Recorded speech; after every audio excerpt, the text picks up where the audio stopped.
Tibers, the night skyscraper, the levitating garden. This is where the events of this story begin to unfold. This is exactly where the ranger was rushing to complete another quest in the game and defeat the location's boss.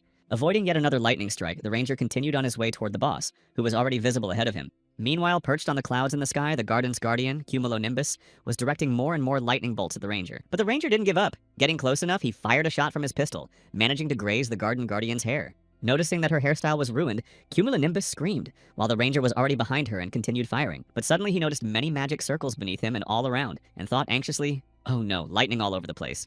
At that moment, having unleashed countless bolts of lightning at her enemy, the garden's guardian shouted, "Turn to ash!" Having delivered the fatal blow and seeing only the ranger's hat where he had been, the guardian laughed maliciously, until suddenly she heard something good happening nearby. Quickly glancing toward the source of the sound, Cumulonimbus saw the ranger at her feet, aiming his weapon directly at her. Pulling the trigger of his pistol, the ranger said adios to bid farewell to his opponent, but his sudden attack failed. Just as the bullet was about to hit its target, Cumulonimbus managed to protect herself with lightning. The ranger jumped back and thought, damn, she's even shooting lightning from her own body. Without taking his eyes off the garden's guardian, whom he had failed to defeat, the ranger suddenly heard a voice behind him say, "Let me help you, ranger." Turning around, the ranger saw a man holding his hat in his hands and asking for help, after which he exclaimed, "Did you forget or something? Even if I die, don't interfere, but at least tell me the reason. It's sickening to be idle like this." With a sly smile and putting his hat back on his head, the ranger said, "Happiness and ignorance." The next moment, shifting his gaze to the garden's guardian, the assistant said, "This pose, no, I'll help after all." To which she replied, "Oh, well, like peas against a wall." Preparing for a powerful attack by the uninvited guests in her garden, Cumulonimbus exclaimed with a laugh, "I wonder if you're capable of dodging the thunder-roaring dragon." Immediately after her words, Cumulonimbus unleashed the thunder-roaring dragon toward the two boys. Confused by what he saw, the ranger shouted, "What is that?" To which the roaring, thunder-breathing dragon replied, "Cumulonimbus's strongest technique. We'll lure them out one by one." Hearing his assistant's shout, the ranger yelled, "No, don't call for help. I'll handle this myself." To which came the reply, "I'll take the black one." Realizing once again that he would have to fight alone, the ranger shouted after his fleeing assistant, "Shut up and get out of here!" To which he heard a scattering sound. Having failed to achieve his goal, the ranger, forgetting about the dragon approaching him, shouted, "You sick bastard, I'm telling you to stop." He hadn't even finished his sentence when time around the ranger froze, and a magical circle resembling a clock appeared beneath his feet. Caught in the gears that bound his body, the ranger cried out in fear, "No one helped me, I didn't ask anyone." The next moment, turning his gaze to his assistant nearby, the ranger added, "I told him to stop, but he ignored me." Continuing to beg for forgiveness for the situation that had occurred, the ranger cried out, "Please let me go, don't do this. You saw it yourself, it's not my fault. No, don't go, give me one last chance." As time resumed its usual rhythm, the assistant looked back and exclaimed, "I'm glad we came together. It would have been much more dangerous without me. I agree, ranger."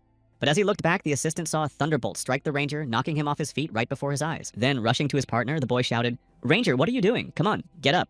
Opening his eyes, the ranger, not hearing his assistant's words, said angrily, "No, for everything to end like this. So senselessly, Chinsen." Feeling his end approaching, the ranger added furiously, "You damn troll, you have no idea how far I've come, and how much I've suffered at the hands of that damn necker. You worthless piece of shit, you've ruined everything." Hearing these unpleasant words directed at him, the player said indignantly, "What kind of fool bombs me when he couldn't even dodge it himself?" The online action game Dungeon and Fighter, abbreviated as DNF, takes place in the world of Arad, where adventurers on this vast continent constantly risk their lives. Some do it to level up, while others do it for the money. However, among the ordinary players, there are those who stand out from the crowd with their costumes. But the ones who stand out the most are those who risk their lives for the sake of the game. Hearing Sir Matang Chinsong, "Is that you?" Behind him, the guy glanced back. Turning around, Matak Chinsen saw the ranger behind him, who, holding a hat on his head, reached out his hand and said, "Please help me. Arad is in danger of being destroyed." Having caught the boy's attention, the ranger exclaimed, "We must defeat Iris, who has already awakened." To which he replied, "You need a helper." Hearing Matak Chinsen's question, the ranger held out his hand again and said, "No, just tell me about the possible dangers that will lie in wait for me along the way. I'll defeat Iris on my own, for until my very death, I am destined to fight alone." Continuing to watch his computer monitor, Park Chin-song said, "Wow, this guy plays the loner role perfectly. Instead of saying, 'defeat the boss,' he says, 'overcome Iris.' That's cool." Enjoying the gameplay, Park Chin-song thought to himself, "You'd think I'm looking at a real character from DNF. I don't fully get the joke of role-playing, but I'm very grateful to all of them." Continuing to rejoice that he had the chance to host a great stream, Park Chin-sung thought to himself, "After all, I'm the one risking my life for views." Park Chin-sung, 29 years old, is an experienced DNF player and streamer, known for his introductory game videos. Glancing at his stream's chat and reading the comments, the streamer said, "He reached out to me because he knows I teach people. Want to join my stream? Good. A ranger in honor of Arad." After failing the mission and recalling everything that was hurled at him afterward, Park Jin-sung thought he was occasionally spouting all sorts of nonsense. But it seemed to me that he just wanted to get some attention on the stream due to a lack of it, until this happened. Seeing in the chat, "No, it's not over yet, you damn troll. You have no idea how much I've been through and how much I've suffered. You useless piece of shit, you ruined everything." Park Chin-sung jumped up from his seat, turned off the computer, and shouted, "What the?" Seeing that he had accidentally pulled the cable out of the socket, the guy exclaimed in panic, "Oh no, I'll be in trouble. I won't have anything to upload to YouTube if all the files get deleted." After turning on the computer and seeing that the data was still there, Chinsun sighed with relief and said, God, just bring me back for a few coins. What's the point of all this? They'll try anything to get attention. He screamed as if he'd really died. After setting up the computer and dragging the mouse cursor to the game, Park Chin-sung quickly clicked on the shortcut, and then something strange happened. The screen suddenly began to crackle and a rift appeared in reality. Seeing it, the boy exclaimed, What the hell is going on? What's happening to my room? At that very moment, a goddess appeared in Park Chin-sung's room and said, You came into contact with the blade and destroyed it. Hearing the accusation directed at him, Madak Chinsun exclaimed in surprise, The blade you're talking about. You destroyed it, didn't you? But more importantly, who are you? Where am I? I was just in my room. Ignoring the boy's question, the goddess poked him with her finger, knocked him off his feet, and said, You must take responsibility for what you've done. No sooner had the goddess finished speaking than Matak Chinsun was transported into the game world, falling from a considerable height to the ground. After making a hard landing and leaving a large puddle behind him, Park Chin-sung began to cough, then accidentally noticed his hands and exclaimed, What's going on? As he began to examine his limbs more closely, Park Chin-sung exclaimed in surprise, What are these, my hands? When suddenly something flickered nearby. The very next moment, a powerful explosion rang out where Park Chin-sung had been standing, and he barely managed to dodge it. Then, from the towering flames and smoke, goblins began to emerge, their numbers growing by the second. Following the onslaught of monsters, the forest's guardian appeared and angrily shouted, Who are you to dare destroy my precious forest? Do you wish to die? Hearing this remark, Park Chin-sun cried out, I'm sorry, I didn't mean to, but your fire caused much more damage. To which the woman waved her staff and angrily shouted, Silence, you will pay for this. Seeing that a horde of monsters was rushing toward him on her command, Park Chin-sung jumped to his feet and, as he began to run, thought, What the hell is going on? But as he fled, he didn't notice a small stone in his path, tripped over it, and tumbled forward. Finding himself on the ground and having lost the distance between himself and the monsters, Park Chin-sun exclaimed in confusion, What the hell is going on here? Rushing after Park Chin-sun, who had hidden somewhere in the forest guardian shouted, Find him! He couldn't have run far. Continuing to hide behind a tree trunk and breathing heavily from the fast sprint, Park Chin-sung thought to himself, Fiery Binoche, goblins, and Tao. As he pondered the situation he found himself in, Park Jin-sung thought to himself, These are all monsters from DNF, and judging by my appearance, I've undoubtedly become a Dark Knight. Looking back over his shoulder to make sure once more that he was truly in another world, Park Jin-sung thought to himself, Did I really end up in Dungeon and Fighter? I just wanted to play, how do I get back now? Suddenly, Park Jin-sung heard a loud rumble nearby. It was a magic spell that had struck Tao in the back. Then, peeking out from his hiding spot, Park Jin-sung noticed a bloodstained Phantom Knight nearby, accompanied by his assistant. Having defeated Tao, the bloodstained Phantom Knight approached and said, as expected, It's you, Binoche. To which he replied, How did you get here? At the same time, without taking his eyes off the character who had captured everyone's attention, Park Jin-sung thought, I'm absolutely certain this is the Phantom Knight class from DNF. The next moment, shifting his gaze to his companion, Park Chin-sung added to himself, and standing beside him is one of the NPCs, Seria Kerman. After getting into a conversation with the forest guardian, Seria asked, You must have a reason. Please tell us. We can help. Hearing the NPC girl's words, Park Jin-sung, without leaving his hiding spot, thought, Oh, this line. They're talking about the burning forest. That's one of the earliest quests. Continuing his thoughts, he mentally added, Wait, if this is a story dialogue, then it means someone is currently playing the Phantom Knight, which means he's a real person. Assuming a fighting stance, the Phantom Knight immediately sprang into action and headed toward the fiery Binoche to defeat her. Noticing the enemy approaching, Fire Binoche managed to dodge at the last moment and avoid the deadly attack. And without delay, she fired several fireballs at the attacker's heels to avenge the sudden assault. Meanwhile, spinning in midair, the Phantom Knight aimed at the fiery Binoche and prepared to unleash an ashen slash. As a result of the strike, the blood-soaked Binoche leapt into the air and prepared to launch a counterattack, but the Phantom Knight was already closing in on her. Quickly closing the distance, the Phantom Knight prevented Binoche from attacking and defeated the woman with a swing of his blade and a swift slash. At the same time, peering out from his hiding place, Park Chin-sung thought to himself, Wow, he's strong, or rather impressive. A real battle is no comparison to computer screens. Also, seeing the body of the fiery Binoche that had just fallen to the ground, Park Jin-sung thought to himself, They finished her off in a rather brutal way. Everything feels completely different. The next moment, the fiery Binoche suddenly stood up and said heavily, I thought so. Shout had a reason to let you pass. Hearing this, Park Jin-sung thought, She's still alive. Peering from behind a tree and listening to Fire Binoche speak about the Great Fire from 10 years ago, the tragedy of the forest, Park Jin-sung thought in shock. She's finishing her lines while coughing up blood. Immediately after shifting his gaze to the Phantom Knight and Seria, Park Jin-sung thought to himself, Now is not the time to stand there like a statue. That's the Phantom Knight. If he's a player, a living person, he might be able to help. Finishing his thoughts, Park Jin-sung sprang to his feet and shouted, Mr. Phantom Knight, hey, wait up! But just as he was about to emerge from his hiding place, his body was suddenly bound by chains, his mouth sealed shut, while the fiery Binoche addressed the travelers. I cannot extinguish the flames for the sake of Kara's child. Falling to the ground after being suddenly bound, Park Jin-sung thought in surprise, Huh? Why can't I move or speak? At the same time, clearing the way ahead, the fiery Binoche said, You may pass if you wish to lose your lives. Hearing this, Park Jin-sung thought, Damn, they say that line when entering the next dungeon. Hearing footsteps and a joyful exclamation from Seria, who, following the Phantom Knight, cried out, Thank you, Binoche. Park Jin-sung thought to himself, hey, wait, stop. As soon as the shackles on Park Jin-sung's body disappeared, he stood up and, following the Phantom Knight, shouted a curse. I let them slip away. What was that I? Maybe it was that very thing that kept me from speaking to the Phantom Knight. The next moment, unable to restrain himself, Park Jin-sung stopped and shouted, I don't know what kind of scoundrel is stopping me, but do you think you'll succeed? Do you think I'll give up? After some time spent in the forest, exhausted by the constant chase, Park Jin-sung thought to himself, I can't do this. Leaning against tree trunks after wandering fruitlessly through the forest, Park Jin-sung thought to himself, dark, damp, and terrifying. The Shadowland of Thunder has always been so eerie. But after gathering his wits, Park Jin-sung thought confidently, the training dungeon, clearing it takes no more than 10 minutes. I need to hurry. If the Phantom Knight emerges from it, then He hadn't finished his thought when he heard a groan behind him. Turning around, he saw a horde of monsters heading straight for him. Seriously frightened, Park Jin-sung grabbed his sword and shouted, You dead ones, that is, zombies, get away from me. I have a weapon. He hadn't even finished his sentence when one of the undead struck out, but hit a tree next to Park Jin-sung, who shut his eyes and screamed in fear. The next moment, hearing the creak of the tree as the monster tore at it with its claws, Park Jin-sung turned his head toward the ghoul, which was staring straight at him. Immediately dashing away from the monster, Park Jin-sung cried out in fear. On the screen, everything looked completely different. They were terrifying, gigantic, and creepy. As he continued to flee from the monsters that wouldn't let him get away, Park Jin-sung thought to himself, damn it, they're just ordinary mobs, but they're not just some puny grunts. Hearing a girl's screams nearby, Park Jin-sung glanced in that direction and thought, Saria is screaming. That means the Phantom Knight must be there. Immediately changing his course, Park Jin-sung headed toward the screams and, spotting a player nearby, shouted, I found you, Phantom Knight. After spotting Saria, who was encased in a block of ice, Park Jin-sung noticed Gulgi, the boss of the Shadowland of Thunder, standing nearby.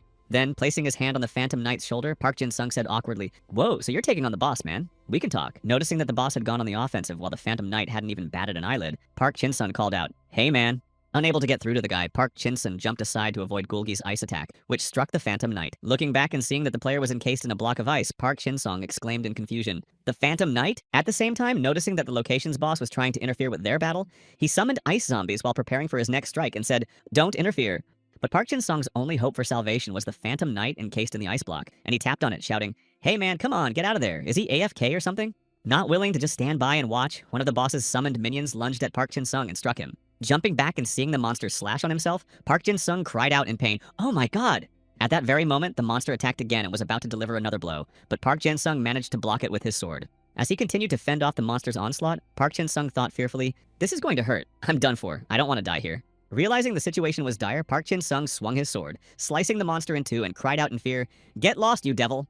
The next moment, hearing the enemy's groan, Park Jin-sung suddenly turned around, and realizing he had managed to defeat the monster, froze in surprise for a moment. Standing still and looking at his sword, Park Jin-sung said, Ah, so that means my body, just as Gulgish sent more of his minions after the boy. Realizing one truth, Park Jin-sung recalled the vast number of techniques he'd mastered over the past 10 years, thinking, the skills I've observed over these 10 years are firmly embedded in my memory. Then, charging through the monsters, he thought to himself, I just need to think about them, and my body will obey me. Having dealt with all the small fry and prepared to destroy the boss, Park Jin-sung said, Hey, skeleton, you should pray before you die. As he charged at the enemy, Park Jin-sung noticed that icy spears had been fired at him, and using an uppercut, he sliced them apart. Breaking through the icy spears fired at him, Park Jin-sung mentally commanded, Normal attack, quick slash, and normal attack again, after which he found himself right in front of Gulgish. Noticing a perfect opportunity to attack, the Shadow Dungeon boss used ice magic to conjure an ice block right where Park Jin-sung was standing. But the moment he let his guard down, Park Jin-sung was behind him and launched his attack. With just a single strike, Park Jin-sung split Gulgish in two and stopped a few meters away from him. The next moment, reflecting on his skills, Park Jin-sung said, If you use skills in sequence, they cancel out the current attack, and you immediately transition to the animation of the next skill. This way, you can literally teleport over short distances. Having dealt with the boss of the initial dungeon, Park Jin-sung joyfully declared, The skill combo system, Time Rupture, the basic gameplay technique for the Dark Knight. Crawling toward his magic circle, the wounded Gulgish groaned heavily. The magic circle must be restored. But before he could reach the designated spot, Park Jin-sung struck him with a few more blows of his sword and said, And now, vanish! Have you already forgotten how difficult it is to finish off a ghoul?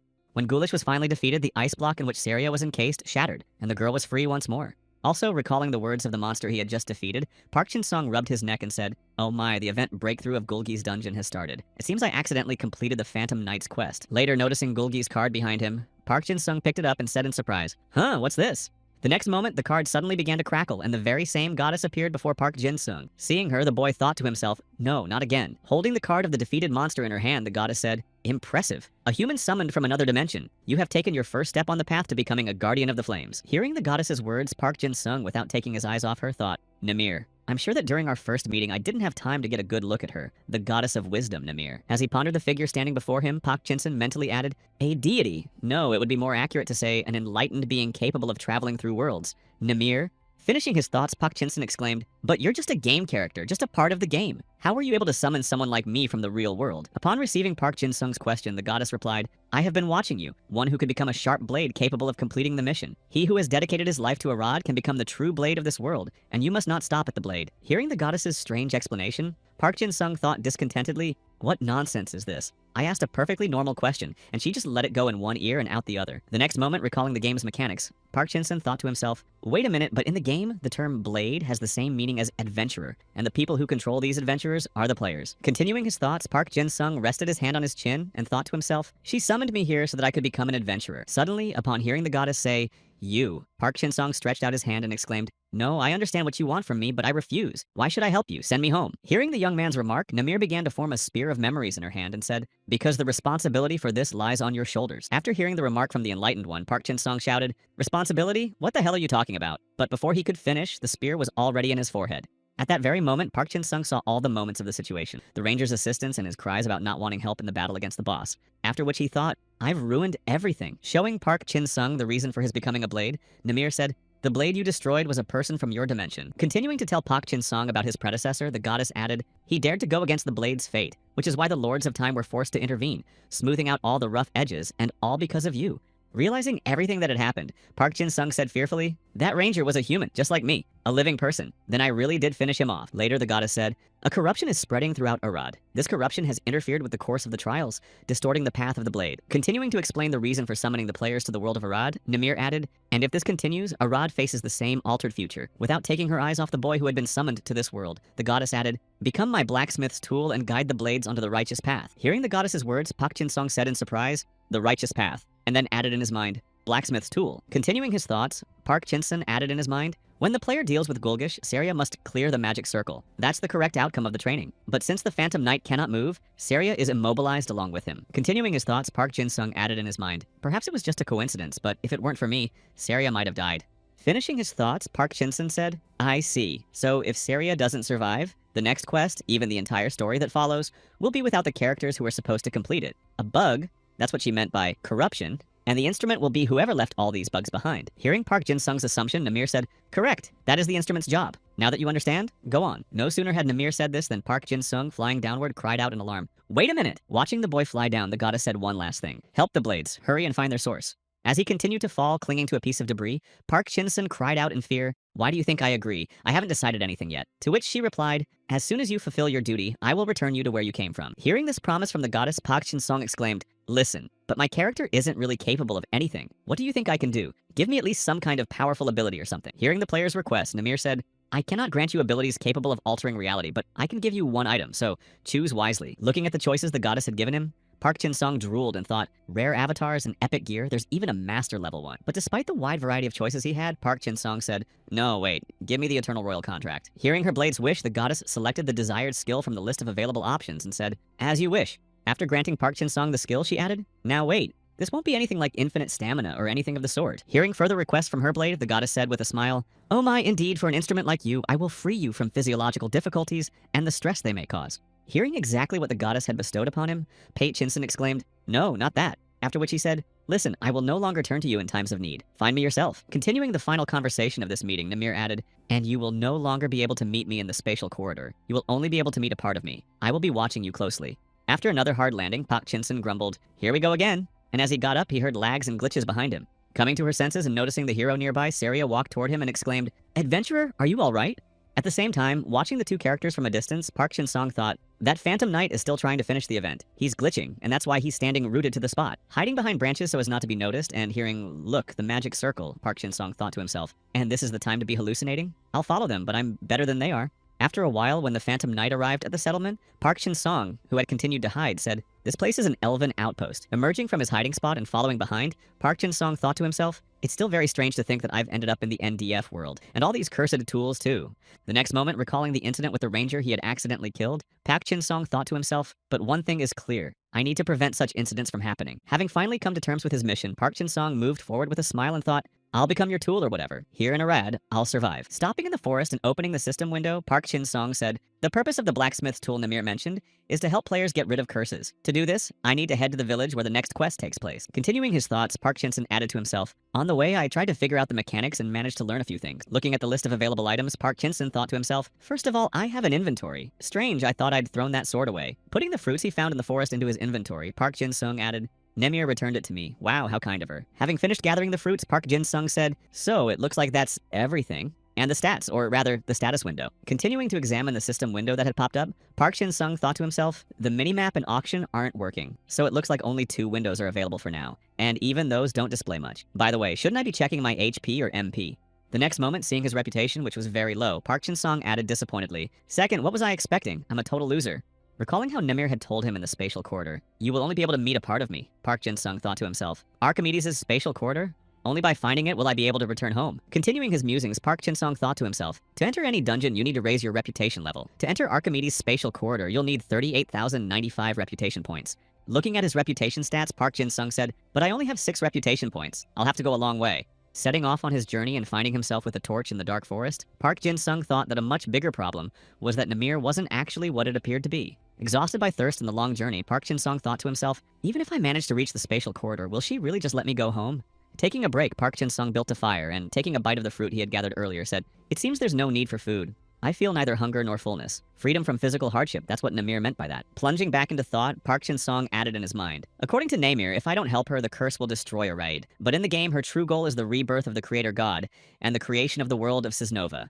After running through the goddess's possible plans in his head, Park Jin-sung thought to himself, in that case, helping Namir is tantamount to destroying Arad. Finishing the fruit and tossing the core into the fire, Park Jin-sung exclaimed in frustration, ugh, this is just a game to me. I just need to go home. The next day, upon arriving at his destination, Park Jin-sung thought confidently, this is exactly how I'll survive, and for that, I'm heading to Hendenmeyer. Hendenmeyer, the capital of the Duchy of Bellmeyer. At the checkpoint, upon reaching the gates, Park Jin-sung found himself in line and exclaimed, goodness, how many days did that journey take? When it was his turn, Park Jin-sung sighed and thought to himself, in the game, this would have taken no more than 10 seconds. And then heard someone say, stop. Hearing the warning, Park Jin-sung immediately opened his eyes and saw 2 guards staring intently at him. Later near the gate, Park Jin-sung said disappointedly, the entrance tax? I completely forgot about that damn thing. Having accidentally overheard the young man's grumbling nearby, Linus asked, do you need the tax to get to Hendenmeyer? Hearing this, Park Jin-sung exclaimed in surprise, Linus. Hearing his name from the mouth of a boy to whom he hadn't yet introduced himself, the blacksmith asked in surprise, do we know each other? Then Park Jin-sung thought happily, oh, of course we do. I'd completely forgotten about him. This NPC is collecting the entrance tax. Finishing his thoughts, Park Jin-sung exclaimed, Linus, could you run and get some money to pay the duty? Hearing this, Linus asked, why would I do that all of a sudden? Still puzzled, Linus added, why should I give money to some random traveler? Hearing this, Park Jin-sung thought, damn, I jumped the gun. He's offering money as a reward for saving Serie. What should I do? I definitely need to win his trust somehow. The next moment, forcing a few tears out, Park Jin-sung suddenly cried out. Hearing this, Linus asked in surprise, what's wrong? Getting into character, Park Jin-sung said, a friend of mine suffers from phantom limb syndrome, just like me. He swears he can see ghosts, but his symptoms are getting worse. No medicine helps anymore. He's completely lost his mind and has even started developing Kaza syndrome. Those who suffer from this ailment often attack those around them. I heard about a famous alchemist living in Hendenmeyer and thought he might be able to ease the poor man's suffering. Falling to his knees and covering his face with his hands, Park Jin-sung added, oh my god, and I completely forgot about the tax. Please, if I don't do anything, that ghostly hand will finally devour my friend. If things go this way, I don't even know what to do with myself. Having played his part, Park Jin-sung took his hands away from his face and thought discontentedly, damn, my special tactic of playing on emotions isn't working. No sooner had Park Jin-sung thought this than he noticed a tear fall to the ground. Then, raising his head, he saw Linus, who cried out, oh no, sand got in my eyes. Immediately after his excuse, throwing supplies and money in Park Jin-sung's direction, Linus added, if anyone takes the toll, food, travel money, and the 2-handed Yaiba sword forged in my smithy, I won't even notice. Grabbing all the gifts handed to him by the blacksmith, Park Jin-sung joyfully called after him, thank you, Mr. Linus. Receiving the boy's thanks, Linus looked back, gave a thumbs up, and said, I hope you can save your friend. A short while later, after waiting in line again to enter the duchy, Park Jin-sung, breathing heavily, exclaimed, finally I'm back! Thank God I've filled out the official profile for my license. Continuing his musings, Park Jin-sung said, wait, I took advantage of someone's trauma for my own gain. That didn't turn out so well. After which the next voice rang out. Approaching the guards and showing his pass, Park Jin-sung thought to himself, why is my conscience suddenly waking up? It was just an NPC. I don't need to get drawn into the game world. I don't need to. Once inside the duchy, Park Jin-sung froze in place and exclaimed in amazement, wow, it's Hendenmeyer. How realistically cool is this place? As he made his way toward the crowd, Park Jin-sung heard, come on over, come on in. Only great deals here, everything fresh straight from the port. Suddenly, not far from him, Park Jin-sung heard a woman's voice say, only those who can challenge themselves will win, and he understood. Then, turning his head toward the familiar voice, Park Jin-sung exclaimed in surprise, Chobung! Hearing the stranger call her name, Chobung asked, "Do you know who I am?" To which Park Shin-sun replied, "The very winner of the tournament, that's right." Noticing a connection with the stranger, Chobung said, "You look pretty strong. How about a good match where we go head-to-head?" To which Park Shin-sung awkwardly replied, "Head-to-head? Why not?" At that very moment, Park Shin-sung heard loud laughter behind him, after which someone said, "What the hell is he doing here? Just standing there talking to himself. He's crazy." Hearing the mockery directed at him, Park Shin-sung looked back and thought with alarm, "God forbid everything I said was sent to the chat." Realizing his mistake, Park Shin-sung immediately bolted away from Chobung, exclaiming, "Damn, how stupid!" To which the girl, holding out her hand, cried out, "I'm sorry, what?" Continuing to run as fast as he could, Park Jin-sung thought to himself, "Oh no, I completely forgot. The ranger did exactly the same thing. Why didn't I think of that? Why?" Hearing loud laughter and shouts of "Idiot! Look at him!" echoing behind him, Park Jin-sung thought to himself, "Stop laughing, damn it! Why do I have to put up with this?" After a while, finally stopping to catch his breath, Park Jin-sung said, "Oh no, I ran too long. I hope no one followed me."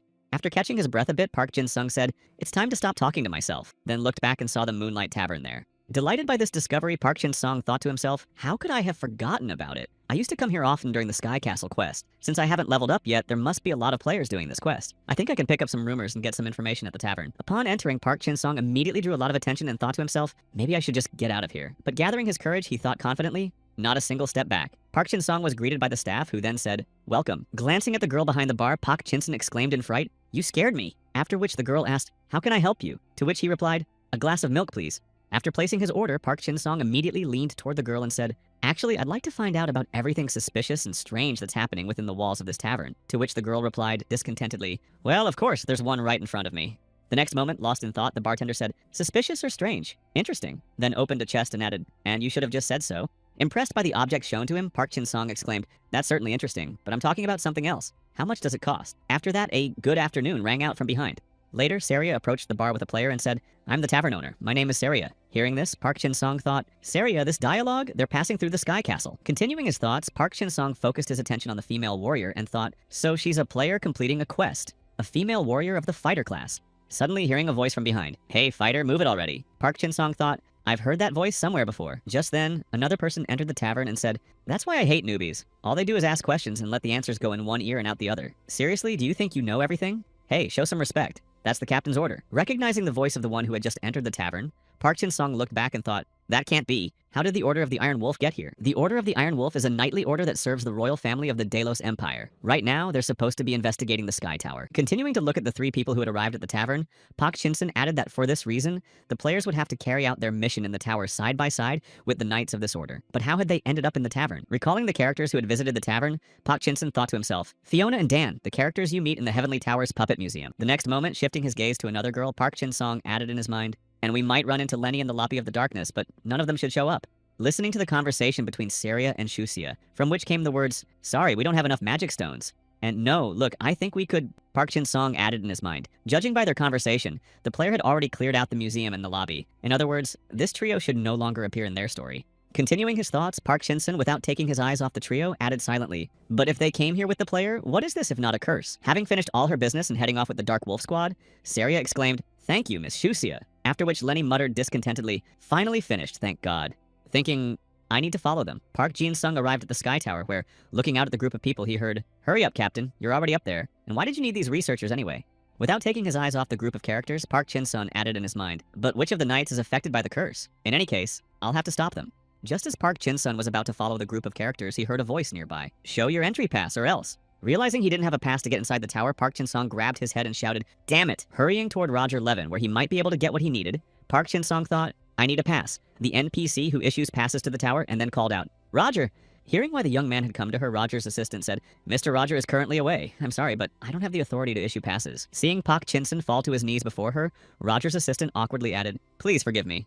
Pounding his fist on the ground in frustration, Park Jin-sung exclaimed, "How is this even possible? How can the person who issues passes leave his shop? How am I supposed to get into the Sky Tower now?" Still reeling from his failure, Park Jin-sung suddenly heard a man's voice nearby say, "Hey, kid." Upon arriving back at the Sky Tower, Park Jin-sung stood behind and watched as the young man resolved the issues, after which the guard said, "Roger Levin's pass has been verified." Handing the pass to the player named Guessing, the guard added, "You may proceed." Hearing this, Park Jin-sung snatched the pass from the guard's hands and, following Guessing, exclaimed, "Really? Then I'll go. And indeed, it's enough for me just to be in a group with someone who has a pass." Smiling happily, Park Jin-sung turned his gaze to the assistant and said, "Man, thank you so much. You really saved me." Hearing that someone had just spoken to him, Guessing turned to look at Park Jin-sung and exclaimed, "I've been watching you. You're a real man. You really give it your all in the game. Your roleplay really lifts my spirits. It's so funny."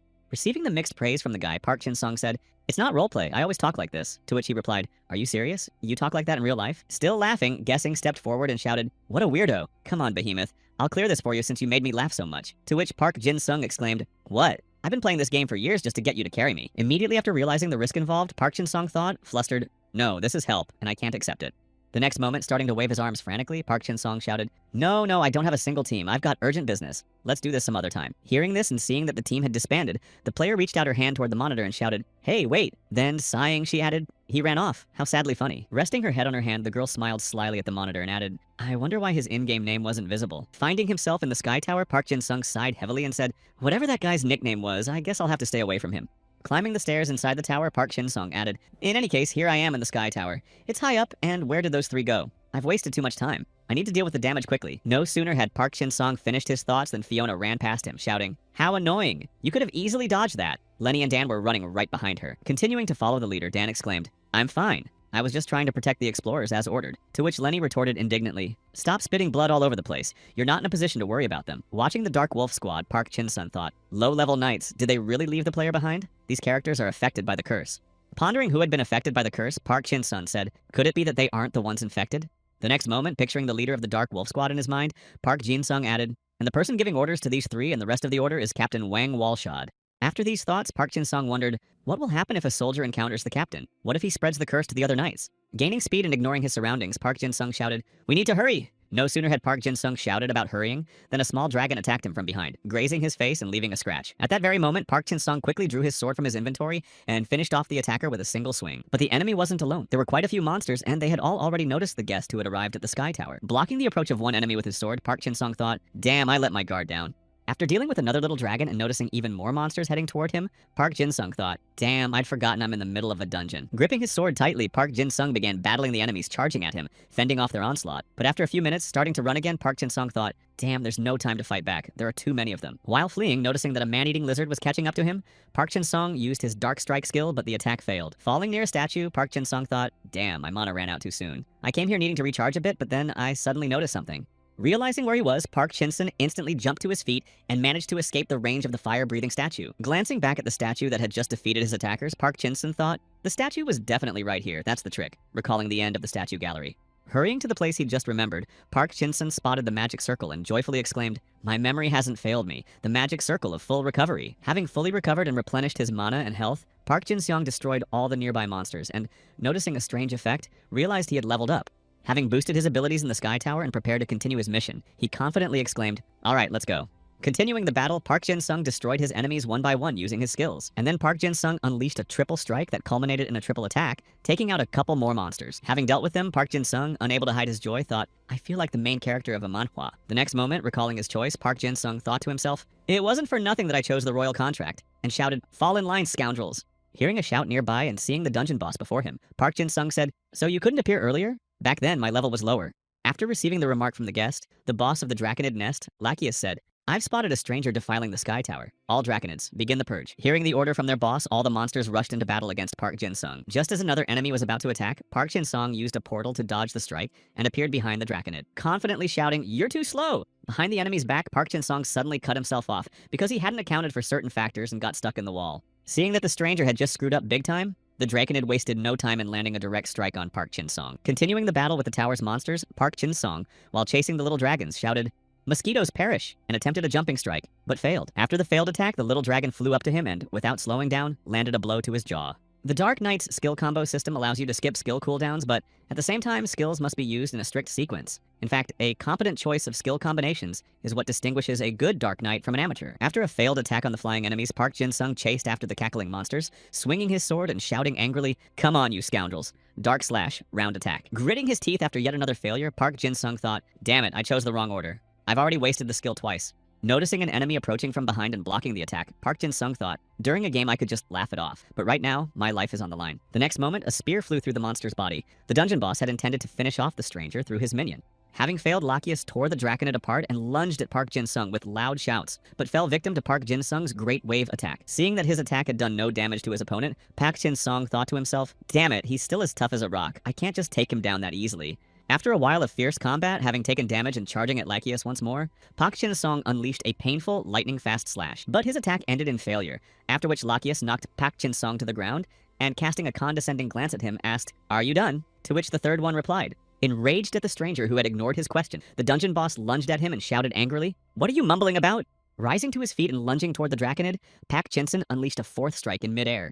Blocking Park Chin-sung's strike, Lachias wondered where this pressure was coming from, and where he'd even found the strength. Continuing to press his opponent, Park Chin-sung said, "The true essence of the combo system lies not in dodging attacks, but in the explosive striking power of the combo." Having dealt significant damage to Lachias and moving in to finish him off, Park Chin-sung shouted, "Aura, fifth strike!" The more skills in a combo, the greater the damage dealt. The damage of the fifth skill is twice that of a normal attack. Approaching the Dragon King, Park Jin-sung used the Great Wave skill. After obliterating the tower and the Dragon King in a single attack, Park Jin-sung, losing consciousness, muttered, "The dragon's nest has been cleared." Soon, knights gathered at the commotion and one of them shouted, "What's all that noise? It's coming from here. There's a pile of bodies here, and what's this?"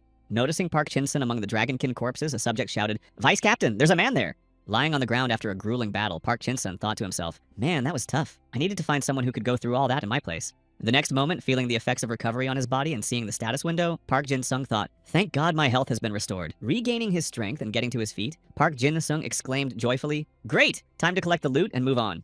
Looking around at the defeated monsters lying on the floor, Park Jin-sung thought, "But why didn't anything drop from them?" At that very moment, a man appeared behind him, pressed his spear against Park Jin-sung's neck, and asked, "You said loot, so are you claiming you killed all these monsters?" Turning his gaze back and pondering that voice, Park Chin-sung heard, "State your name and how you ended up in the Sky Tower." After which, noticing who was standing behind him, he said, "Hartz von Kruger."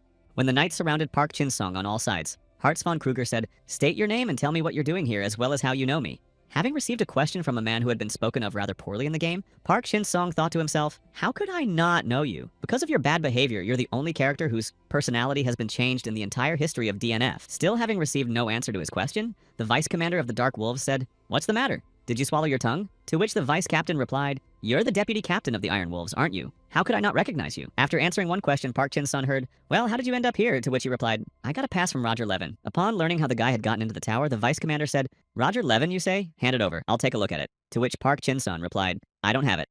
Keeping his hands raised, Park Jin-sung nervously added, "Well, it's with my friend." Then Hartz asked, "Which friend? And where is your friend?" To which he replied, "Probably downstairs, maybe." Realizing where he could find the information he needed, Hartz von Kruger said, "All right, lead the way. I'll let you go as soon as I verify your identity and pass." Hearing this, Park Chin-sung thought, "I'm screwed." Leading the boy down the tower, the vice captain added, "If you're lying, be prepared for the consequences." Hearing this, Chin-sung thought, "Damn it, of all the possible characters, I had to run into him." Also, recalling the moment he met the player at the tavern, Park Chin-sung thought to himself, "I don't have time. She's already visited the tavern and entered the Sky Tower, which means, according to the plot, the lobby of darkness has already been cleared." Continuing his thoughts on what was happening in the tower, Park Chin-sung added in his mind, "Next up is the Castellan's room. On her way there, the fighter will team up with NPCs who will help her in the battle that's coming." Recalling this moment in the game, Park Chin-sung mentally added that Captain von Walshud would be among them. Stopping in his tracks, Park Chin-sung thought, "I'm just wasting time here with this nonsense. The player must already be at the top of the tower. The encounter is about to happen. What if Wong really is infected?" He then lunged at the knight with his weapon. Seeing that the prisoner had suddenly begun to resist, the deputy commander thought in surprise, "Another blade? Where did he get that from?" The next moment, grabbing his spear and thrusting it into the open space, Hartz von Kruger shouted, "You!" but hit Park Chin-sung's portal and thought, he just vanished. Looking around and noticing the fugitive behind him, Hartz von Kruger shouted, "Cheap tricks! Come here and fight like a man!" Hearing the provocation from his opponent's lips, Park Chin-sung shouted, "Yeah, sure, I need to get out of here as fast as I can." Following Park Chin-sung, the deputy commander's men shouted, "Stop right now!" Continuing to flee from his pursuers, Park Chin-sung, holding a sword in his hands, thought, "Good thing I didn't throw away my training sword. Honestly, I don't really feel like fighting the entire knightly order right now. Where did that come from?" The next moment, Park Jin-sung saw a spear behind him, which he managed to dodge at the last moment and throw a bomb at it. Caught in the blast wave of the bomb, Hartz von Kruger and his men covered their faces with their hands and lost sight of the boy. When the explosion subsided, the vice captain of the Steel Wolves shouted angrily, "You damn sneaky little bastard!" At that very moment, as the smoke from the explosion cleared, Hartz von Kruger saw Park Chin-sung in front of him, pouring oil on the ground while holding another bomb in his other hand. Realizing what was about to happen, Hartz pointed his finger at Park Chin-sung and said, "Don't you dare tell me." Before he could finish, Park Chin-sung threw the bomb, set the oil ablaze, and ran off, shouting over his shoulder, "You crazy terrorist, say goodbye to your life the moment I catch you." Fleeing from his pursuers with a smile on his face, Park Chin-sung shouted, "Don't worry about the explosion, it's more noise than damage. Back in my day, the oil and bomb combo was a classic." Thinking of Miss Shusia from the tavern, Park Chin-sung smiled and said, "I never would have thought that the tavern's consumables would come in handy. Thanks, Shusia." After climbing the stairs for a while, Park Chin-sung noticed the sunset through the window and, clicking his tongue in annoyance, said, "The sun's already setting. And where the hell is that fighter?" No sooner had he said this than, a few seconds later, he caught up with a group consisting of the player and the NPC. At that very moment, Saria looked back and, seeing Pachinsen nearby, exclaimed in surprise, "Oh my, another explorer." Hearing who Saria had just mentioned, Aganzo cast a displeased glance behind him and said, "That researcher, you'd better hurry to the safe zone, quick." To which came the reply, "Everything's fine, Mr. Aganzo." After hearing the NPC's words, Park Chin-sung thought, "So it's Aganzo." The next moment, he looked back at Van Walshad, who said, "If you valued your life, you wouldn't have come to this place. Hey, researcher, I don't care what you're doing here, just don't get in my way, okay?" Seeing the leader of the Dark Wolf Squad before the battle, Park Chin-sung thought to himself, "Van Walshad," and then shouted, "Found you!" At that very moment, behind Park Chin-sung, the menacing voice of Hartz von Kruger rang out, shouting, "Gotcha!" After which the boy turned around and jumped back in fright. Gritting his teeth at the sight of the fugitive, Hartz von Kruger angrily shouted, "You bastard, you dare throw bombs right in my face? I'll admit you've got some guts." Hearing his subordinate's words, Van Walshad turned back and asked, "What happened, Hartz? What's the matter?" Hearing the question from his leader, Hartz shouted irritably, "Captain, grab that scoundrel!" At that very moment, Park Chin-sung saw that Van Walshad and Aganso had drawn their swords and were heading toward him and thought, "Damn it, there's nowhere to run." Surrounding Park Chin-sung on all sides and cutting off any escape route, Hartz von Kruger shouted angrily, "I hope you're ready." Without a moment's hesitation, Park Chin-sung pointed toward the window and shouted, "Oh, a naked man is flying by? He's going to piss on us all!" Which drew the attention of everyone present. Peering out the window, Van Walshad said, "But there's no one there." Yet Park Chin-sung had already leaped out the window and flying downward shouted, "Oh no!" As he fell, Park Chin-sung drew his sword and hooked it onto the building's wall, slowing his descent. Having descended low enough and spotting an entrance, Park Chin-sung flew into one of the lower floors of the tower. Finding himself back inside the tower, Park Chin-sung, breathing heavily, thought, "The curse was close. It's lucky the corruption hasn't spread yet. We need to hurry." Thinking of Wang Walshad, with whom the entire squad was heading, Park Chin-sung added in his mind that whatever their goal was, they needed to sort everything out before they reached the next dungeon. At the same time, as they headed to the next floor, Saria looked back and asked curiously, "Who was that?" To which she heard in reply, "No idea, this place is full of weirdos." Immediately after his remark, looking back at himself and reaching out to his companions, Wang Walshad said, "Forget it. I'm already tired enough. Why don't we rest on the next floor?" Hurrying after the rest of the NPCs and the player, Park Chin-sung thought, breathing heavily, "By the time you get up there, we might as well move the horses, wherever the fighter is. Like, just don't tell me they're already in the next dungeon." No sooner had Park Chin-sung thought this than a voice rang out from the adjacent room. "Van, stop!" which greatly alarmed the young man. Instantly darting toward the source of the voice, Park Chin-sung saw Van Walshad nearby, who was swinging his sword and thought, "Damn, I'm too late." But things weren't at all what they seemed at first glance. Rubbing his shoulders, Aganzo Van Walshad said, "Hang in there a little longer. If you run off right away, your muscles might strain." To which he heard, "Stop. Please, be gentler." After dashing around the corner into the room, Park Chin-sung fell onto the stairs so he wouldn't be noticed, after which a voice called out, "Let me stretch you out." To which the fighter replied, "No." Realizing that everything was still normal for now, Park Chin-sung clenched his hand into a fist and thought, "It seems nothing has happened yet. I'll keep watching you until you reveal your true nature." After observing Wang Walshad for some time, Park Chin-sung thought, "No, he's not trying to harm others and he doesn't even control the knights." Looking at the subject of his observation with displeasure, Park Chin-sung added angrily in his mind, "Actually, he's completely normal." After finishing his rest, Aganso said, "Let's split up. It'll be easier to find the owner that way. Van and I will explore this area." Hearing his companion's words, Van Walshad approached the player and stopped a few centimeters away from her. Despite the tense atmosphere as perceived by Park Chin-sung, Van Walshad placed his hand on the girl's shoulder and said, "See you later, adventurer." When the characters parted ways, Park Chin-sung followed Aganso and Van Walshad, thinking to himself, "See, I knew it. He looks suspicious, but he's not doing anything. He's just reciting a line from the game." Gritting his teeth after yet another refutation of his suspicions, Park Chin-sung thought, maybe Wang isn't infected, but if it's not Wang and not some other low-ranking knight, then who is it? Continuing his musings, Park Chin-sung visualized the tavern and thought, based on my gaming experience, I concluded that the infected were the knights who appeared in the tavern. But come to think of it, as long as you're inside, it's impossible to see what's outside. Maybe the game skipped something, and they weren't infected after all. Soon, a whole horde of monsters that lived on the floor appeared before Wang Walshad and Aganso. Seeing them, the leader of the Steel Wolf squad shouted at the owner of the place, "You have absolutely no manners. You dared to send some punks to meet the guests. Hey, call your boss." Watching Wang Walshad and Aganso battle the monsters upstairs, Park Chin-sung thought to himself, "That's the boss." As he continued his musings, Park Chin-sung suddenly recalled a moment from the battle with the enemy and thought to himself, when I defeated Gulgi, the map appeared. Does that mean the map only appears after defeating an infected one? As he pondered, Park Chin-sung added in his mind, but according to the plot, Wang shouldn't die here. If something like that happens, the course of the story will change drastically, and it will be no better than a real disaster. Perhaps the true infected one is the dungeon boss. If so, then everything will fall into place. After defeating yet another monster on the floor, Wang Walshad asked impatiently, "So where's that scoundrel Hartz?" To which Aganzo replied, "He's probably still chasing after the blonde guy. As soon as we catch him, we'll throw him behind bars right away." Overhearing the conversation between the two warriors, the NPC Park Chin-sung thought, the problem is because of what happened with Hartz. Van and all the other knights are looking for me. I need to help them somehow and defeat the boss. Meanwhile, somewhere else in the VBB, he had just dealt with the enemies who were attacking him and his ally. Seeing that the problem had been resolved, Sharon said in awe, "I've always admired your skills," to which she heard in reply, "Don't joke like that with an old man." Sheathing his sword, VBB added, "We've come far enough. How much further to the top floor?" To which he heard, "Judging by how thick the magic is above us, we're almost there." Suddenly sensing another presence nearby, VBB said to the girl beside him, "Sharon, could you step aside?" Receiving the request from her companion, Sharan, without hesitation, complied with the old man's request, after which he immediately launched an attack. Adjusting her hat from the shockwave that followed the sword swing, Sharan exclaimed, VBV? What did you just say? I'm sorry, I didn't catch that. Without taking his eyes off Pak Chin-sung, whom he had sensed and attacked, VBV added, it seemed to me that it was a monster. Having finished explaining the reason for the attack, VBB thought, even considering that I was holding back, one would have to be very experienced to parry such an attack. Yet he had not yet fully mastered the pulsation emanating from the phantom hand. At the same time, with sweat on his face after parrying WBV's sudden attack, Park Jin-sung thought, damn, that old man, I almost died. Realizing it wasn't a monster, Sharon exclaimed, adventurer, why are you chasing us? To which Park Jin-sung replied, Sharon, WBV, I have a request for you. Hearing Sharon say, it seems he knows us, Park Jin-sung thought to himself, you know him? VBB? Sharon, the Dark Fairy, a sorceress who leads the Mages Guild and the School of Magic. VBB, the legendary Phantom Knight who hides his true identity and leads the Hall of Phantom Swords. Continuing his thoughts, Park Chin-sun added in his mind, based on their default settings, these NPCs will reunite with the captain and fight on the final floor. If they can confirm my identity, the knights won't harm me. He then said, I can go up with you as your ally. Hearing the young man's request, Sharan asked in surprise, a comrade, we've only just met. Why do we need that? Hearing the expected response, Park Chin-sung thought, I knew it. With a proposal like this, they would have turned me down anyway, but I have no other choice. However, if I can gain their trust in the long run, it will only be for the better, and there is only one way. When it came time to gain the trust of the two NPCs, Park Chin-sung exclaimed, I need you, Great Warrior Wonkan. Hearing the boy just call her Grandpa, Sharan exclaimed in surprise, that can't be. Smiling slyly at Sharan's reaction, Park Chin-sung thought to himself, well, how about that? No one but me knows your real name. But Grandpa still didn't understand what that meant and asked in surprise, what are you talking about? What surprised you, Sharan?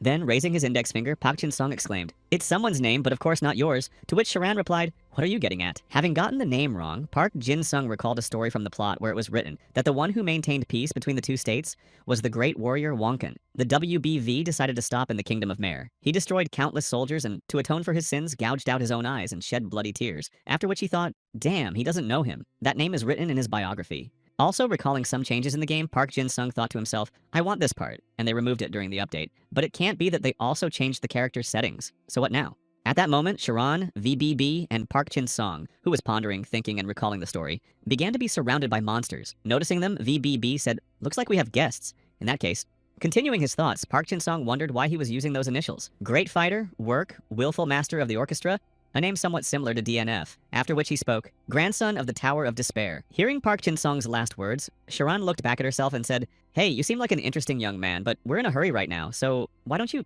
But Sharan hadn't finished her sentence before she was interrupted by VBB, who unleashed his entire aura and instantly destroyed the monsters. Having dealt with one problem, the Grandson of the Tower of Despair turned to Park Jin-sung and said, listen here, Blondie, who are you? Hearing the question from VBB, Park Jin-sung, breaking out in a cold sweat, thought, I guessed right, I just said it at random. Swallowing hard after hearing the question, Park Jin-sung exclaimed, Jin-sung, call me Jin-sung. Stepping closer to the WBV, Park Jin-sung smiled happily and said, you're much more impressive in person. After which he thought, I've never seen the WBV look so serious before. Upon learning the name of the young man who had just revealed a certain truth about him, WBV asked, Jin-sun, so what do you want? To which he replied, all I want is to climb to the top of the Heavenly Tower as your disciple, WBV. While WBV was talking with Park Chin-sun about becoming a disciple, he said, well, I just need you to tell everyone that we're working together. Hartz von Kruger continued to actively search for Park Chin-sun. Hearing WBV say, well, okay, let's go. Park Chin-sun followed along thinking he agreed a little too easily. As he continued walking up the stairs with the boss, Park Chin-sun heard Sharon's voice behind him saying, excuse me, Mr. Chin-sun. Catching the young man's attention, Sharon took him by the arm and added from a distance, I hadn't noticed how beautiful your eyes are. Our guild has some wonderful teas. Why don't we get to know each other better over a cup? Hearing the girl's request, Park Chin-sung immediately pulled his arm out of Sharon's embrace and said, I'm sorry, but I have no desire to talk about the Tower of Despair. Did you really think I'd fall for that? Seeing that Park Chin-sung was walking away from her, Sharon exclaimed, wait, okay, let's make a deal. Maybe you'll sell me the information. Hearing this tempting offer, he was forced to refuse. Having received another refusal to her proposal, Sharon exclaimed, goodness, what's so secret in your head? Hearing this, Park Chin-sung, hiding behind his collar, thought, I can't tell her. I've spent so much time on the DNF fan site waiting for the new storyline. Sighing in disappointment, Sharon said, fine, forget it. Just know what you're missing out on. Do you even understand the benefits of connections with the Magic Guild? Passes, tickets for Magada's airship, and even the chance to get magical ingredients. Just imagine. Hearing this remark, Park Chin-sun thought about the items from the Magic Guild, then asked Sharan, do you happen to have any fragments of the colorless cube? The girl handed him the ingredients and asked, fragments of the cube, like these? Feeling Park Chin-sun take the magical items from her hands, the girl exclaimed in annoyance, what are you doing? I'll chop off your hands. Give them back. After which VBV shouted, enough chatter, we're here. Hearing VBB's words, Park Chin-sung looked ahead and said, this is the boss's room. After which Sharan, indignantly pointing her finger at the guy, exclaimed, I'll remember this, so you'll be to blame. Soon after, Saria, the player Aganso, and Van Walshad entered the boss's room, where they noticed two more strangers. Quickly approaching them, Saria greeted them and heard, "Call me VBB," to which she replied, "And my name is Saria." After which Vaughn asked, "So where do we go now?" No sooner had he said this than something began to shine brightly right in front of him. Shielding his eyes from the glare, Van Walshed exclaimed, "Whoa, what kind of light is that?" The next moment, as he fell to the ground, Van Walshed noticed that the attack that had been heading his way had just been blocked by someone, saving him. After saving his companion, Aganso asked, "Van, are you okay?" To which he replied, "Hey, that was easy." Immediately after these words, the ruler's palace boss, Sieghart, spoke. "I am Sieghart, Lord of Light. Who dares to enter the tower in honor of the Dragon Lord? As Lord of Light and guardian of this place, I command you to leave." Ignoring the boss's dialogue on the top floor, the female warrior rushed into battle against Sieghart. Seeing this, Saria exclaimed, "Lady Adventurer." Also seeing that the adventurer had already headed into battle, Aganso noticed Van's actions and said, "Where are you rushing off to, my friend?" To which he replied, "Let's go keep her company." The next moment, a familiar voice rang out in the room, exclaiming, "I can help you." Hearing it and turning around, Hartz von Kruger said, "It's that same guy, the blonde terrorist." Determined to take revenge for everything that had happened earlier, Hartz shouted angrily, "How dare you show your face here? I'll tear you to pieces." But his path was blocked by the hand of the VBB, who shouted, "Stop!" Seeing that he had been stopped, Hartz shouted, "Don't you dare stop me!" To which he heard, "I can't let you do that, Chinson, he's my student." Continuing to explain his reasons, VBV added, "It seems there's been a misunderstanding here. Why don't we discuss this a little later? But if you're not willing to talk, don't blame me for what happens." Outraged by the old man's remark, Hartz snapped, "But..." Before he could finish, Van shouted, "Lieutenant, enough with the complaints." The next moment, drawing his subordinates' attention to the horde of enemies surrounding them, Wang Walshed added, "If you want to get out of here alive, let's put our differences aside. They're coming." Joining the battle against the monsters alongside the other NPCs, Pak Chin Song thought to himself, "Why did I volunteer for a boss fight? I was just planning to observe why there are so many of them here." Shifting his gaze toward where the player was facing off against Sieghart, Pak Chin Song thought to himself, "This scene is designed so that you'll fight the boss alone. These red crystals mark the entrance to the boss room, separating it from the side room. It seems the players can't see what's happening here." In an instant, the player dealt a devastating seismic blow to Sieghart, shattering his skull, and all the monsters froze instantly. Seeing that the enemies had stopped, Van Walshed said in surprise, "They've frozen." After which Aganzo added, "It's because their leader was defeated." Then Van added, "We've managed it." But despite the NPC's encouraging words, Sieghart recovered and, rejoining the battle, declared, "My master ordered me to protect this place, and I will burn anyone who stands in my way." Seeing that the boss had just recovered, the vice captain shot a displeased glance at the leader and said, "That bastard jinxed us." To which Van Walshad replied, "I'm sorry." Hearing his comrades exchange, Aganzo exclaimed, "So it turns out he's immortal." Hearing this, Park Chin-sung thought, "Everything's fine with the first stage." Continuing his thoughts, Park Chin-sun added in his mind, "Now we need to find out that the source of Sieghart's power is the floating castle. After that, we'll destroy the magic circle and the monsters guarding it. And only then, upon returning to the tower, will we begin the second stage of the battle with Sieghart." Hearing Sharon shout, "We're retreating!" and head for the exit, Park Chin-sung followed and thought, "Great, everything's going according to plan." Following the storyline, the player reached the floating castle, destroyed the enemies there, and sealed the magic circle. Having resolved the side issues, Saria said, "Thank you for everything." Seeing this, Park Chin-sung thought, "Looks like we've cleared the Sky Tower. While I wait for the cutscene to end, I'll have some fun with the other characters." Heading toward the exit after defeating the boss, Saria added, "I hope no problems arise with the large magic circle." At that very moment, upon entering the boss's room, Park Chin-sung looked at the boss's remains and thought, "Where's the map?" Looking out the window, Wang Walshad, Sharon, and the player saw a crybird hit the barrier, get fried, and plummet rapidly downward. After seeing this, Sharon exclaimed in surprise, "This is just unbelievable, so we won't be able to climb any higher, but what is this?" At the same time, standing behind a wall not far from them, Park Chin-sun thought to himself, "The group of adventurers confirmed that the Apostles' traces are hidden beneath a large magical matrix. Well, yes, no signs of corruption." Then, heading down the tower, Park Chin-sung mused, "The Heavenly Tower has been completely cleared, but why is there no map? Did I make a mistake somewhere, or did I miss something?" After descending a few floors, Park Chin-sung bumped into Lenny nearby, who was shouting, "Commander, where are you?" Pausing his thoughts and looking up, Park Jin-sung pointed at the girl and exclaimed in confusion, "What?" Hearing the guy's exclamation, Lenny looked back and saw Park Jin-sung behind her, who thought in confusion, "Lenny." Continuing to point his finger in the girl's direction, Park Jin-sung exclaimed, "Why did you come back here?" To which Lenny, sighing, turned up her nose and exclaimed, "Why? The commander's right-hand man must always be by his side. Besides, even though I haven't been recognized yet, if I work hard, I'll get a promotion." Immediately after her speech, Lenny turned her head to the side and, clicking her tongue in displeasure, added, "We should have agreed on this from the very beginning. It's all because of that idiot Dan." Hearing this, Park Chin-sung thought, "She carried out the wounded and came right back." Soon after, a voice rang out from the floor above. It was Wang Walshad, asking, "Can you do something with this matrix, just like you stopped Sieghart before?" Hearing him, Lenny exclaimed, "Commander, I think he's upstairs." Noticing the girl's intentions, Park Chin-sung stretched out his arm to block Lenny's path and shouted, "Wait a minute, stop." Stopping in front of Park Chin-sung, Lenny exclaimed, "What's the matter? Why won't you let me through?" Upon hearing this question, Park Chin-sung, picturing the situation upstairs, thought, "She's running off right now. A conversation is taking place. Your appearance will cause trouble." The next moment, shifting his gaze to the girl who had exclaimed, "Why are you staring?" Park Chin-sung added in his mind, "I understand. This is what needs to be done. I can't let Lenny interfere with the conversation. Lenny means trouble." Continuing to block the way, Lenny kept saying, "Let me through," to which the commander replied, "Right now, we're discussing important details of the plan. Let's wait here for now." He then thought, "No wonder I didn't find any anomalies in the tower. I wonder if they'll give me a map if I take Lenny to the first floor." After that, he said, "So now is the time." Meanwhile, having finished discussing the plan, Van Walshid said, "Let's hurry back. We need to report on a whole bunch of things." To which WB Vi remarked, "Wait, there's a vibration in the air. Something enormous." Feeling the airship flying straight toward the Sky Tower, VBS added, "And it's flying toward us at incredible speed." Hearing the words of the Sky Tower's grandson, Van Walshad looked out the window and, seeing the falling airship there, exclaimed the same thing. Also, peering out the window and seeing the danger behind it, Lenny cried out in fear, "The airship!" Hearing this, Park Chin-sung thought to himself, the final event has begun, painting a rough picture of the events in his mind. Park Chin-on thought, technically, the NPS Ophelia's rescue capsule will crash right in front of the adventurers, and the next chapter of the story will begin. Finishing his thoughts, Park Chin-sun said, "Well, now is not the time to think about him. We need to hurry down." To which Lenny exclaimed, "But it's going to crash right now." Hearing the girl's cries, Park Chin-sun placed his hand on Lenny's shoulder and said, "That's exactly how it's supposed to happen. Don't worry." To which the girl exclaimed irritably, "What nonsense! We have to warn the commander about the evacuation." Trying to keep the girl close to him, Park Shin-sung said, "I'm telling you, we're safe." To which Lenny, breaking free, shouted, "What are you talking about? Get out of my way, you psycho." Then the guy added, "I'm telling you, you can't go there." Hearing the girl exclaim, "A blimp is flying toward us." Park Jin-sung said, "It's fine. It's not heading toward us anyway." The next moment, seeing the look of shock on Lenny's face, Park Jin-sung looked back and saw that the blimp was flying straight toward them, and he exclaimed in confusion, "What?"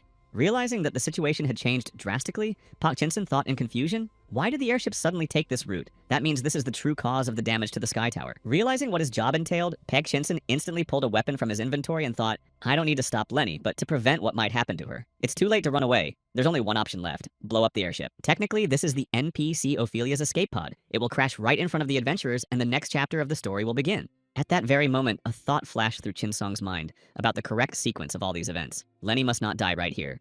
And at the same time, the airship needs to crash right in front of the adventurers for the sake of the story's continuation, if that's even possible. The next moment, seeing in the chat that you're giving up, Chin-sung, exhausted and feeling it was a complete waste of time, barely restrained his anger and, at the moment of impact, pushed the airship away from the Sky Tower. Using a trick to prevent the airship from falling, Park Chin-sung shouted, "Surrender! I, Park Chin-sung, will surrender in the Sky Tower? Don't make me laugh. I'll handle everything." At the same time, seeing what had just happened, Lenny thought in confusion, the airship stopped? No, it bounced off. What on earth happened? Finishing her thoughts, Lenny asked, "What did you just throw?" And in Park Chin-sung's inventory was a Heavenly Tower fruit, a rare, ordinary, strange fruit that instead of dealing damage, repels everything within a small radius when it bursts. Be careful, it works on allies too. Chasing after the airship and hurling Heavenly Tower fruits at it, Park Chin-sung shouted, "Where do you think you're going?" Hearing some strange sounds coming from below, Van Walsh had said in surprise, "What's that sound from below? Some kind of explosion." The next moment, sticking their heads out of the tower, Aganzo and Wang Walshad saw the airship flying toward them. At the same time, Park Chin-sung, climbing the stairs, was tossing the airship higher and higher, thinking, I'll manage at this pace. And Lenny, who had stayed behind, looking out from the tower at the airship, exclaimed in amazement, "What on earth is he doing? It can't be. He's trying to lift the airship all the way to the very top." As he continued to throw fruit from the Sky Tower, Park Chin-sung noticed that his supplies in the storage room had run out, and he had nothing left to keep tossing it upward. Peering into the storage room to confirm his suspicions, he exclaimed in confusion, "Damn it, they really are gone." Noticing that the airship was beginning to slow down, Lenny, who was standing below, thought to herself, "It's losing lift. It's falling again." The next moment, Lenny saw that Pa Chin-sung had jumped out the window and was heading after the airship, to which she shouted, "Hey, what are you doing?" Having figured out the colorless cube, Park Chin-sung mustered 200% of his strength and rushed after the airship, using the dark explosion skill. As a result of the final jolt, the airship flew straight to the floor where the adventurers were. At that moment, seeing the airship approaching them, Van Walshed rushed away from the window and shouted, "Get down!" The next moment, a falling airship appeared on their floor, crashing in the spot planned by the plot, and someone shouted, "Whoa!" And Park Chin-sung, seeing the Dornier card before him, joyfully exclaimed, "I knew it! The curse is gone!" But his joy vanished the very same moment he began to fall after completing the task, and he cried out, "But what will happen to me?" As he fell, Park Chin-sung screamed loudly and waved his arms, but suddenly felt someone grab his hand and pull him inside the tower. Looking up, he saw Lenny standing before him, who had saved him, and she said, "Well, now we're even." After everything was over, glancing at the hilt of his sword, Park Chin-sung thought, I didn't expect such a strong reaction. Peering into his inventory, Park Shin-sun, heading out on errands, thought to himself, one sword broke. Well, the quality was so-so anyway. The one I got from Linus I took along with my stuff and gold. That's a bummer too. Also glancing at his status window and seeing the 23rd level of adventurer reputation there, Park Chin-sung recalled the moment of the mission with Dornier, and thought that leveling up and learning Dark Explosion was a good idea. Recalling the moment this skill was activated, Park Shin-sun thought to himself, however, to use such skills, I need cube fragments. Continuing his thoughts, Park Chin-sun added in his mind, in short, they're called CCF skills. Considering how many I need to learn, I'll have to stock up on consumables, and in that case, upon arriving at the Belmare Principality of the Mages Guild, Park Shin-sung placed his hand on his neck and said, it seems I have no choice. One day earlier, at the entrance to the Sky Tower, having completed the mission with Dornier, Park Shin-sung said discontentedly, what do you mean? Pointing her finger at the boy, Lenny exclaimed confidently, I'll say it again. You stopped the destruction to save your own life, but I saved you purely out of good intentions. You owe me, and on top of that, I worked overtime. There was no order to save you. After listening to the girl's remarks, Park Jin-sung said in surprise, "Listen, does the captain know that you snuck into the Sky Tower illegally?" Hearing Park Jin-sung's question, Lenny exclaimed in a fluster, "Shut up. If you say a word, I'll definitely kill you," and then puffed out her cheeks. After getting a little angry at the guy, Lenny smacked Park Jin-sung on the head and, starting to run away, shouted, "6 o'clock on Saturday at the West Coast port, and if you pay me back with bad food, I'll bury you right there." Watching the girl who had just run away and hit him for no reason, Park Jin-sung, holding his hand to his forehead, said, "What the?" and then heard Van Walshid's laughter from behind him, who asked, "See you after the dungeon?" Turning back after hearing the question, Park Jin-sung saw an angry Hartz von Kruger and Wang Walshad, who added, "You're really having a blast, aren't you?" After hearing the man's question, Park Jin-sung said, "Captain, first mate," to which came the reply, "Goodness, relax. We have to say goodbye." After the captain spoke, Hartz von Kruger joined the conversation and said in a sinister tone, "Exactly. Tears are already welling up at the thought that we won't meet again, and I really wanted to leave your little head somewhere nearby." To which Park Jin-sung just laughed nervously. When everyone had said what they wanted to say, Van Walshot, walking away, said one last thing. "Jin-sun, I truly hope we'll see each other again." Watching the men walk away, Park Jin-sung thought, Van Walshot's curse didn't affect him, but given this whole situation, he might turn out to be much more dangerous. I need to stay away from him. Having finished his thoughts, Park Jin-sun was about to leave, but as soon as he turned his head, he saw the face of VBS in front of him, who snorted in displeasure.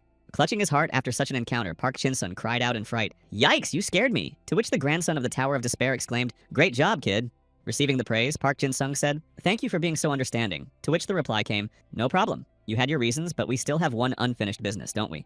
Standing aside, Sharan simply listened to the conversation, in which the Tower of Despair exclaimed, "Oh, of course, I'm so sorry. I'll keep my mouth shut until the day I die. I won't let it slip even in hell." To which VBV replied, "Interesting. Well, fine, so be it. I'll believe you." Having convinced the Tower of Despair's grandson that he would keep the secret, Park Jin-sung bowed in farewell, and the old man went on his way. Left alone with Park Jin-sung, Sharan asked, "Did he want me to hear this too?" "Right. Well, anyway, I'm not really that interested anymore. By the way, it was you who changed the ship's course." Continuing her conversation with Park Jin-sung, Sharan added, "But you could have blown everything up and escaped, and yet you brought him right to us." Recalling the moment when the pilot stepped out of the airship, Sharan added, "It's as if we were meant to meet the one who was inside." After expressing her thoughts on the situation, Sharan smiled gently and added, "It's okay, I'm just thinking out loud. If you want to trade, come see me anytime at the Mages Guild." Finishing his recollections of the previous day, Park Jin-sun arrived at his destination, looked around and said, "So this is the Mages Guild? I didn't realize it was this big." Recalling how the building looked from the outside in the game, Park Jin-sun thought to himself, "I thought it would be a small shop." Continuing his musings, Park Jin-sung imagined the situation that had arisen and thought to himself, "Interesting. It doesn't matter that I'll be dealing directly with Sharan. She needs information." Resting his hand on his chin, Park Jin-sung added in his mind, "Damn it, Namir, I'm not allowed to talk about this. So what should I offer her? Without gold or weapons, all I can offer her is..." After that, he heard laughter behind him. Turning around, Park Jin-sun saw Sharan standing behind him with her assistant, who said, "You arrived earlier than expected. Well, are you ready to talk now?" Hearing this, she added, "Oh, this one." Sensing Park Jin-sung's confusion, Sharan said, "That's right, it's Iris. Iris, say hello." To which came the reply, "No need. I know him." Receiving this answer from her subject, Sharan asked in surprise, "How do you know him?" Meanwhile, Park Jin-sung thought to himself, "Iris is the seer of the Mages Guild." Without taking his eyes off the girl, Park Jin-sung thought to himself, "She knows me, but how? How could that be?" Seeing the young man approach her, Iris said, "Jin-sung." To which she replied, "Allow me, Iris. You have seen my future, so you know what my role is." After receiving the question from the guild guest, Iris turned her back to Park Jin-sung and said, "The winds whisper that you prefer to think deeply about certain things, but everything has long been decided." Hearing the fortune teller's reply, Park Jin-sung clenched his hand into a fist and said, "Everything is decided." After which he joyfully exclaimed a phrase from the game in his head. Suppressing his sly smile after hearing the reply, Park Jin-sung thought to himself, "I hope I don't stand out too much." The next moment, Sharan gave a thoughtful chuckle. Hearing this, Park Jin-sung asked in surprise, "What is it?" Hearing the boy's question, Sharan said, "I only mentioned her name. How did you know she can see the future? First the VBB, then the airship, and now Iris. Who are you anyway?" After receiving the question from the leader of the Wizards Guild, Park Jin-sung thought to himself, "Oh shit, this is bad. I'm screwed." Eventually, unable to come up with anything better, Park Jin-sung approached the girl and said, "Well, it looks like it's time for me to reveal my true identity to you, Sharan." Having captured the girl's full attention, Park Jin-sung thought to himself, "There it is. This is the kind of information I can sell." And then said, "I can also see the future." A few days later, the Mages Guild, having noticed Loriana's disappearance, sent a girl to Sharan, who exclaimed, "Leader, we have a big problem." Hearing her subject's cries, Sharan said, "What happened? Catch your breath first." To which the girl replied, "She's gone." After catching her breath a bit from running, the girl looked at the scene of the disappearance and cried out, "Loriana is gone." Upon learning the reason for her subject's distress, Sharan said in surprise, "My goodness, Loriana, you're sure about that?" Then the subject held out her hand with the magical item toward the leader and exclaimed, "Look, the light of the magical stone she left behind has completely gone out. Just yesterday it was in perfect working order, but today it doesn't respond to any of my calls." After listening to her subject's report, Sharan said, "I see. Go check the surrounding area for now." To which the subject replied, "Yes, ma'am." As soon as the subject left the office, Park Jin-sun entered and said, "So I was right. Loriana Cornaro, 18 years old, a genius of her family, graduated from the School of Magic with honors. The girl is better known for her arrogance than her skills. I saw it all. They'll find her safely, I'm sure." After listening to Park Chin-sung's monologue, the leader of the Magic Guild thought, it seemed to me that he had gone mad when he spoke of Loriana's disappearance. But suddenly, this is his doing. The situation is radically different from when he revealed the true name of the VBB and learned about Iris. Without taking her eyes off the boy who had warned of future events, Sharon added in her mind, but the airship, does he really see the future? Barely holding back his sly smile, Park Chin-sun thought, Loriana's disappearance is happening right after the incident at the Sky Tower. What a stroke of luck. All the stars have aligned to showcase my vanishing skills. There's no need to even worry about that part of the plot. The next moment, shifting his gaze to the nervous Sharon, Park Chin-sung added in his mind, but it seems she still doesn't believe me. Well, in that case...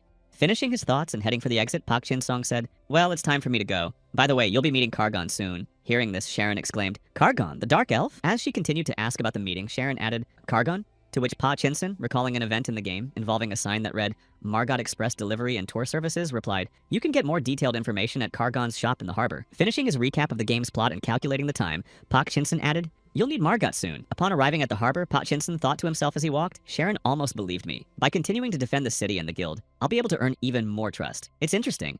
Most problems can be solved before they somehow affect the adventurers. Continuing his musings on rewards, Park Chin-sung thought to himself, on top of that, I'll get equipment as a reward. And what if I ask for gold and potions? Suppressing a smile at the impropriety of his actions, Park Chin-sung thought, well, since I'm cheating anyway, I might as well keep going in the same vein. After all, my words aren't even lies. Not paying attention to the road, Park Chin-sung accidentally bumped into someone with his shoulder and, gasping, thought to himself, oh no, I got carried away talking to myself. After bumping into Chin-sung in the game, Guessing said in surprise, is this how all players behave these days? Stop, Dark Knight. Recognizing the guy she'd bumped into, Guessing exclaimed in surprise, oh, you're the Dark Knight from the Sky Tower. Also recognizing the person he'd bumped into, Park Chin-sung, rushing to run away, shouted, no, but heard in his wake, that's right, hi, long time no see. Starting to catch up to the fleeing man, Guessing shouted, are you still playing? Why is your level so low? Do you want me to be your carry? Suddenly noticing something interesting, Guessing stopped in his tracks and shouted, Chin-sun! Hearing his name, Park Chin-sun grabbed his head and cried out in embarrassment. Seeing the guy's reaction, Guessing poked Chin-sun with his finger and said with a laugh, are you serious? I'm just writing in private. Why are you so scared? To which he replied, what the hell are you doing? The next moment, realizing something interesting, Park Chin-sun asked, wait, but how do you know my name? Upon receiving the question from the guy, Guessing exclaimed, oh my god, your real name is written in your username? After that, Park Chin-sung threw his head back and thought, what a fool Chin-sung is. Since when has there been such a thing in the Sky Tower? Continuing his thoughts and recalling the moment of his introduction to the WBV, Park Chin-sung mentally added, it's all because I introduced myself to the WBV that way. Until then, I didn't have a nickname, so my actions can have consequences like this. The next moment, Guessing created an invitation letter and said, I like you, join our guild. As he listened to Guessing exclaim, we'll give you all the equipment, potions, and access to dungeons and raids, Park Chin-sung replied, no thank you. Ignoring Guessing's words, who was saying, and we have all kinds of training, Park Chin-sung heard a voice from somewhere behind him say, without you, I know. Hearing this exclamation, Park Chin-sung thought to himself, a familiar voice, and walked past Guessing, who continued, much more important is that I'm here now. Approaching the source of the shouts, Park Chin-sung saw Ophelia Wigrins, who, holding a dagger in her hand, cried out, I'll be back and I'll take my revenge, no matter what. Peering out from behind the building to see what was happening, Park Chin-sung thought to himself, Ophelia Wigrins, the one who survived the burning airship. Despite all the shouts, Van Walshed knocked the weapon out of the girl's hands and said sternly, Miss, I understand how you feel, but don't try to bite off more than you can chew. Be realistic about your abilities. Seeing the whole picture in yet another player, Park Chin-sung thought to himself, Van Walshad and a Gonzo? The Behemoth quest is beginning. The Archer-class muse is completing it. Hearing Van Walshad's remark, Ophelia bowed her head and said, the temple above the Behemoth is my home. Continuing to tell her story, the girl, lost in her memories, added, and all the people who lived there were my family. Recalling the times of those terrible events that happened on the Behemoth, Ophelia added, but Lotus forced all the believers to fight to their last breath. Finishing her account of what had happened, Ophelia exclaimed, I can't just stand by? To which a voice replied, calm down, it's not that simple. You can't act rashly. The Behemoth is a flying whale, a religious order that protects the ruins on the whale's back, the religious order of Pawn.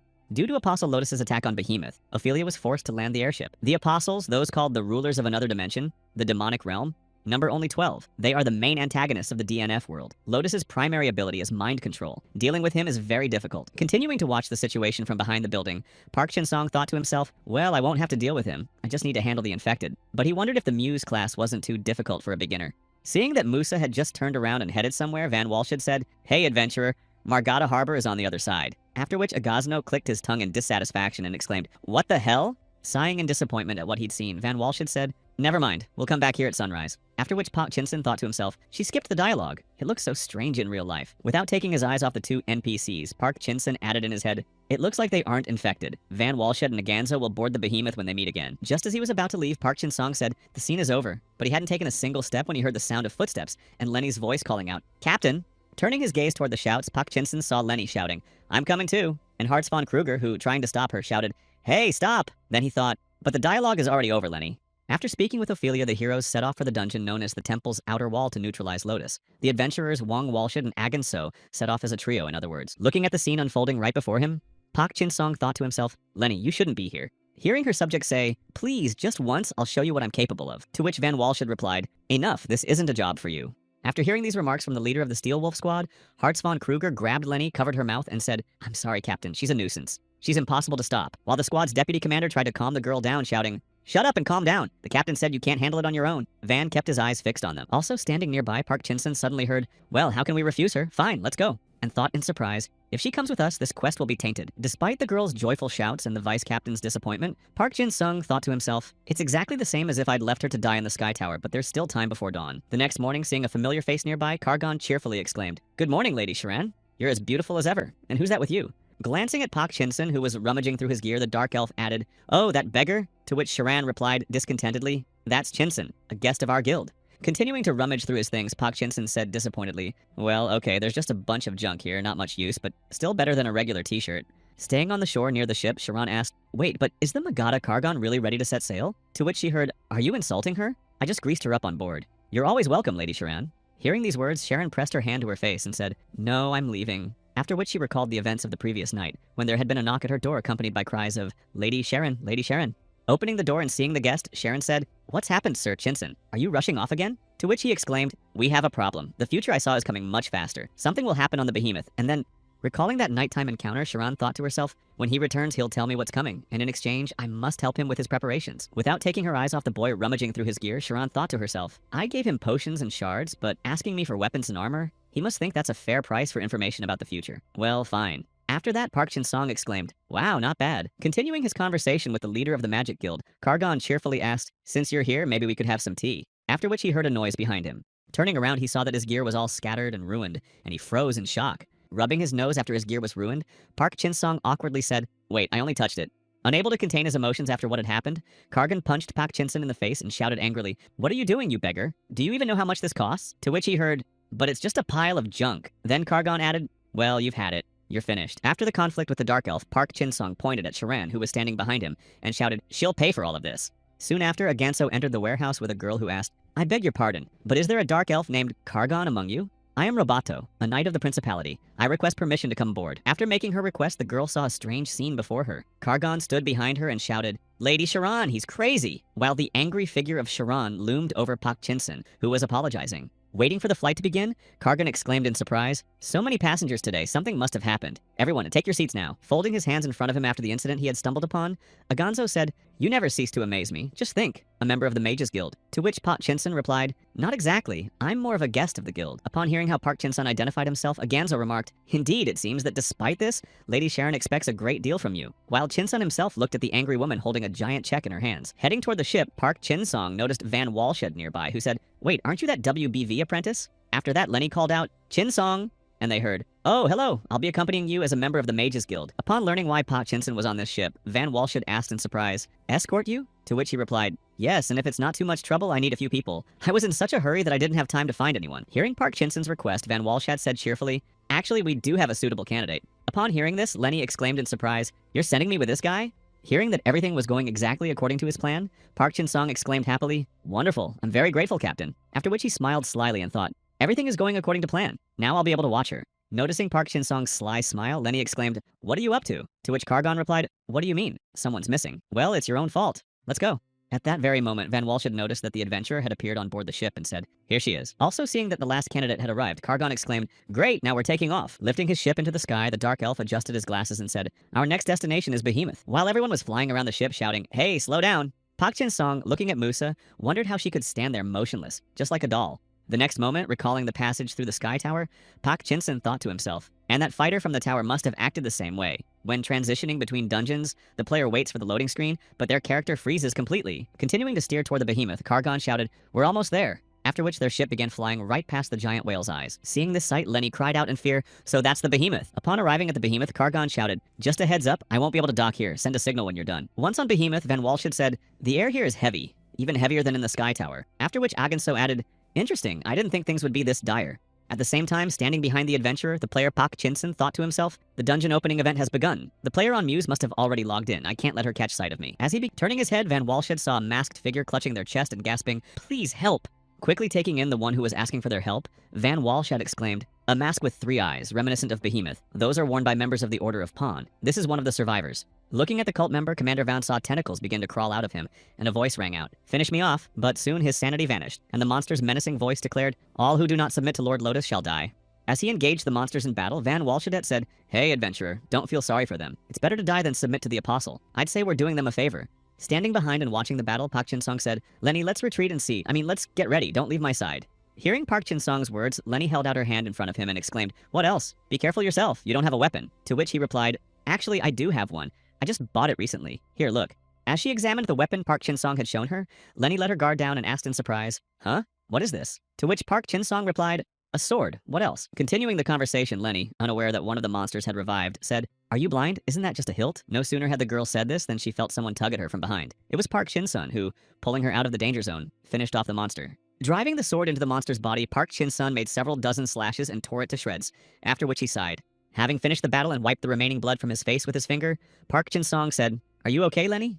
Meanwhile, having dealt with the monsters, Van Walshed said, now everything makes sense. Also, having assessed the situation in this place, Agonzo said, adventurous, as you may have already noticed. Without turning his head toward Musa, Agonzo whispered, someone's been following us ever since we left the temple. After which Wang added, well, that's a bad idea. It's not so easy to hide from us and Agonzo.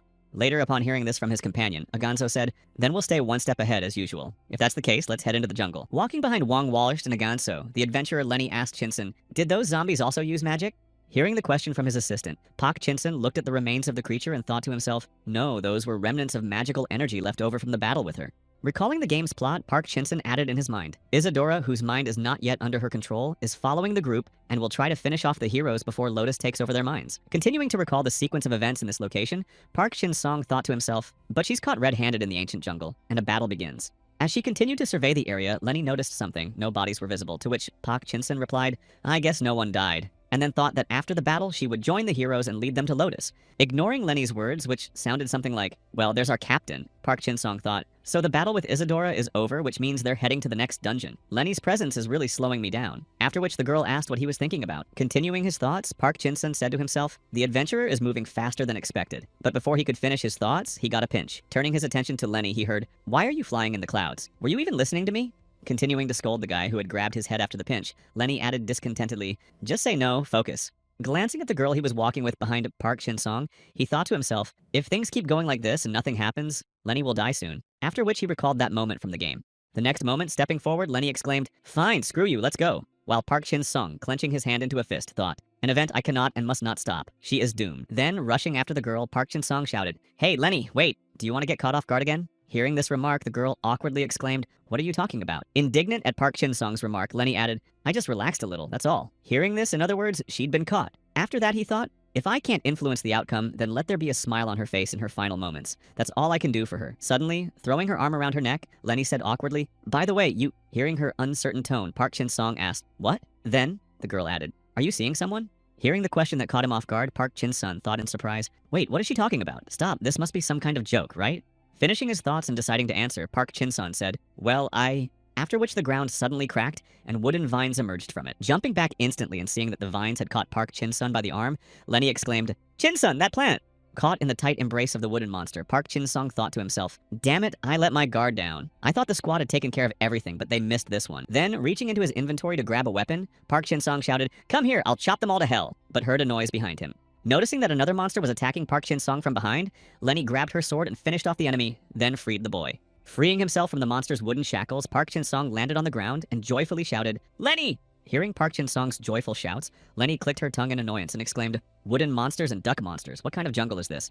After the girl's question, Park Chin-sung exclaimed, it's a hunter-warrior fanatic class monster that became a monster by resisting Lotus's mind control, and that wooden one is a tree spirit. It's trapping you in its path. And then, upon hearing, shut up, take your position already, following the girl's instructions and pressing his back against her, Park Chin-sung realized they'd been caught off guard from the very beginning, to which he replied, I got distracted for a moment. It happens to everyone. Later, upon hearing the monster's roar, Park Chin-sung and Lenny engaged them in battle and began to destroy the enemies one by one, after which Park Chin-sung thought, all right, so be it. After finishing the battle with the enemies, Lenny leaned on her sword and began to catch her breath, while Park Chin-sung was still able to stand on his feet. But when he saw the girl collapse, Park Chin-sung called out, "Lenny, are you okay?" She replied, "I'm just a little tired." Then the boy added, "Don't scare me like that, you can get up." After hearing Park Chin-sung's question, Lenny, looking at the ground, held out her hand and said, "No, I think I twisted my ankle. Give me a hand." Not waiting for Park Chin-sung to reach out, Lenny said, "Actually, Lenny, I'm meeting someone and you know her very well." Hearing Park Chin-sung's reply as he held out his hand to her, Lenny said, "Oh, of course, that's what I thought." After which the guy said with a smile, "By the way, we have a date this weekend." After that, casting a surprised glance at Park Jin-sung, Lenny said, "You haven't forgotten what you promised, have you?" Seeing how the girl's expression changed instantly, Park Jin-sung thought, someone might say this is just pity, or that I'm doing the wrong thing, and then said, "Actually, I don't know if there's anywhere to go here." After voicing his guesses about a place for a date, Park Jin-sung thought to himself, whatever, at least Lenny will go to the other world with good memories, and then got kicked in the gut. After getting scolded and starting to run away from the girl, Park Jin-sung shouted, "Ouch, why are you doing this to me?" To which he heard, "Shut up, I've only just started." Then the guy added, "Hey, but I really don't know if there are any restaurants around here," to which he heard only laughter. Continuing to fight her way through the remaining monsters, Lenny shouted, "Chinsun, the captain definitely went this way." To which she heard, "I told you, this is the only way to Lotus." After making that remark, Park Chin-sung recalled the dungeon map and thought to himself, after passing through the Pawn Sanctuary, the player enters the Silver Knight location, where the Order of Pawn keeps weapons to fight Lotus, but here, in a moment of reflection, Park Chin-sun heard, "Hey, Chin-sun, look over here." He glanced over and thought, those are traces of Musa's skills. The next moment, noticing Lenny's gear on the floor, she added, "Oh, look, there's something shiny here." Noticing the armor, Park Chin-sun joyfully exclaimed, "It's that!" Picking up the rare equipment, Park Jin-sung joyfully exclaimed in his head, "Well, of course, it's a rare item. It looks like a drop Musa missed or something." But noticing a strange chain on the item, Park Jin-sung said disappointedly, "Hey, what are these chains?" To which Lenny replied, "It looks like a magic seal." Hearing Lenny's words, Park Chin-sung thought to himself, damn, I completely forgot about rare items. They're usually sealed. And then said, well, okay, I just need to click on it, right? Hearing what Park Chin-sung was about to do with the sealed item, Lenny asked, how can you click on it? You can't remove a magic seal like that. To which the guy thought, come on, wasn't that how it worked in the game? After moving the item to his inventory, Park Chin-sung continued on his way and said indifferently, never mind, I'll ask Sharan for help later. On his way, he stumbled upon even more sealed gear that had remained uncollected after the monsters were destroyed. The next moment, remembering Musa, Park Chin-sung added to himself, she definitely doesn't need all this loot. Musa isn't her main character. Leveling her up is a whole other task. After gathering all the scattered gear, Park Chin-sung, breathing heavily with greed, cackled and shouted, come to daddy! At the same time, the main group of characters, along with the adventurer, defeated Aslor, the high priest and boss of the Pawn Sanctuary. Taking his last breaths, Aslor said, Isadora, you said we were family. Please spare our lives. Hearing the high priest's final plea, Van Walshad said, I too can resist mind control. I'll transform just like you, but then Emily won't let me back home. Joining the conversation, Isadora bowed her head over her companion and said, Aslor, you always saw things through to the end, even when it came to forbidden magic. Upon arriving at the High Priest's Hall, Park Chin-sung stood at a distance with Lenny, observing the events and thinking, wonderful, here they are. They've just defeated the boss, Aslor. Pointing ahead, Lenny exclaimed, over there, Captain! Captain! At that moment, Park Chin-sung grabbed the girl by the arm and said, wait, don't interfere, this is a serious conversation. Afterward, he thought, we need to be more careful. Following this column could put us in the player's line of sight. Seeing Aslor's behavior and hearing him shout, fools, Isadora said, we don't have much time. Let's get out of here quickly. Hearing this, Aganzo said, all right, let's go. Noticing that everything seemed to have gone well, Park Chin-sung thought to himself, it looks like there's no damage, just one last event left. At that very moment, noticing that everyone was already leaving, Lenny rushed after them and shouted, hey, Captain, wait. But before she could finish her sentence, she tripped over a book and fell to the ground. Seeing Lenny fall, Park Chin-sung asked in surprise, why are you laughing? While Lenny was already seething with anger. The next moment, noticing what exactly Lenny had tripped over, Park Chin-sung exclaimed in surprise, wait a second, a book? It's the Book of Genesis. The Book of Genesis is a sacred book that describes the fate of the Pandemonium Apostles, as well as the end of Arad, making it the most important element of the DNF storyline. While Park Chin-sung was lost in thought, Lenny tossed the book into the air and began slashing it with her sword, shouting angrily, damn book, take this! Seeing what Lenny was doing to the Book of Genesis, Park Jin-sung grabbed her by the shoulder and exclaimed in shock, what are you doing? To which the girl indignantly asked, what's it to you? Continuing to scold Lenny, Park Chin-sung shouted, do you even realize how important it is? After which someone called out, hey, is anyone there? Turning back, Van Walshad looked into the library where Park Chin-sung and Lenny had been hiding, but they were no longer there. Walking further to examine the room more closely, Van Walshad said in surprise, interesting, maybe I imagined it, while Park Chin-sung and Lenny hid under the table. Noticing that his companion had walked off somewhere, Aganso called out, hey Van, where'd you go? To which he shouted, I'm coming! And Park Chin-sung, who was covering Lenny's mouth, heard those very words. Watching the footsteps of Wang Walshad, who had left the library, Park Chin-sung thought to himself, that was close. But now Wang wouldn't be able to find the Book of Being, and that was the final part of the boss-defeating event. At that very moment, hearing Park Chin-sung say, if we don't do anything, a curse might appear, Lenny turned her gaze to the boy and saw him standing too close. Seeing that Park Chin-sung was too close to her, Lenny exclaimed, what are you doing? Why are you so close? To which Park Chin-sung replied quietly, freeze for a second. Noticing Park Chin-sung's lips moving toward hers, the girl said, wait, we shouldn't, and then sighed heavily. But having braced herself for the kiss, the girl was ready for anything, except that Park Chin-sun, having taken out a pen, began taking notes, muttering to himself, "Great will, end of the worlds. How was it again? Remember, Chin-sun, you've been through this 1,000 times." Without ever feeling the kiss, Lenny said, "Hey, Chin-song," to which she heard, "Be quiet, let me think." Finishing his writing, Park Chin-song said, "The rest were weeping. No, they were in mourning." After which he held the writings out before him and joyfully exclaimed, "It's done. The first chapter of the Book of Genesis." Rejoicing that he had been able to remember, Park Chin-sun thought to himself, "Maybe I'm not a genius, but I managed to memorize this. Lenny, why are you stuck there?" To which the girl angrily exclaimed, "I'm thinking about how to kill you." Following his companions, Van Walshad heard a strange sound behind him. Turning around, he noticed a book on the ground and wondered, what kind of book is this? Seeing that Van Walshad had noticed the book he'd tossed, Park Chin-song thought happily, "So the package has reached its recipient." After reading the book and spreading his arms, Van Walshad said, "They were gods, but they never managed to master the true power. That's what the Book of Genesis says about them." Well, is this really a mythical tale? I've never read anything like this before. Holding Park Chin-song's manuscript in his hand, Van Walshad exclaimed, "It's not even finished yet. Well, I'll take it with me." Seeing the reaction of the leader of the Steel Wolves to the Book of Genesis, Park Chin-song said, "Has he gone mad or something? He's screaming like he's been cut, and his face." After that, Lenny added, "It's the first time I've seen him like this."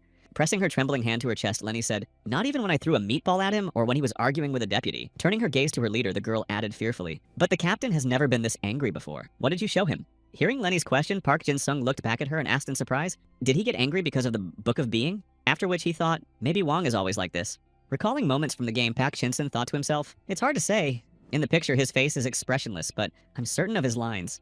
While the next finishing, feeling these strong tremors as well, Agonzo shouted to Isadora, "What's happening?" To which the girl replied, "Behemoth, he's wounded." Realizing what exactly had caused this earthquake, Park Shin-song thought fearfully, "Lotus!" Of course, Lotus is trying to subdue Behemoth. Clutching his head after being affected by Lotus's power, Park Shin-song thought to himself, "Damn it, his mind control works even at this distance." After a while, feeling relief, Park Shin-song, kneeling, said, "The damn earthquake and these visions have stopped." And then thought, to experience this firsthand is an interesting experience. One must not act rashly. The next moment, hearing the girl say, "Damn, Shin-song, you're like..." Park Shin-song said to Lenny, "Let's go back." Hearing her companion's instruction, the girl asked nervously, "What about the captain?" To which Park Shin-song replied, "I've figured something out. We need to report to the guild immediately." After which he thought, "Actually, I already know the whole story." While in her office, Sharan heard the ring of the magical receiver lying on her desk. After the boy's joyful exclamations, Lenny asked, "What exactly did you figure out?" "Well, how should I put it? I think I know where Behemoth is headed." A short while later, upon arriving at the Wizards Guild, Lenny remained behind closed doors while Chinsun and Sharan spoke. Suddenly, she heard a cry from the central ocean. Hearing Sharan's exclamation, Park Chinsun said, "The ocean in the middle of the sky. Lotus used to live in water, but now he can't even use half his power because of the dry climate." Looking at the open book on her desk, Sharan asked, "And that's why he sent Behemoth to the Middle Ocean?" To which she heard him reply, "It'll work out." After Sharan's shocked exclamation, "What did you just say?" Park Chin-song pressed his hand to his eye and said, "In the middle of the mission, I had a vision of the future where the Lotus's plan worked." Continuing to recount the plot of the completed game, Park Chin-song added, "He fully restored the Apostle's power and destroyed Arad." Dropping the wineglass from her hands, Sharon exclaimed, "You destroyed it? Are you absolutely sure?" To which Park Chin-sung replied, "And unfortunately, that future cannot be changed." Hearing Park Chin-sung's words, Sharan placed her hands on his shoulders and cried out, "How can it not be changed? There must be at least some way to defeat Lotus." After listening to Sharan's concerns, Park Chin-sung said, "Well, I have one idea." The woman exclaimed, "Tell me." The young man held out his hand and said, "First, I need 100,000 gold pieces." A short while later, seeing that Park Chin-sung had left the office, Sharon Lenny exclaimed, "Chin-sung has finished his report. It's time for us to return to the Behemoth." After hearing the girl's exclamation, Park Chin-sung said in a completely calm tone, "Lenny, let's go for a walk somewhere first." The girl asked in surprise,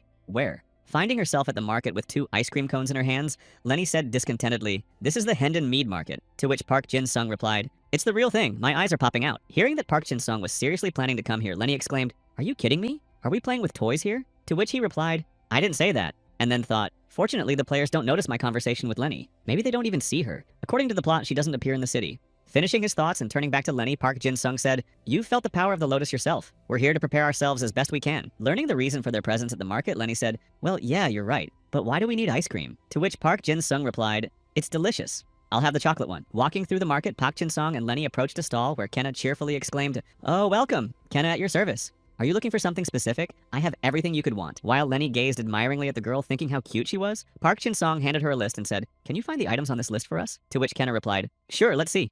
After glancing over the list the customer had given her, Kenna chuckled thoughtfully and said, "Oh, I see, it's clear." After thinking it over, the girl said, "I'll need some time, so come back in the evening." Hearing this, Lenny exclaimed, "In the evening? But we can't wait that long." The next moment, turning her gaze to the boy, Lenny said, "Chinsun, well, tell me." And upon hearing, "Well, there's nothing we can do about it. It seems we'll have to now." Turning his gaze to Lenny and with a smile on his face, waving his hand, Chinsun added, "Stay at the market until evening, right?" Quickly heading away from Kenny's tent, Pak Chinsun called out, "Let's go then. I'll feed you properly. I keep my word." To which Lenny, catching up to him, shouted, "Wait a minute." Waving goodbye to the pair, Kenny called out, "See you later." Then glanced again at the list where it said, "Look around as long as possible," and smiling added, "You love birds." Strolling through the market, Lenny spotted a fish stall nearby and, grabbing Chinsun's arm, pulled him toward it. Feeling the girl's gentle tug, Park Chin-sun turned his attention to her as she pointed out what had caught her interest. Approaching the stall that had piqued the girl's curiosity, Park Chin-sun pointed to the fish's head, which, in his opinion, bore a resemblance to Lenny. But his teasing didn't last long. Unable to contain her anger, Lenny placed the fish's head on Park Chin-sung's head. Continuing their walk, the couple stumbled upon another shop, this time featuring a balloon popping game. After buying some throws, Lenny hit all the targets with her darts and won a toy. As the day drew to a close, Chin-sung bought some more snacks and they sat down on a bench to rest after a long and exciting day. As she savored the treats Park Chin-sun had bought for her, Lenny said, "My little sister would love this." Hearing this, Chin-sun asked about her sister, then thought about her family. Beginning to rummage through his memories, Park Chin-sun mentally added, "She only had a mother and a younger sister named Laura. They're very poor, which is why she, as the model eldest daughter, wants to advance in her career." Collecting his thoughts, Park Chin-sun spoke to Lenny, after which she suddenly said, "Thank you for taking the time to meet with me. A master swordsman like the captain doesn't need assistants, and even if he did, he certainly wouldn't need novices like me." Sitting next to her, Park Chin-sung heard Lenny add, "I'll be lucky if I don't die on this mission," after which he immediately felt a chill run down his spine and a lump form in his throat. Clutching the toy she'd won at the fair in her hands, Lenny added, "When I think about leaving my family, it brings tears to my eyes." The next moment, rising from her seat, the girl added, "But today I was able to relax without thinking about anything."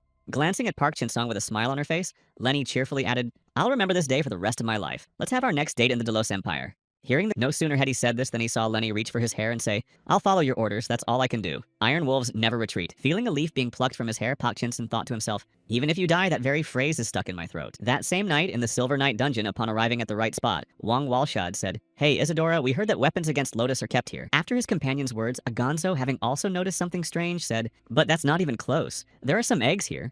No sooner had he said this than a monster burst out of one of the eggs and ran toward them. Noticing this, Agonzo cried out, "It can't be, it's Lotus." Somewhere in the port of Magada's dock, leaning on Robato's sword, she said, "The squad is delayed," after which a voice from behind called out, "Everything's fine with them, don't worry. The adventurer will definitely defeat the apostle." Suddenly a ship appeared at the dock. Seeing it, Dan exclaimed, "Magada has returned." Soon after, Musa disembarked from the Magata. Seeing her, Hartz von Kruger approached the girl and asked, "Adventurer, why are you alone? Where's the captain?" Then the girl handed the emblem to the first mate. Seeing it, Hartz von Kruger exclaimed in surprise, "The emblem of the knight's captain." After which he thought, he needs our help. Realizing why Musa had returned alone, the first mate exclaimed, "So be it, lead us to the captain. Iron wolves, assemble." At the same time, having put on his new armor, Park Chin-sun joyfully said, "The sealed gear," after which Sharan said, "I've unsealed everything." Hearing this, Chin-sun joyfully exclaimed, "Thank you." Opening the status window, which read, Chin-sung level 28, Adventurer reputation 277, Park Chin-sung said, "Let's see how strong I am. 10 times stronger than before." Closing the status window, he exclaimed, "Wonderful." Then he noticed the armor had disappeared and cried out in surprise, "Wait, where did the armor go? That's strange, though the glory points are still there." The next moment, looking at his hands and noticing the armor there, Park Chin-sun said, "It's invisible and I don't feel any weight. Another gift from Namir." Hearing this, Sharan asked, "Excuse me, who said what?" And then added, "Never mind." After accidentally hearing "Thank you for everything, adventurer" somewhere on the street, Park Chin-sung thought to himself, that familiar voice and that line. Holding the bracelet in her hands, Iris added, "Would you believe that these pitiful few minutes could determine the fate of all of Arad?" Peering from behind the door and eavesdropping on the conversation, Park Chin-sung thought to himself, Iris is giving Muzi a hyper-jamming bracelet that suppresses Lotus's mind control. Seeing Muse put on the device, Park Jin-sung thought, a hyper-jammer because of her sloppy work? An adventurer, so enough with the nonsense. My task is to preserve the original plot. I can't change it on a whim. The plot, after all, is just a game. When Musa returned to the Port of Hearts, seeing her, he said, "Well, now that you've sorted out the details, we're combat ready. Let's go." Hearing the command all aboard, Park Chin-sung followed Robato, thinking, finally the final flight to Lotus begins. Back on the Behemoth, Park Chin-sun and the rest prepared for the operation. There were only 2 destinations. The first was right in the center of the ruins where Lotus was hiding. The second was the ruins themselves where the other cult members had fled. Thus, the squad split into 2 groups. Mu's group set out to deal with the cult, while Park Chin-sun and the knights decided to clear the path to Lotus. Fighting the monsters in the ruins, the vice captain shouted, "Fire, blow them all to smithereens," and the cry echoed toward Lotus. At that very moment, Park Chin-sung, preparing to use his skill, shouted, "Everyone step aside," and then destroyed a dozen enemies with a high-speed dash. Having fought his way forward, Park Chin-sung suddenly heard Dan's cries nearby, shouting, "Help!" Rushing to his aid, Park Chin-sung destroyed the enemy who had almost reached Dan, then asked seriously, "Why are you guys struggling so much against these mobs?" Hearing Park Chin-sung's remark, Fiona, who was nearby, thought in surprise, "So he's strong. That must be what Lenny was talking about." Getting back on his feet after being saved, Dan said, "Thank you," to which Park Chin-sung replied, "Don't let your guard down. As soon as we enter the center, Lotus will activate mind control." Dan then exclaimed, "Mind control? How do we defend ourselves against it?" Noticing Pa Chin-sung's strange behavior as he stood before him, Dan asked, "Chin-sung, what's wrong?"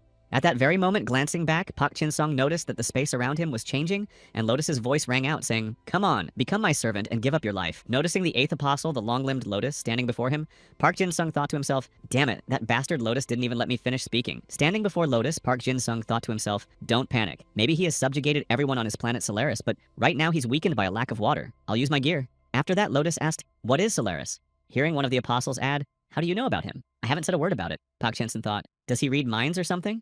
The next, surprised by what he found in Pei Chinson's mind, Lotus added, "You know the future as if you've read the script, so you're from another world, aren't you, Chinson?" Holding his head, Pak Chinson thought to himself, don't think, those thoughts won't stick," and then heard, "Answer me." Angered at the boy, Lotus added, "If you refuse to answer, I'll blow your tiny head off. The world you lived in, that gray city, and what kind of curse is this?" Faced with question after question, Park Chin-sun, starting to think about everything under the sun, shouted, "Is it really that interesting to read other people's thoughts? Then choke on it, you multi-eyed beast." Starting to receive too many thoughts from Park Chin-sun, Lotus shouted, "What kind of chaotic thoughts are these? Stop it." Seeing that, pulling his sword from his inventory in a spare moment, Park Chin-sung said, "It's true, I'm from another world, just like you, so I've got a ton of knowledge. I can pull you out of this hole." Hearing the boy's words, Lotus shouted, "You worthless fool, make yourself clearer." To which Park Chin-sung, pressing the sword to his own throat, replied, "Stop meddling in my thoughts. Just try it, and I'll cut my own head off." After hearing Park Chin-sung's threats, the eighth apostle said menacingly, "You dare to play games with me, Great Lotus? Do you think I'll believe you?" Hearing the apostle's words, Park Chin-sung said, "Do as you please. I have nothing to lose." To which he replied, "Ha, you devil, say what you want." Hearing the monster's question, Park Chin-sung said, "Lotus, you are the source of this corruption." Upon receiving the question from Park Chin-sung, Lotus said, "Oh, I've already seen that question in your thoughts. Let me think. Among the apostles, there are those who spread all sorts of things. For example, that ugly Delazy." Hearing the vague answer, Park Chin-sung said, "The corruption I'm talking about isn't something physical." To which he replied, "Whatever it is, I had nothing to do with it." Not wanting to give up so easily, Pa Chinson, without removing the sword from his neck, said, "So you know who it could have been." Hearing Lotus's laughter, he asked, "What's so funny? You already know the answer, don't you?" Receiving the question from the young man, the eighth apostle replied, "Exactly as you said. Namir is not omnipotent. She cannot hide from the all-seeing eye if there is someone capable among the apostles." After sighing in disappointment after hearing this, Pak Chin-sung thought to himself, the devil herself might be the source of the corruption, though these are merely guesses.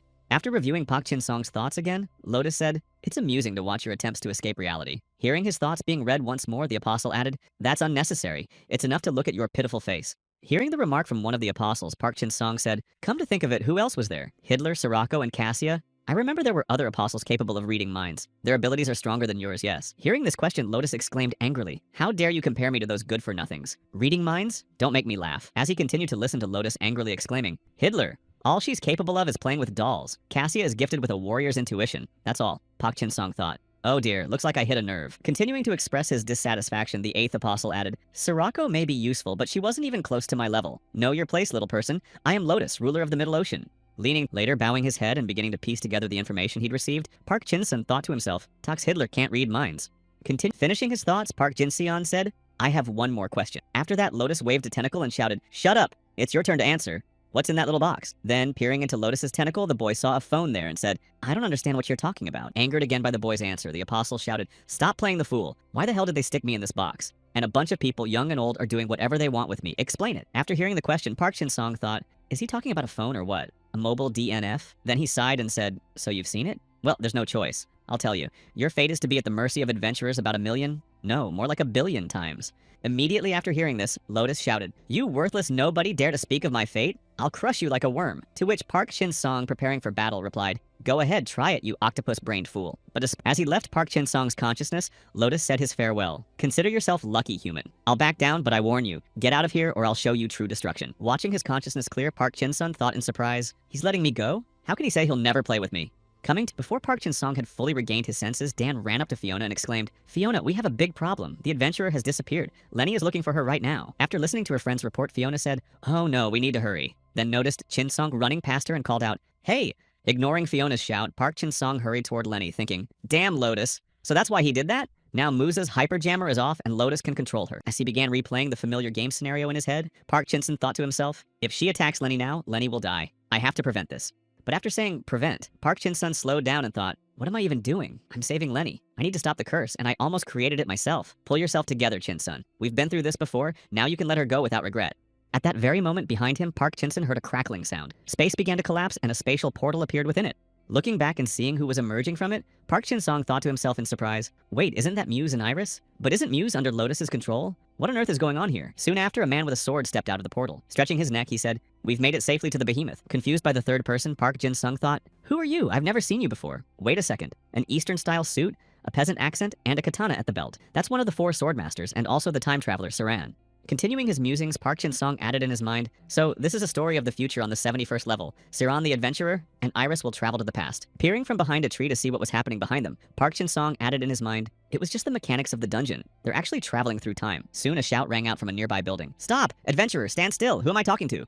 Hearing these shouts, Park Jin-seon thought to himself, Lenny's voice, after which Saran said, "Here she is." After the time traveler's remark, Park Jin-sung peered out from behind the tree in surprise and heard, "I'll say it again. If the timekeepers find out, we're in big trouble, so we don't touch anything in the past." As he began to draw his sword from its sheath, Siren added in a menacing tone, "Unless it's Lenny." Hearing Saran's words, Park Jin-sung thought, bewildered, what is he talking about? According to the plot, the past doesn't change. Unless they're not just observers, that would be tampering. Watching as the characters headed up the stairs, Park Jin-sung, remaining where he was, thought, it seems Lenny is in danger, but should I intervene? If Musa sees me, then the Time Lords?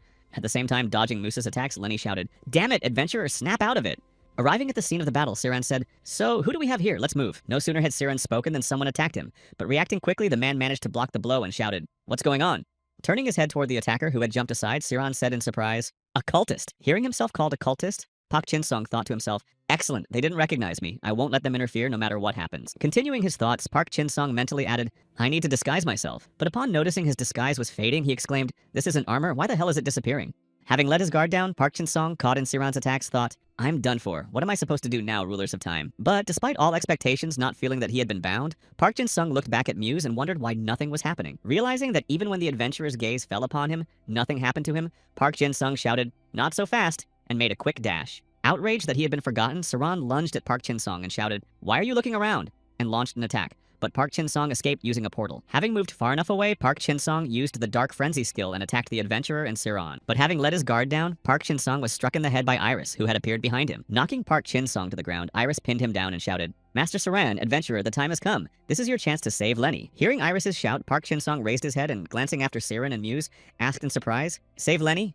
The next moment, a trident flew into Iris's chest and Fiona shouted, "Nobody move!" Hearing that voice, Park Jin-sung, who was no longer being held back by anyone, turned around and said, "Fiona Dan." Standing up and looking down at Iris's body, Park Jin-sung thought to himself, what the hell are they attacking Iris for? While Park Jin-sung stood over Iris's body, Dan and Fiona rushed into battle, shouting, "Take them, that adventurer!" And, "Lenny, get out of here, fanatics!" Continuing to stand aside and watch what was happening, Park Jin-sung thought in confusion, why are Fiona and Dan attacking them? What kind of madness is this? I need to do something. But suddenly Park Jin-sung's thoughts were interrupted by Dan's words as he shouted, "Hey, what are you doing here? Hurry up and help Lenny." After Dan's shout, Park Jin-sung, not knowing what to do, spoke up, while Lenny, in the midst of battle, lost the sword she had been using to defend herself until then. Having lost her weapon and suffering from her wounds, Lenny fell to the ground and groaned heavily, while Musa was already taking aim at her. Realizing exactly what he needed to do, Park Jin-sung grabbed his sword and, rushing toward the girl, shouted, "Lenny!" But it was already too late. Having finished her preparations, the adventurer, under Lotus's control, had already fired her bow. After the battle against Saran and the adventurers, Fiona and Dan ran to the body of their fallen friend, while Park Jin-sung could only stand aside and watch. Lenny's tragic death is a key part of the plot. It serves as a catalyst for the adventurer's resolve and channels the hero's strength in the right direction against Lotus and the other apostles. This is the only and unchanging order of things. Falling to his knees and bowing his head after the events that had transpired, Park Jin-sung thought to himself, is this really right? What was it all for, Lenny? The next moment, glancing at the bodies of Musa and Siran from the future, Park Jin-sung noticed how they began to take on their true forms. Realizing what had actually happened, Park Jin-sung said, they were members of the cult, and their appearance was just an illusion. But when they arrived, I saw with my own eyes how they emerged from the time rift. Feeling his body tremble, Park Jin-sung said in confusion, so all of this was in my memories. I knew it. Then he recalled the moment when Lotus had read his thoughts, and when he'd thought, is she reading my thoughts too? Or is she just reading the thoughts from back then? Recalling that moment, Park Jin-sung thought to himself, you've been messing with my head this whole time. The cultists were exactly like Muse's squad. Heading in the direction where Lotus was, Park Jin-sung added in his mind, and their request to save Lenny, from the very beginning, it was all him. Pounding his fist against the wall to vent his anger, Park Jin-sung shouted, Lotus, he was the source of the corruption all along. Feeling rage and hatred begin to overwhelm him, Park Jin-sung thought to himself, you don't have long left, I'll tear you to pieces. Meanwhile, in the center of the dungeon ruins, the second ridge, continuing its battle with Lotus, thought, oh no, he's strong. Waving his tentacles while simultaneously holding back his enemies, Lotus said, pitiful little people, do you think the two of you are enough to stop me? You're not even close to my level. Outraged by the monster's remark, Van Walshaded rushed into the attack, shouting, who do you think you are? You're up against two masters of the blade. Despite all of Van Walshad's cocky shouts, Lotus broke through his defense, shouted, shut up, and directed his tentacles at his opponent. But at that very moment, the Muse joined the battle and, using her skill, landed a powerful blow on the monster. Feeling the support and glancing back, Van Walshad shouted, adventurer, where have you been? Hearing that he had just joined the battle, Lotus thought, adventurer, where did she come from? Damn it, my trap didn't work. I'm really going to be defeated by the adventurer. The next moment, beginning to swing his tentacles more vigorously, Lotus shouted, it shall not be so, fate, and I couldn't care less about her. Noticing the change in the enemy's behavior, Van Walshad wondered to himself, what has happened to him? Why has he suddenly gone berserk? Continuing to battle the adventurer and her companions, Lotus reached out a tentacle toward Muse and shouted, you're finished. But just as he was about to grab her, the girl turned into smoke. Noticing this, Lotus exclaimed in surprise, she's gone. Using the hot debut skill, Muse appeared in another location, avoiding mortal danger. Seeing how skillfully the adventurer had evaded the enemy's grasp, Van Walshad exclaimed, well done. Your teleportation skill is impressive. The next moment, noticing that Lotus was approaching her again, Musa used the Rising Moon skill and dealt critical damage. Having sustained serious injuries, Lotus fell to the ground, exhausted, and exclaimed, this can't be. Exhaling with relief after the battle ended, Aganzo said, finally, it's all over. The next moment, glancing at Van Walshad, he added, we were lucky the adventurer arrived just in time. To which he replied, all right then, we almost made it. Good work, adventurer. But at that very moment, Lotus, having regained consciousness, said, joke with me, and then shouted menacingly, don't joke with me. Feeling a powerful tremor after Lotus's shout, Van Walshad, sensing the influence of mind control, shouted, what the hell, Lotus, what is he?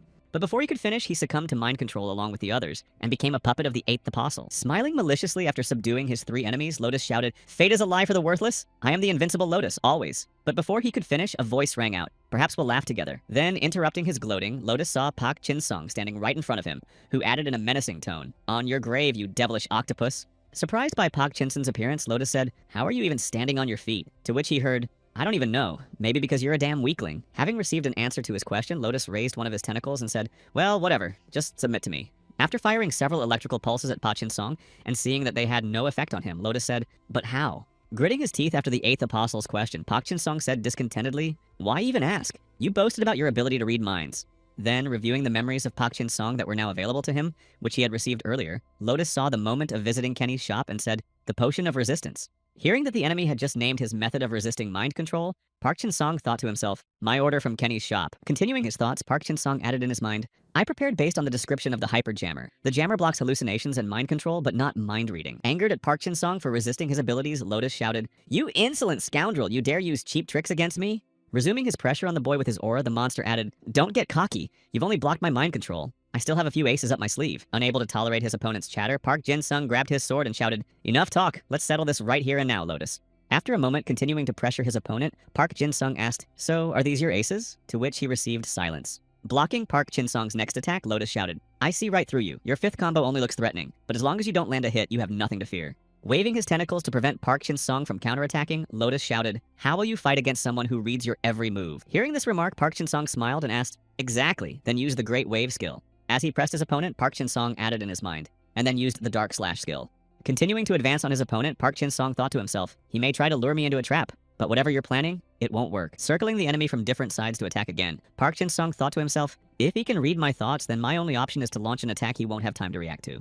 After reading Park Chin-sung's thoughts, Lotus thought to himself, oh, so that's a decent plan, but you're thinking too narrowly. Even before the most cunning attack, a person thinks about where to strike. After reviewing Park Chin-sung's thoughts, the 8th Apostle thought to himself, behind me, that's what I thought, and then shouted, there you go, all your power is gone. But after swiping his tentacle behind him, Lotus didn't feel a hit. Park Chin-sung had attacked him from an unexpected spot in front. After reading Park Chin-sung's thoughts further to the right, Lotus turned back in the indicated direction, but was struck from the opposite side and thought again from the other side.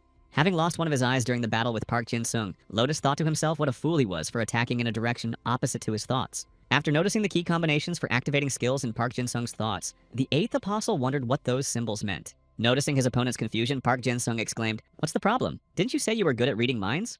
But just as the next attack was about to strike, Lotus managed to anticipate where Park Jin-sung would strike, and struck him with a tentacle. Having outmaneuvered Park Jin-sung and pinned him against a tree, the 8th Apostle said, I get it now, so that's what the commands mean. Recalling the image of skill activation combinations, Lotus said something like, the activation spells? You were thinking about the commands, not the skill names, to activate them, and you used the difference in arrow directions and attack zones to confuse me. Having figured out the tricks Park Chin-sung had used against him, Lotus said, now I've memorized everything. A man dared to attack me while I was reading his thoughts. After giving Park Chin-sung a good beating and pausing for a moment before his next attack, the 8th Apostle asked, wasn't it you who told me to prepare for death? Is that your entire plan? Hearing Pa Chin-sung say, you devilish bastard, Lotus interrupted him asking, I just can't understand where all this anger in you comes from. Is it because of that girl? Falling to his knees and leaning on his hands to keep from falling, Park Chin-sung said, but you were the one who left her to die, weren't you? Enraged at the enemy who had just brought up a painful subject for him, Park Jin-sung lunged at the octopus and shouted, "Lotus!" Anticipating Park Jin-sung's attack, Lotus pierced the boy with a tentacle and said, "Die, you fool! A disgraceful end." Seeing how Park Jin-sung had cut through his tentacles, Lotus thought in surprise, "What was that? Did I imagine it? I pierced right through him." The next moment, seeing that Park Jin-sung had lunged at him shouting, "You're finished!" Lotus cried out again, "These tricks of yours." Missing time and again as he attacked Park Jin-sung, Lotus, without taking his eyes off him, wondered how he managed to dodge. Attacking again and seemingly hitting his mark, the eighth apostle thought to himself, "I don't understand what kind of nonsense is going on here. First, I have to figure this out." As he began to sift through Park Jin-sung's thoughts, Lotus said to himself, "More likely I'll have to figure out what he's up to. There's clearly something hidden in his memory." Having reached what he needed, Lotus exclaimed in his mind, "What is this? What does it all mean?" Trying to make sense of what exactly he had found, Lotus added in his mind, "I don't understand a thing."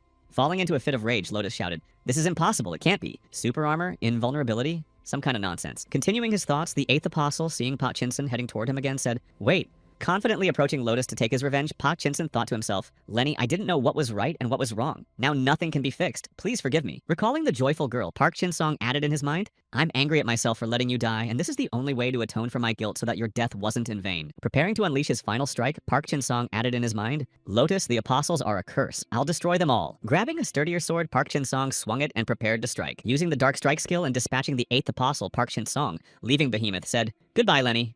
As the battle ended, taking his last breaths, Lotus said, "The system, the plot, fateful events, to think I was just a pitiful puppet." The next moment, raising his gaze, the eighth apostle added, "Well, you seem satisfied. It seems I won't die at the hands of an adventurer after all. I didn't think that by your own actions you were creating corruption." Taking one last look at Park Jin-sung, who was preparing to finish him off, Lotus said, "You're just like me, a mere puppet who brings ruin," and burst out laughing. As soon as Lotus died, Van Walshad grabbed his head and, groaning, said, "It was Lotus," after which Agonso added, "I think I saw something." Having fully regained his senses and raising his gaze slightly higher, Van Walshad saw Musa in front of him against the backdrop of the defeated monster and said, "What an adventurer." Still amazed by what he saw, Van asked, "Hey, isn't that Lotus behind her?" To which Agonso replied, "She entered the battle on her own as soon as the mind control dissipated." Shifting his gaze to the massive crater that had formed nearby, Agonso added, "The traces of battle. That's your handiwork, adventurer." Meanwhile, tending to his wounds somewhere nearby after the victory over Lotus, Park Jin-sung heard, "That's pretty cool. Really impressive. Well done." In the vicinity of the dungeon, at the second ridge, the knight's outpost, gathering all the soldiers in the camp, the deputy commander shouted, "Hurry, Magata will arrive soon. Send the wounded first." Upon learning that one of the apostles had been defeated, Roboto said, "We can breathe a sigh of relief, Lotus." "Indeed," the captain exclaimed. "Hurrah, just a little more." Continuing his conversation with Robeto, Van Walshad added, "Fortunately, the adventurer arrived just in time." After which the figures of two more soldiers began to appear nearby. They were Fiona and Dan, who was carrying the body of Lenny, who had fallen in battle. Seeing his comrades, the deputy commander hurried over to them to ask what exactly had happened. During a heavy downpour, as everyone was returning to camp, Park Jin-sung stood nearby behind a tree, concealing his presence. Lenny was temporarily laid to rest in a makeshift camp alongside the other fallen soldiers. She was posthumously awarded the knighthood she had so long dreamed of. As for the other knights, Wang advised celebrating the victory rather than mourning the dead, calling the latter frivolous. Hearing the advice of the commander of the Steel Wolves, Roboto spoke up. "I don't want to interfere, but don't you feel any pity at all for the soldiers who died in battle?" "I feel no pity for the knights who died in battle. Pity is nothing more than a desecration of a brave warrior." Park Jin-sung had heard these words 1,000 times during the game. Van had said this to his knights, but this time, the words seemed to be addressed personally to Park Jin-sung. Bowing his head and resting his hand on it, Van Walshad set off somewhere and said, "What's wrong with you? We're going to win." After which Agonso asked him, "Where are you going?" Upon receiving the question from his comrade, Wang Walshad turned around and said, "I want to examine Lotus's body before we go. We need to make sure he's dead."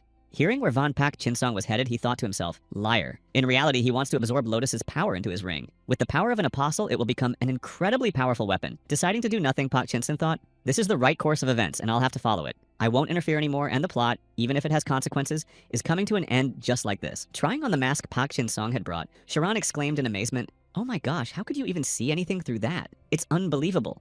Hearing this question, Park Jin-sung, who was standing nearby, thought to himself, who would have thought this junk would pass for gear? Continuing his musings and recalling moments from the game, Park Jin-sung added in his head, "Come to think of it, there used to be similar gear in the game, though you can't get it anymore." Having started thinking about this topic, Park Jin-sung added a few thoughts about the gear in his head. For example, I can obtain unavailable items by destroying enemy mobs, which is exactly why I was left with nothing in the Sky Tower. Continuing his musings, Park Jin-sung thought to himself, for such a rarity, it's worth putting in the effort. After that, Sharon poked him with her mask and asked, "Jin-sung, didn't you bring something else?" Feeling excruciating pain from the slight contact, Park Jin-sung cried out loudly and, jumping back from the woman, shouted, "Be careful! Maybe my muscles have healed thanks to the potion, but they still hurt." To which Sharon replied, flustered, "I'm sorry."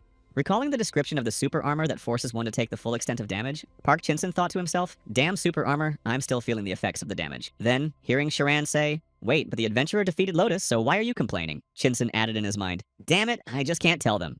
After once again confirming that the plot was unfolding correctly, Park Chin-sung thought to himself, it seems everyone really does think that the adventurer defeated Lotus. It was scary, but I didn't get a beating from the time rulers. And Lotus's card appeared as it should, so there's nothing left to worry about. Having finished pondering the situation that had arisen, Park Chin-sun said, in that case, my next goal is this. Noticing the boy's unusual behavior, Sharon asked, Chin-sun, what happened? You're not yourself. Before you were just babbling nonstop, but now there's something hidden in your words. Hearing Sharon's remark, Park Chin-sung asked in surprise, babbling on? After which the woman exclaimed, excellent, it's settled. In recognition of your skills, the Mages Guild is hiring you. After signing the contract with the Mages Guild, Park Chin-sun handed the contract back and said, all set. Can I get the bonus payment right now? To which Sharon, holding out a bag of coins, replied, of course, here, take it. Holding the money, Park Chin-sung immediately headed for the exit. Noticing this, Sharon asked in surprise, I wonder where you're off to.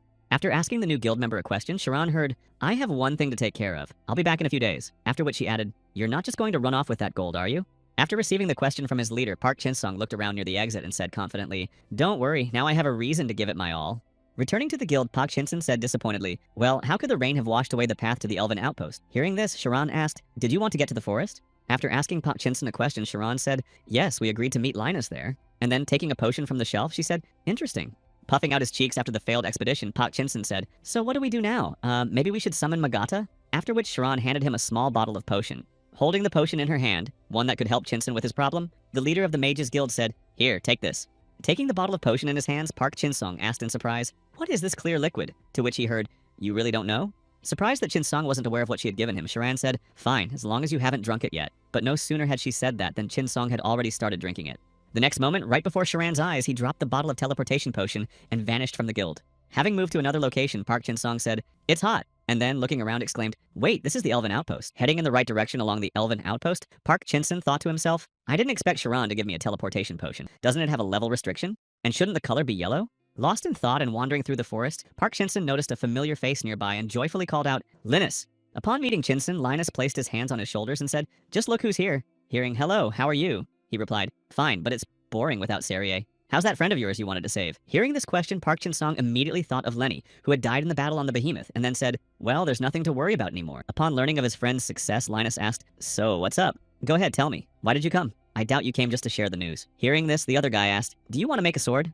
Having figured out the reason for the guy's visit, Linus asked discontentedly, I wonder where the blade I gave you went. To which Park Chin-sung replied awkwardly, well, it was stolen. Having come to terms with the fate of his former weapon, Linus said, well, fine. What kind of sword do you need? Did you bring the materials? Hearing this, Chin-sung opened his inventory and exclaimed, awesome, so you'll take this on. You won't back out, right? Then he realized. Seeing the boy's reaction to his words, Linus said, what a joy, look what you've brought here. But before he could finish, one of the tentacles flew into his head. Noticing that the materials had accidentally hit Linus, Park Chin-sung exclaimed, oh my, 1,000 apologies. He quickly shoved the thing away and asked, are you okay? Coming to his senses after the sudden blow, Linus got to his feet and asked, what on earth is this? Receiving the question from the blacksmith, Park Chin-sung, dragging the rest of the tentacles toward the forge, cheerfully said, these are Lotus's tentacles. To which Lotus replied, why on earth are you dragging him around with you? The next moment, upon hearing the boy say, please turn it into a sword, Linus exclaimed, are you kidding? What good would that do? Hearing the blacksmith's exclamations, Park Chin-sung sighed and said, I understand. I'm probably asking too much. This is a job for the best blacksmith. After which Linus began to tremble. Not wanting to look bad, Linus grabbed one of Lotus's tentacles and exclaimed, wait here, did I say I couldn't do it?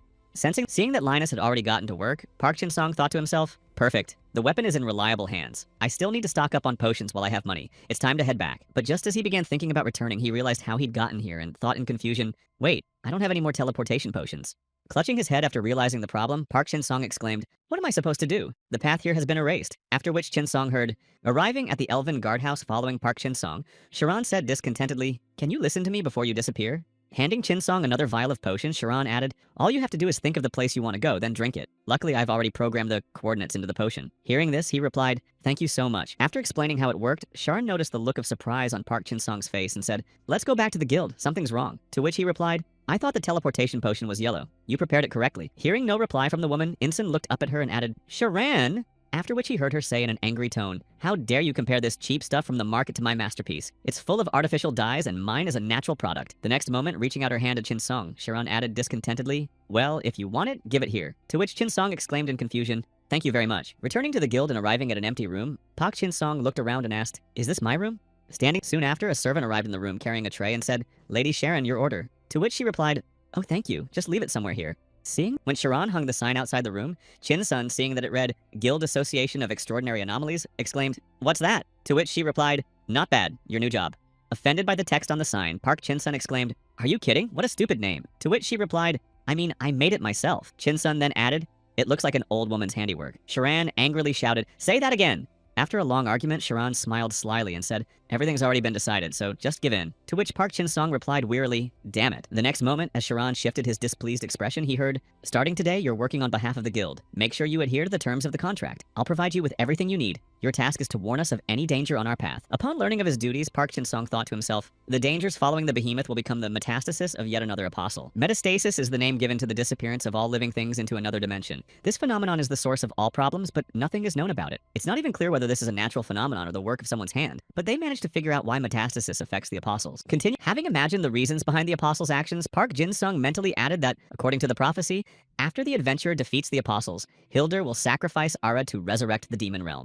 After reflecting, he turned his gaze to Sharan and asked, "Sharan, do you know how to make a healing potion?" To which he heard, "I'm sorry, which one exactly?" Thinking about what he needed, Park Chin-sun said, "Interesting. Well, something like a potion that heals from the spread of all-consuming corruption." Hearing this, Sharan remarked, "What are you talking about? That's not corruption anymore, it's a plague." Immediately after her remark, Sharan exclaimed, "Where and when does it start?" To which Park Chin-sun, heading toward the exit, replied, "In Ophelia, in the kingdom of Fennes." Hearing Sharan exclaim, "Fennes," Park Chin-sun said, "I'm afraid so. It's an underground city built by dark elves just like you and other races." Continuing his conversation with the leader of the Mages Guild, Park Chin-sun added, "And I'm sorry, but the plague has already arrived." Seeing their leader's actions, one of the soldiers of the Dark Elves' kingdom shouted, "Elder, turn back!" Hearing his subjects cry, the elder, looking at what had happened to the inhabitants, said, "Our city has been taken by the devil's people." Unable to contain his emotions, the leader, grinding his teeth, said, "How dare they attack my kingdom, and with such methods? Don't mess with me, I will surely take my revenge." The next moment, after ordering all forces to gather at the borders, the elder heard this and replied, "Exactly. We are declaring an offensive." Having finished creating the weapon for Park Chin-sung, Linus raised the sword above his head and said, "Accept this work." Seeing what the blacksmith had managed to create, Park Chin-sung thought to himself, "It's that giant lotus tentacle that's currently unavailable. I'd given up hope that I could craft gear like this." After which he exclaimed, "Thank you, it turned out exactly right." Hearing the boy's joyful exclamations, Linus asked, "What's that about? What did you hear?" "Oh, nothing. By the way, I need something else from you." Hearing what Chin-sung wanted, Linus asked, "No problem, but why specifically the form?" After receiving the question from the blacksmith, Park Chin-sun thought, the skill available through Linus weapon creation, combined with the mold, allows you to change the appearance of any weapon. After that, Linus asked, "And what are you going to do with it?" To which Chin-sun replied, "Make money." Walking around town and trying to find something to do, Guessing thought to himself, daily quests? Weekly raid? Everything's already closed. What am I supposed to do now? How boring. Suddenly hearing a hello, Guessing arrived and said in surprise, "That's a familiar nickname." Holding a megaphone to announce to other players, Park Chin-sun shouted, over, a giant lotus tentacle is for sale, level 35. A cool and rare item from a unique boss. Any takers?" Realizing who was speaking, Guessing joyfully exclaimed, "Chin-sun, it's been a long time. What are you selling there?" Hearing Guessing's voice, Chin-sun clutched his head and thought, that whispering again? I just can't get used to it. Putting the gramophone back to his mouth, Chin-sun said, "I told you not to whisper, my head is buzzing. I'll whisper to you now, like that / whisper." Guessing thought, maybe I need to speak louder. Meanwhile, standing behind him, Linus thought to himself, poor guy, so young. Activating the voice command, Chin-sun said, "Hello," and heard, "It's working. What's up?" He asked, and the voice replied, "Yeah, whatever, forget it." Then Guessing said, "I'm ready to buy the tentacle for 8 grand. Where are you?" Hearing that a buyer for his weapon had already been found, Chin-sun joyfully said, "Whoa, bro, I'm at the Elven Guardhouse. Thanks a lot for stopping by." But no sooner had he said that than he heard someone behind him say his name. Instantly appearing behind Park Chin-sung in a new form, Guessing said, "Now let's check your ears, that unique, hard-to-find gear. Where'd you get it?" To which he replied, "Company secret." Deciding not to reveal how he obtained the weapon, Park Jin-sung thought, a Samoyed dog avatar? Damn, in first-person view, he's even creepier. But isn't his main character a ghostly face? The whispering stopped because he had changed characters. Nothing surprising, players love to create different characters. The next moment, turning his attention to the weapon, Guessing, Park Chin-sung said, "Your gun has a pink aura. How sharp is it?" "Oh, you noticed. It's currently at plus 13. Upon hearing about the weapon upgrade, Park Chin-sung exclaimed,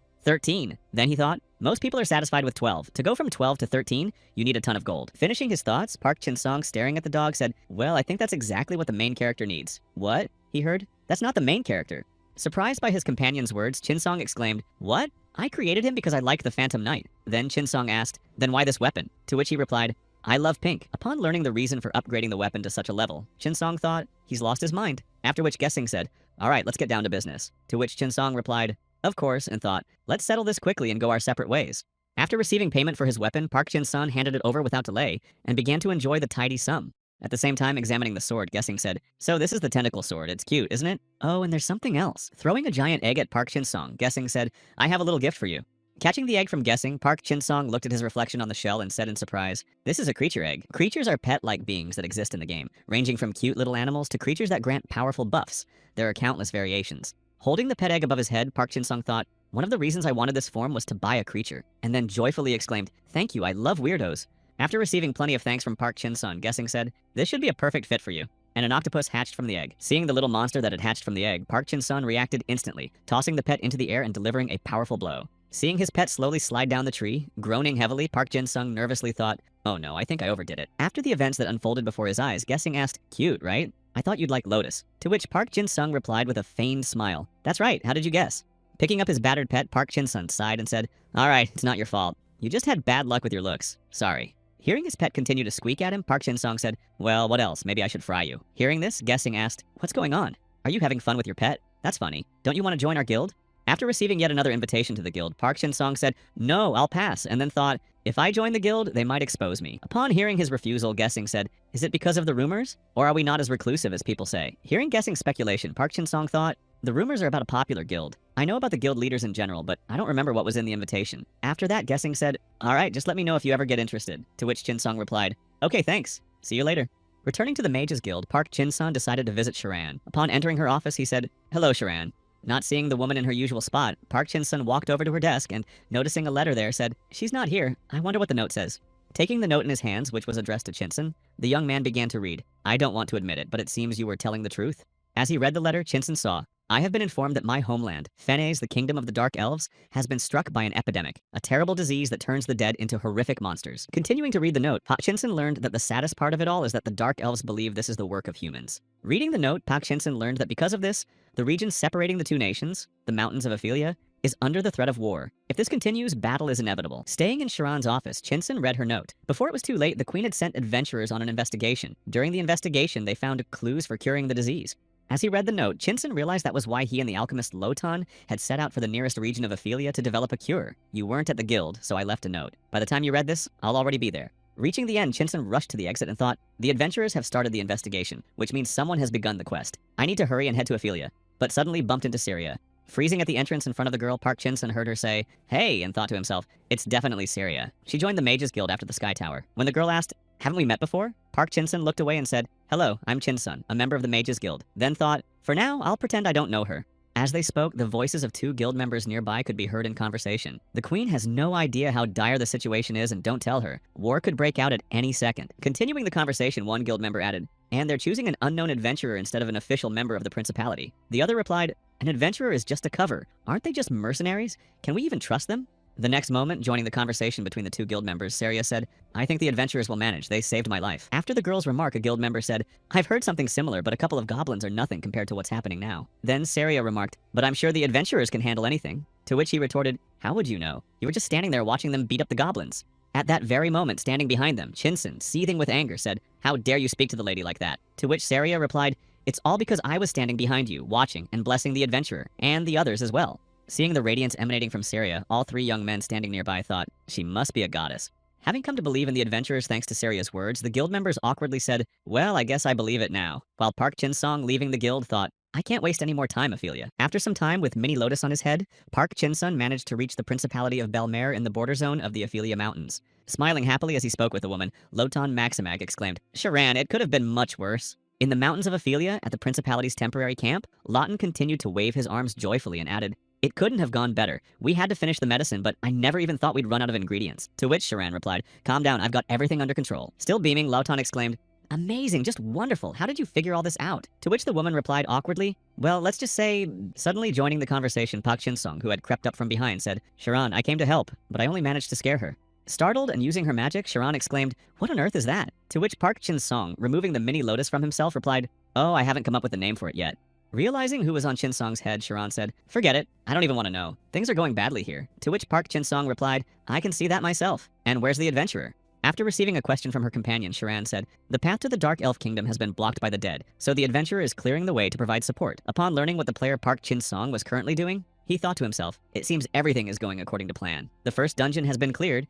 It looks like the adventurer is currently sealing off the dungeon, the hero's catacombs, the boss location of one of the elven heroes, Lunjil. Recalling the location where player Park Jin-sung is likely to be right now, he thought to himself, thanks to this disease, he'll return from oblivion. By joining the adventurer, he'll play a key role in stopping the epidemic. If the curse reappears, Lungal will most likely be the cause. Finishing his thoughts, Park Jin-sung reached out to Sharan and said, I'd like to help, share the antidote. To to which he heard that he was to go to the cave alone. After receiving the antidote from Sharan and hearing, "Even if it's you, going alone is suicide," Park Chin-song replied, "Don't worry, I know these places well."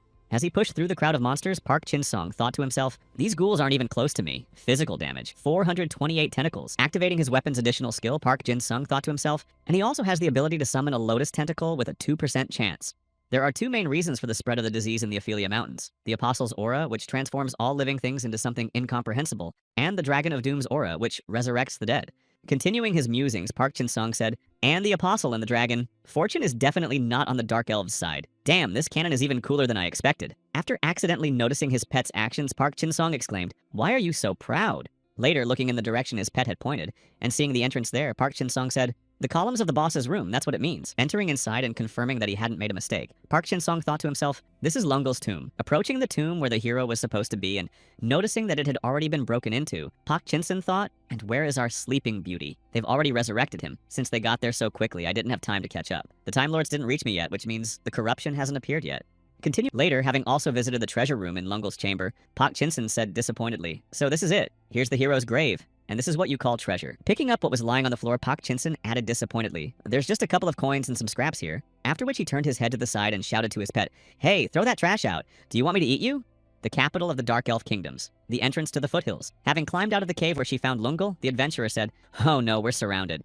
Also upon seeing the vast army of the Dark Elves, Lungul said, "They've been waiting for us. Be careful, adventurer." Stepping forward after meeting the adventurer, Fennis Saffron, the leader of the Dark Elves' elders, said, "There were rumors that strangers spreading disease had invaded our city." Stopping on the bridge and blocking the escape route, the elder added, "I see you managed to get here. We will use the path you cleared for our advance. Thank you for doing our work." Hearing this, the adventurer replied, "Now is not the best time to start a battle with people. Please listen to what I have to say." Upon hearing this, Fennis Saffron asked, "And who are you?"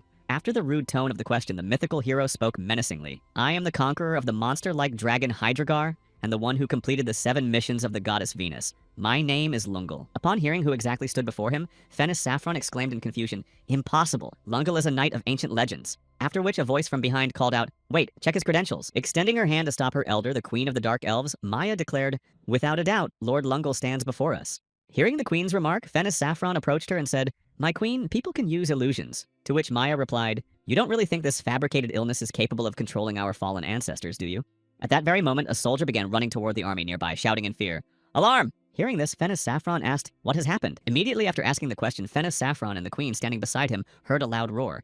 When everyone heard the monster's roar, the soldier cried out in fear, "The Dragon of Doom! The seal of the Dragon of Doom has been broken!" Meanwhile, as he made his way through the passage to the Dark Elves' tomb, Park Chin-sung exclaimed, "Well, well, that roar. It seems the Sparazzi have been resurrected." Continuing his musings, Park Chin-sung thought to himself, the adventurer and Lungel, along with the Dark Elves, are all heading to finish off Sparazzi, which means they're heading to the final dungeon of Ophelia. After which he stumbled upon some monsters. Enraged by the ghouls that crossed his path, Park Chin-sung instantly pulled a weapon from his inventory and, charging into the crowd, shouted, "I'm sick of this. I don't have time for you." Meanwhile, in Sparazzi's tomb, upon encountering the adventurer, the Dragon of Doom spoke in a sinister tone. "You wretches, how long do you think this semblance of a seal could hold out against me?" Ignoring the monster's threats, the adventurer instantly lunged at him and, using the Shadow Serpent attack skill, struck. Enraged at the girl who dared to wound him, the Dragon of Doom shouted indignantly, "You!" as he searched for the adventurer with his gaze. The adventurer herself, still in midair after her previous attack, readied her sword and, in a split second, severed the monster's head with a falling strike using the White Fang skill. Seeing that the head had fallen from the monster's shoulders, one of the soldiers shouted, "She did it!"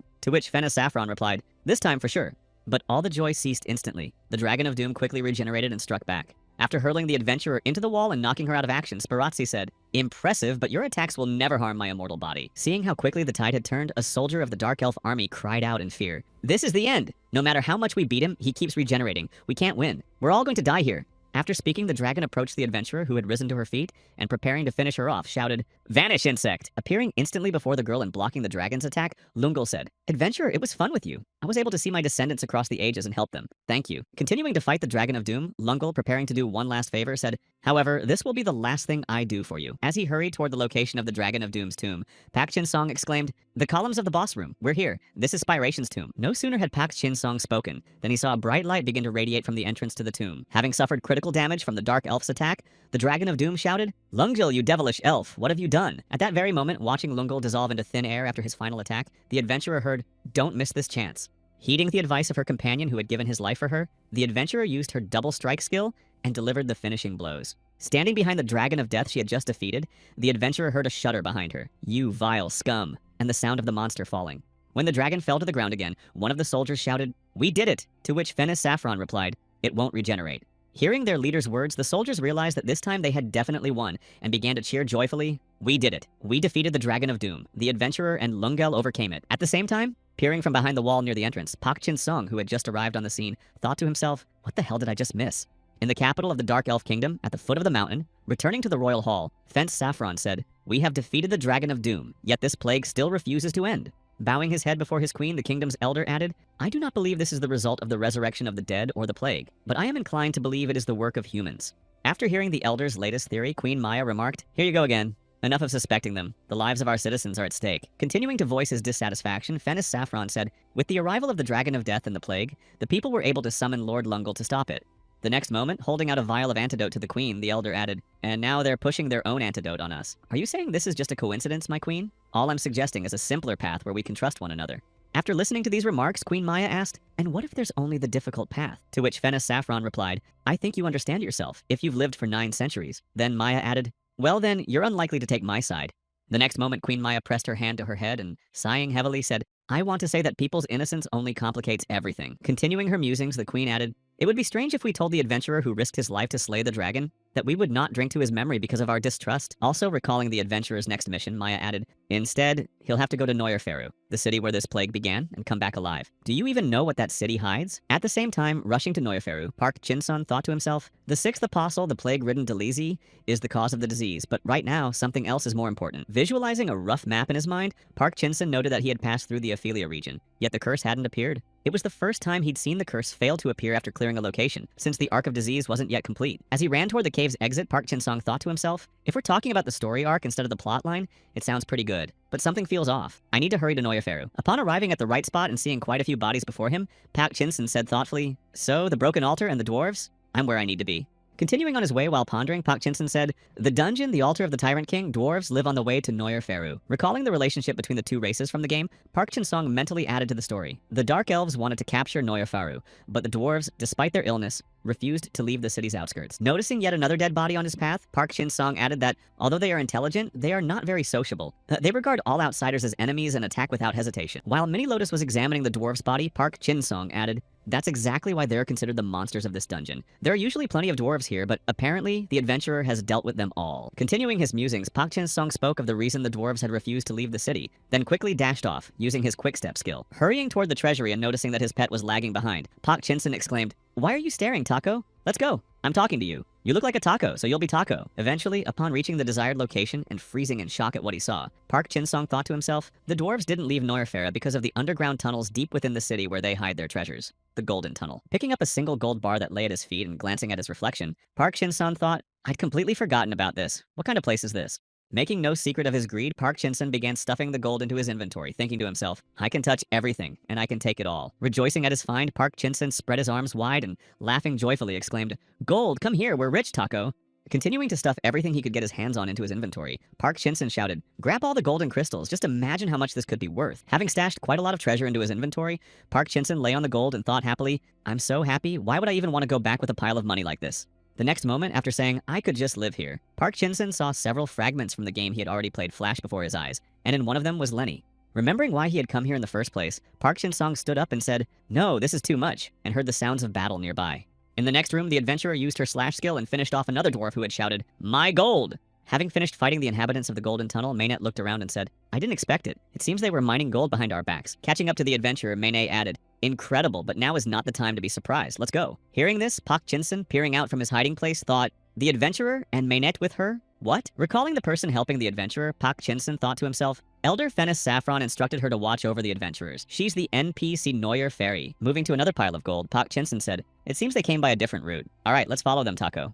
After ordering his pet to move on, Park Chin-sun heard something strange beneath him and, saying, "What's that sound?" flew down into the hole that had formed beneath the pile of gold. Meanwhile, in Neuerferu, wandering the outskirts, the plague-stricken Delicy said discontentedly, "Where am I? Why am I here? I must." The next moment, seeing the image of Hildur in his mind, the 6th apostle exclaimed, "I remember." Smiling ominously after recalling why he had ended up here, the plague-stricken Delizy added, "Who else would agree to dance to your tune? This planet will rot Hildur." Remaining on the ground, a fragment of the plague-ridden Delisi spoke. I am the illusion of disease, the essence of the earth's destruction. Bound by my spirit, you are doomed to perish. Leaving the city of Noirferu, the sixth apostle added, time will pass and then I, Delesi of the Dark Plague. Recalling everything they had seen in the city of Noirferu, Mayne said, this is what happened in Noirferu. After listening to his subject's report, Fennis Saffron said, so this is the reason for the recent events. After which the queen added, Delesi.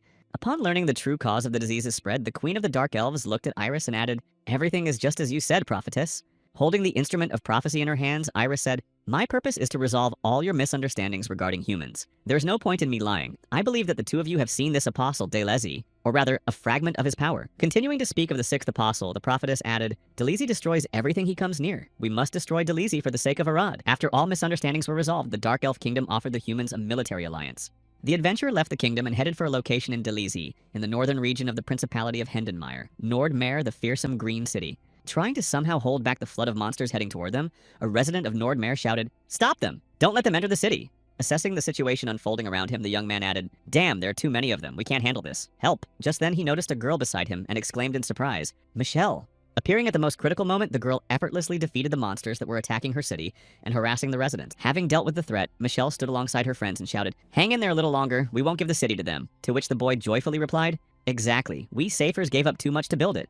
Hearing her friend's words, Michelle, recalling the past, thought, just because we were born special, they drove us out and called us ciphers. Continuing her thoughts, Michelle added silently, this formidable city has become the only place we can live. If we lose it, we'll once again become objects of humiliation. No, I won't let that happen. The next moment, looking around and glancing at the monsters' bodies, Michelle realized that what was happening was a disease that turned bodies into beasts and drove people mad. As she continued to ponder the situation, Michelle thought, we're doing everything we can to avoid getting infected, but I don't know how much longer we can hold out. Soon after, sensing something unusual, Michelle cried out, oh no, someone's breaking through the barrier, hold on, I'm going, and headed toward the outskirts of the city. Arriving at the right spot and seeing Pak Chin Song nearby, Michelle thought in surprise, is this the place? Wait, that's a person. Having dealt with the monsters near Nordmeyer, Park Chin Song thought to himself, I almost died falling into the golden tunnel, but I made it out alive. A giant tentacle saved me. Continuing his thoughts, Park Chin Song added to himself, but it was already too late. The Noyer Fairy storyline had ended. I managed to buy some time thanks to the teleportation potion. Unlike the adventurer on foot, I had a full 2 days in reserve. Glancing at the place where he had arrived, Park Chin Song joyfully exclaimed, the first dungeon of Nordmyra, the menacing green city. It seems I'm the first one here, perfect from this moment on. Continuing to rejoice at his swift arrival, Park Chin Song added in his mind, I won't lose this race, when suddenly a hey rang out nearby. Turning toward the voice and seeing Michelle nearby, Park Chin Song said in surprise, what? Where did you come from? Then the boy thought to himself, it's Michelle Monaghan from the Safers.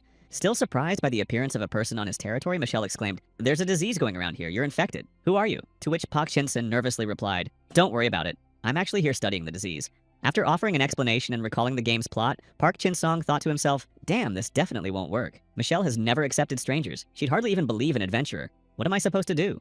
But then things didn't go quite according to plan. Upon realizing who was standing before her, Michelle Monaghan said, wonderful, you must be straight from the kingdom. Help us, me and my friends, we need a hideout. Hearing Michelle's request, Pak Chin-sen asked, do you want me to help you? To which she replied, so you must have found a safe way. Maybe you can tell us. Then Chin-sen pointed his sword at the girl and said, why? Surprised by the situation that had arisen, Michelle said in confusion, I'm sorry, what? Laughter rang out and Pak Chin-sen exclaimed, actually, I'm here to... Pointing at himself, Pak Chin-sen made a sinister face and added, hunt you down, you ciphers. After his loud declaration, slipping past Michelle into the depths of the city, Park Chin-sen thought to himself, here it is, the curse. Hearing the reason Chin Song had come to Nordmyra, Michelle called after him, hunting the Safers? And upon hearing this, Chin Song thought, Michelle is asking a stranger for help. This is definitely trouble. Come here, adventurer. The plot wouldn't have moved forward otherwise. Continuing deeper into the city, Pak Chin-sen shouted, shut up, you ugly mutant! Hearing this, Michelle exclaimed in surprise, what? Trying to return everything to its original state, Park Chin-sen looked around and, with a sinister grimace, shouted, 100 pounds of sickness appeared because of you idiots gathering together. It's even more convenient this way. I'll deal with all of you at once. After that, he thought, I must convince Michelle that strangers are evil. Angered by Park Chin Song's words, Michelle clenched her hand into a fist and said menacingly, I see. So that's why you're normal. It doesn't matter. I'll kill you. Seeing that he had achieved the desired result, Park Chin Song joyfully exclaimed, hooray, success, but did I go too far? Later, sensing someone else's presence, Michelle exclaimed, there's someone else here. Hearing these words from the girl, Chin Song thought, that's Blade's ability. Then, turning his gaze to the girl, Park Chin Song thought, oh no, I can't leave Michelle completely without help, and exclaimed, oh no, it's the adventurer, just as she arrived. The next moment, spreading his arms, Park Chin-sen added discontentedly, they say they help everyone. Whether you're a dark elf or a cipher, they're super strong, don't mess with them.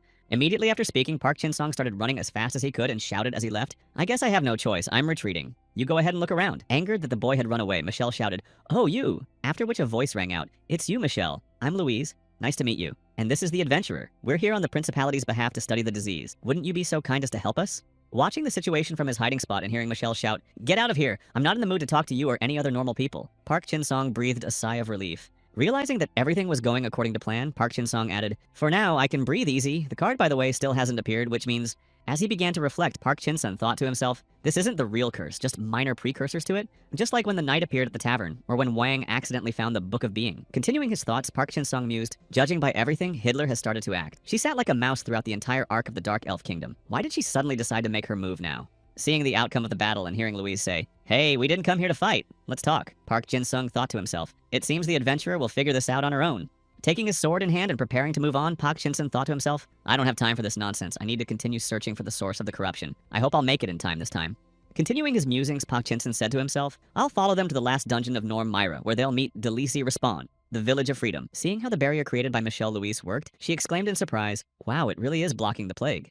At that very moment, standing nearby the adventurer and her companion, Michelle exclaimed, you promised to protect the Safers if we help defeat Delisi. Don't forget that. To which came the reply, don't worry, we keep our word. Somewhere nearby, watching the progress of the arch, Park Jin-sung raised his hands and said, stop, just listen to Azalea Lot. Hearing that the boy had just called her by name, the girl, pointing her staff at Park Jin-sung, asked tensely, who are you?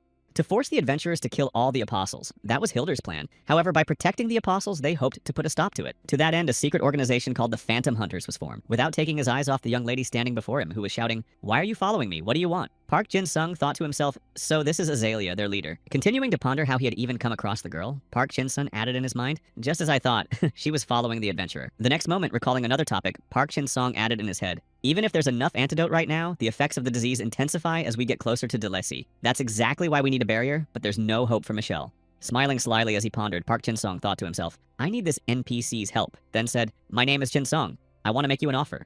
Trying to somehow win the girl over to his side, Park Jin-sung said, you don't need to destroy Delisi. To stop Heidler, we must protect Delisi. But is it right to set him against these lands?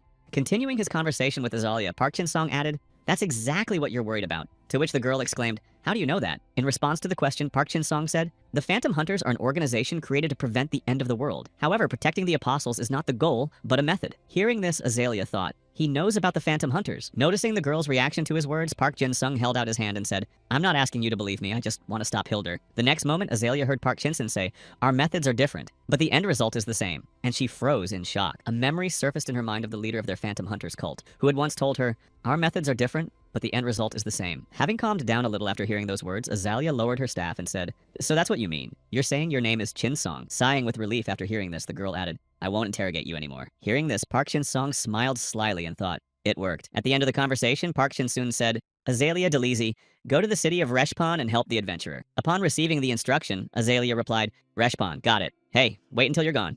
After casting a protection spell on Park Jin-sung, Azalea said, done. This will help you survive the plague. After that, she heard, oh, thank you. Great, let's go, Taco. As Park Jin-sung headed off on his business, Azalea watched him go and said, Jin-sung, maybe he is the one. There's a chance he might end up somewhere I can never return to. Meanwhile, on his way to his destination, Park Jin-sung glanced at his status window and thought, I don't think I fought, but my level went up. Wait, you can raise your level just by completing events. Upon arriving at the right place, Park Jin-sung, noticing the girls nearby, said, Adventurer, listen, Taco. This time we can't lose them. After which he thought, I'm counting on you, Portia. Noticing the adventurer and the others nearby, the sixth apostle, plagued Delisi, said, people, dolls. Hearing this, Azalea exclaimed, be careful. Delisi's body is a plague in itself. The understanding of death doesn't apply to him.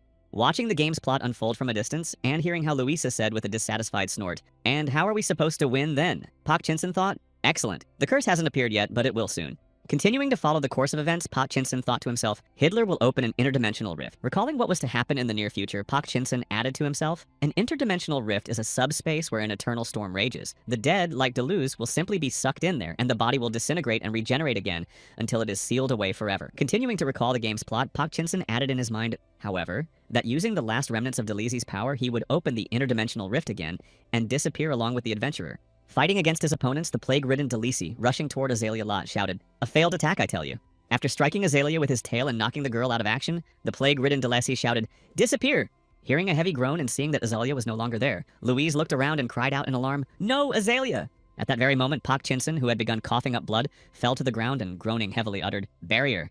The next moment, opening his inventory and reaching for the potion he had with him, Park Jin-sung said, it's because Azalea lost consciousness. What a surprise. After which he thought, stop until Delisi's body is sealed. Meanwhile, Delisi, continuing to stand firm against the adventurer and the others, shouted during the attack, Attack! I won't devour your entire world. The plague will never disappear. After Deleezy's plague-ridden shout, the sharp spikes he used to attack the adventurer reached Park Chin-sung and pierced right through his chest. As he lost consciousness, Park Chin-sung seemed to begin falling into another dimension, and along with him, shards of broken glass. Seeing his reflection as a streamer in one of them, the boy heard, "Hello everyone, I'm Chin-sung, and today we..." As he reviewed the countless game moments he had experienced, Park Chin-sung said, "Oh, so that's how it is. I'm dying," when suddenly a voice rang out, "Don't accept such a fate."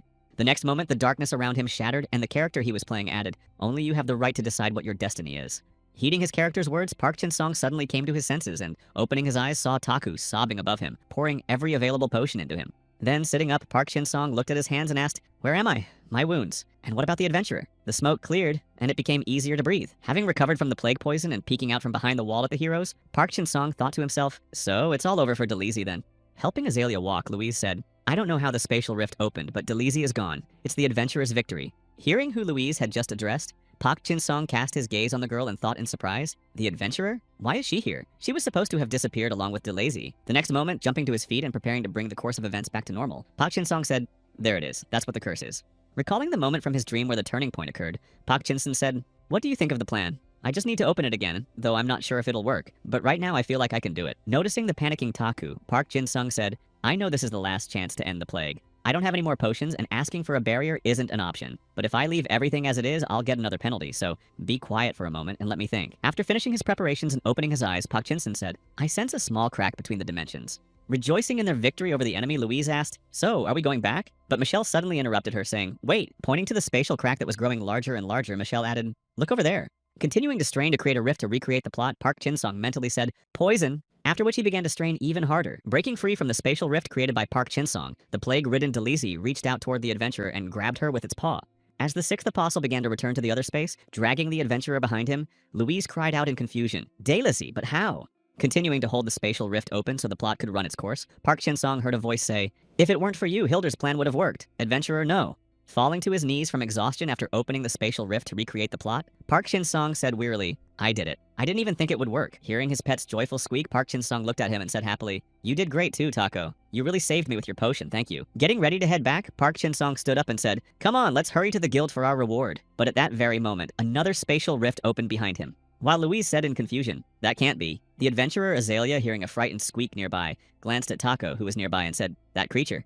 As soon as the interdimensional rift opened, Park Jin-seon began to be pulled inside, while he, trying to hold on to the ground, wondered what kind of interdimensional fissure this was. Feeling that he was truly being sucked in, Park Jin-seon reached out and called out to Taco. Finding himself in another dimension and shielding his eyes from the storm with his hands, Park Jin-sung thought to himself, "So this is it, the other side. The storm is too strong. I can't take it." Later, noticing a bright source of light nearby and focusing on its epicenter, Park Jin-sung said, "It's the same thing." Watching the adventurer standing nearby on the platform, Park Jin-sung thought to himself, "A barrier is forming around her."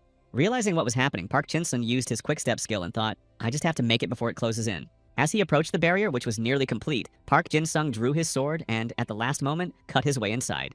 As she cut down the knights around her, the adventurer exclaimed in frustration, "Damn Imperial soldiers! It looks like they're still conducting their experiments with the Phantom Hand. Damn it, how dare they?" After stumbling upon a couple more knights, whom she successfully finished off, the adventurer heard, "You guys, weren't you invited?" Standing above the adventurer who was destroying the knights, Park Jin-sung thought to himself, "This is the plotline for Blade's Awakening. In that case, this place is a temporary dungeon for the Awakening. Awakening is a system that allows the user to awaken hidden powers at certain levels. The adventurer who fell into the crevice overcomes the traumas of the past and undergoes her first awakening." Continuing his musings while observing, Park Jin-sung thought to himself, "Blade is seeing an illusion of her past when she was a test subject. It seems she doesn't notice me." Watching Blade's Awakening mission, Park Jin-sung said thoughtfully, "The barrier is stopping the interdimensional storm. Thanks to that, I'm still alive." Just a few more seconds there, and no sooner had Park Jin-sung said this than he heard a loud thud behind him, saying, "What was that?" He turned around and, seeing the sixth apostle behind the barrier, thought, "No, it can't be Deleezy." Seeing that the storm continued to affect the sixth apostle, Park Jin-sung thought to himself, "It looks like he's disintegrating and regenerating over and over again. Still, being dead isn't always cool." The next moment, following Blade Park Jin-sung, he added in his mind, "Right now, it's much more important not to lose the adventurer." Recalling what might happen if he lost Blade, Park Jin-sung said, "Sooner or later, using the powers she gained after the opening, she'll open an interdimensional rift. If I fall behind, I'll be stuck here forever." As he continued speaking, he thought he just needed to quietly follow her. But no sooner had he said this than he noticed something had fallen to the ground in front of him. Looking closely at the fallen object, he exclaimed in surprise, "A drop." Then, raising his head and seeing particles of the plague-ridden Deleezy falling from the ceiling, Park Jin-sung thought to himself, "A small crack from which I came." Gritting his teeth and feeling a certain anxiety due to the unexpected turn of events, Park Chin-sun thought to himself, damn it, not again. Having passed through the barrier via the small crack, Delesi, laughing hoarsely, said, there it is. I'm returning to the realm of demons.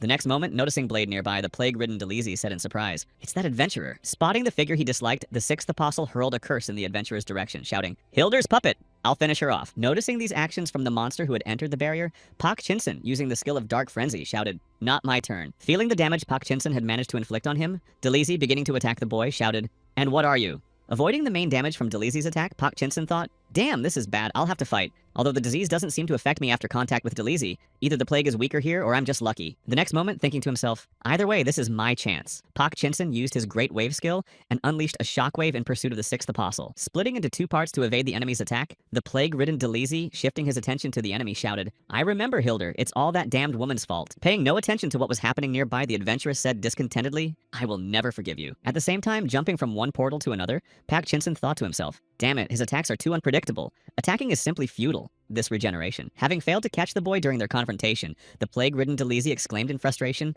how long are you just going to keep running? Teleporting through a portal into the blind spot of the plagued Delesi, Park Chin-sung utilized the Dark Sphere skill, shouting 200%! And preparing to finish the combo, Park Chin-sung activated the Dark Destroyer skill and struck the sixth apostle. Remaining on the ground after his final attack to catch his breath, Park Chin-sung sat near Delesi's head and thought, how can I finish this off? I'll smash it into several pieces to slow down its regeneration. Getting ready to leave the area and follow the adventurer, Park Chin-sung spoke, but a fragment of Delesi remained active nearby. But he hadn't gone far before the plague-ridden Delesi attacked him. Noticing that the boy had managed to dodge, he said in surprise, wow, your reflexes are impressive. The next moment, after landing another blow and wounding Park Chin-sung's leg, the sixth apostle said, maybe you'll finally die now. In the midst of the confrontation, the sixth apostle and Park Chin-sung heard sounds of destruction. Looking up, they noticed that the crack in the barrier had grown larger. Surprised by this turn of events, Park Chin-sung thought, the dungeon is collapsing, but why? Then, spotting Blade near the exit, he shouted, no! Looking at the adventurer who was already preparing to leave the dungeon, Park Chin-sung added in his mind, you, adventurer, have already undergone the awakening. Hearing Delesi say with an ominous laugh, here's the exit, Park Chin-sung stood up, groaning heavily, and said, shut up! Who said you could leave? Upon receiving the question from Park Chin-sung, the sixth apostle cast his gaze upon him and said, is that feeling familiar to you? When a storm tears your body to pieces? Why don't you experience it for yourself? Sit here while I tear my world apart. After hearing Delesi's words, Park Chin-sun shouted angrily, is this some kind of joke? Thousands have already died because of you. Facing the accusation, the plague-ridden Delesi said, how amusing. You all tried to finish me off just so you could continue to exist. The next moment, casting a menacing glance at Park Chin-sung, the sixth apostle added, and after all this, who do you think you are, deciding who's right and who's wrong? Seeing that the sixth apostle was already preparing to follow Blade, Park Chin-sung shouted, if you go now, you'll fall right into Hilder's hands. You'll never return home to the demon dimension. Ignoring Chin-sung's shouts, Delesi leaped toward the portal and said, for a piece of shit, you know way too much. While Park Chin-sung, grabbing his tail, shouted, stop right there, you devil Delesi! As he approached the portal, Delesi, seeing it close right in front of him, exclaimed in confusion, what the? Clutching his hand into a fist at the last moment and thereby blocking the passage, Park Chin-sun said, closing it is easier than opening it. You won't escape. After listening to Park Chin-sung, Delesi thought to himself, he closed the spatial rift, and then, lunging toward the boy, shouted, open it! Pressing against Park Chin-sung to take revenge for his ruined chance to escape, the frenzied Delesi shouted, you pathetic little bug! At that very moment, Park Chin-sung drew his sword and with a swing, summoned a giant tentacle that subdued Delesi. Having crashed into a nearby wall and made a hard landing, Park Chin-sung thought to himself, I have neither the strength nor the time to continue this fight. Stepping back slightly from the impact, Park Chin-sung looked at the sixth apostle and said, at least say thank you, I saved your ass. To which Delesi replied, what are you talking about? Now we're both trapped here, don't stand in my way. Sitting on the ground and watching as the sixth apostle continued to approach him, Park Chin-sung said, wait a minute, but something doesn't add up. It costs you nothing to just wander around Arad and spread the plague. Continuing his musings, Park Chin-sung recalled the story and added, but you only walk through Respawn. Hearing Park Chin-sung exclaim, and only you know better, the plague-ridden Delesi pinned the boy to the ground with a paw and shouted, shut up! Noticing from the monster's reaction that he was on the right track, Park Chin-sung said, you don't care one bit about the life or death of insects. You want to go home, right? Upon hearing this, he fell silent. Despite all the angry shouts of the sixth apostle, Park Chin-sung said, Delesi, it seems I am the only human in this world who can understand you. When the apostle froze, pulling his paw away from him, Park Chin-sung said, I know what you're feeling, and if we join forces, we'll be able to return home. After listening to Park Chin-sun's words, Delesi slapped him across the face and shouted, you understand my feelings? You think you're capable of understanding me? Continuing to beat the boy who had dared to say so much, Delesi shouted, a little bug like you has no place in a world where every dog is trying to kill you. Expressing his dissatisfaction, Delesi added, every damn day it felt like I was being torn to pieces, and do you even know how awful that is? After which Chin-sung struck back and shouted, I know I do. Stopping the beating, Park Chin-sun bowed his head, recalled his life, and said, I know. It was an ordinary day. I woke up in an unfamiliar place. I had to fight, and at the same time, A pile of problems came crashing down on me. I wish I knew how to get back. Without taking his eyes off the boy standing before him, Delisi heard, every time I looked up at the sky, I didn't see a single familiar star. After which he froze. Sensing that they truly did have something in common, the sixth apostle said, I would never have thought I'd have anything in common with such a pitiful person. Noticing the sixth apostle's affection, Pa Chin Sung, leaning on his sword, said, listen, the rift isn't completely closed yet. Shifting his gaze to the spatial rift, Park Chin Sung added, I sense there's a narrow opening there. Hearing this, Delisi exclaimed, wonderful, open it right now. Hearing Delisi's urgent demand, Park Chin Sung said, wait, there's no point in you leaving here now, you'll fall straight into Hilder's hands. The next moment, when the words, well then, rang out, Park Chin Sung remarked, and don't try to brush me off here. What needs to be done is simply to defeat her. In your current state, you wouldn't even be able to keep up with her shadow.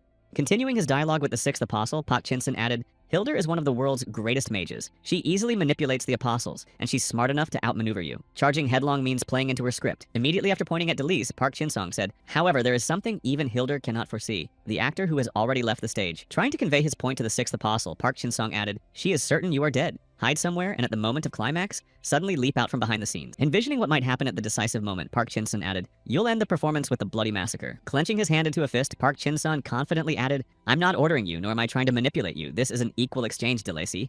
The next moment, opening the spatial rift again, Park Chin Sung exclaimed, we'll fight side by side. To which he heard, you want to leave and leave me here. Receiving a question from the sixth apostle, Park Chin Sung said, I'll be quite frank. I could have escaped 100 times already and left you here, but hearing that the barrier had shrunk again, Park Chin Sung, clutching his wounded shoulder, said, so little time, Delisi. Changing his state to something else, the sixth apostle said discontentedly, I can't even laugh. Finally, unable to take it anymore, Park Chin Sung shouted, do you want to keep sticking around here with your gigantic ego? Use your head, Delesi. Just then, another chunk of the barrier broke off. Protecting Park Chin Sung from the storm's influence Chumney, and hearing you're crazy directed at him, Delisi said, don't get me wrong. I'm not going to obey your orders, but your plan to trick Hilder seems interesting. Agreeing with the plan, Park Chin Sung said to Delisi, if I tear her to pieces, I'll end the 1,000-year chase, to which he heard, don't worry about it, and added, so don't go astray. Hearing Delisi's instruction, Pa Chin Sung said, what are you talking about? To which came the reply, prove that you'll keep your promise right now. Continuing the conversation, Delisi added, if you can't, then my answer is, he didn't have time to finish, as Pa Chin Sung attached a piece of Delisi to himself and said, God, where are your balls? If you're so worried, then look. After demonstrating a piece of Delisi on himself, Park Chin Sung added, you can easily turn a piece like this into a clone, right? If I break my promise, just kill me. After hearing Park Chin Sung's proposal, the sixth apostle laughed and said, wonderful, so be it. So what's your plan? How do you intend to squeeze through this narrow hole? After receiving an explanation of the next steps, the bewildered Delasi asked, and you call this a plan? To which Park Chin Sung replied, trust me, all we need is a good push. As he prepared to depart, Delasi said, man, to which Park Chin Sung remarked, come on, don't drag this out. Time is running out. After which Delasi added, call me. Smiling slyly after the question, Park Chin Sung said, how exactly should I address you? Finally returning to his own world, Park Chin Sung joyfully exclaimed, I did it! At that very moment, Park Chin Sung was pounced upon by his pet, who couldn't contain his emotions and, nearly knocking him off his feet, shouted, hey, you're going to crush me! Meanwhile, amidst the storm of another world, disintegrating and regenerating once more, the plague-ridden Delisi smiled slyly and said, I'll be waiting, Chin Sung. While at the Wizards Guild, Sharan said, increase support for the hospital on the west coast. Make sure the Nord Myra refugees have everything they need. We'll rest. So be it. Well done, everyone. To which she heard, you did a great job, Sharan. Finally left alone after a hard day's work, Sharan sighed heavily and thought, I haven't had a moment's rest since the events in Ophelia. After finishing her thoughts, Sharan added discontentedly, well, really, where on earth is he at a time like this? After which a portal appeared behind her, and Sharan's voice rang out. Appearing before the leader of the Wizards Guild in a less than ideal state, Park Chin Sung asked in a heavy tone, do you happen to have a little potion for me?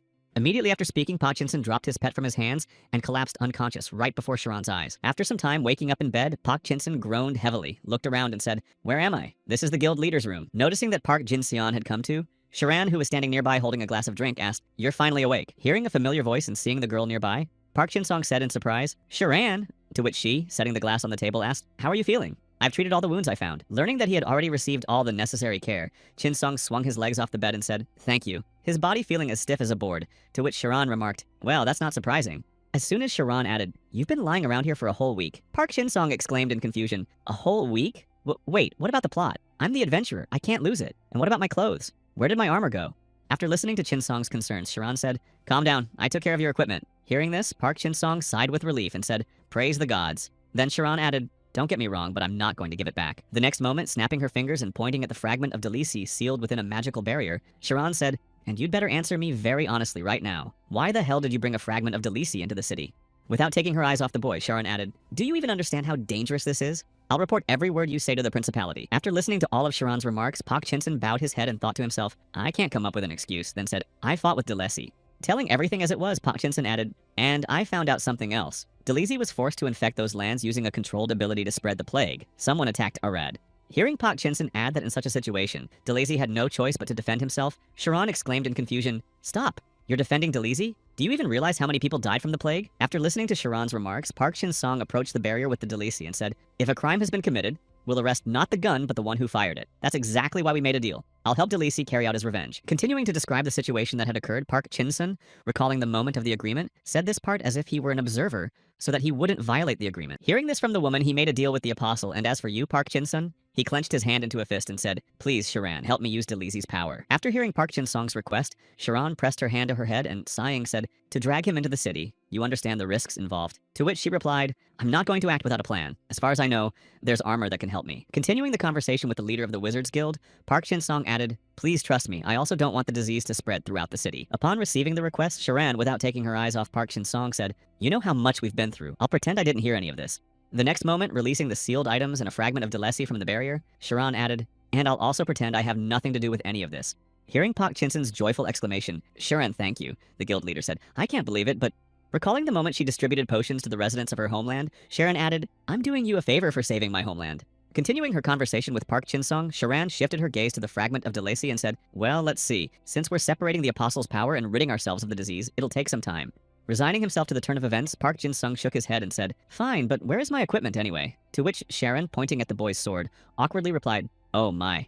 Taking the battered sword into his hands, which was being pushed by the sniveling Taco, Park Jin-sung said, "There it is." At that very moment, Sharon nervously thought, "I sealed the sword along with the armor, and the disease transferred to him." After transferring his battered sword to his inventory, Park Jin-sung thought to himself, "What should I do? There's no point in going to Linus. I don't have any materials, but maybe, well, that tentacle. I've leveled up pretty well, so I could buy something." Thinking about buying something new, Park Jin-sung smiled slyly and said, "After all, I've earned a whole 100 gold coins." Stepping out onto the street and sensing the bright scent of flowers, Park Jin-sung thought to himself, "Wow, what smells so good?" Then he heard a rough voice say, "Wow, you're really sexy today, but that's too much. Don't you think so?"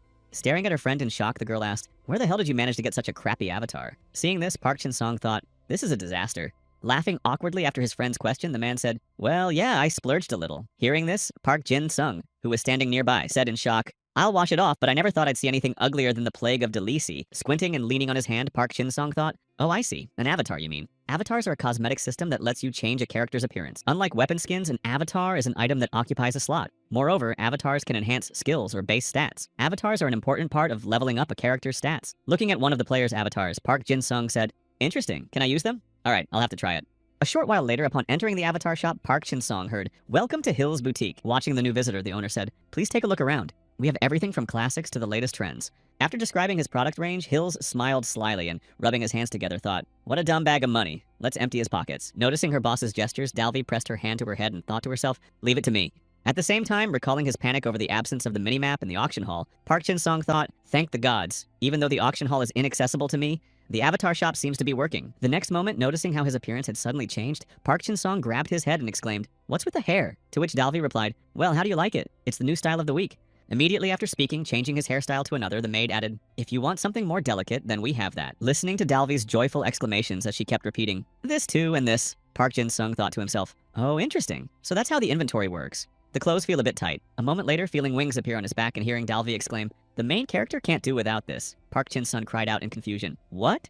The next moment, removing the wings and looking at the maid, Park Jin-sung exclaimed, "No, I'm not here for jewelry. I need a rare avatar clone. Do you have anything like that?" Then Dalvi handed Park Jin-sung a book and said, "Rare items are right here." He peeked inside and thought, a catalog. It must be something like the search function in the game itself. As he continued browsing the catalog of available items, Park Jin-sung said thoughtfully, "Interesting. Do you have full body sets?" Upon hearing this, she replied, "Unfortunately, sets aren't listed in the catalog." The young man then added, "Can you bring them out then?" As he began examining the available items, Park Jin-sung remarked, "These stats are so-so. What skills does this avatar enhance?" As he continued to chase after the cheerful girl who was hoping to empty the visitor's pockets, Park Jin-sung added, "Can you sort them by price? I'll take this and this. From this set, I only want the hair and the belt." Already exhausted by Park Jin-sung's lengthy selection process and worn out from running around, Dalvi asked curiously, "Can you show me what you brought first?"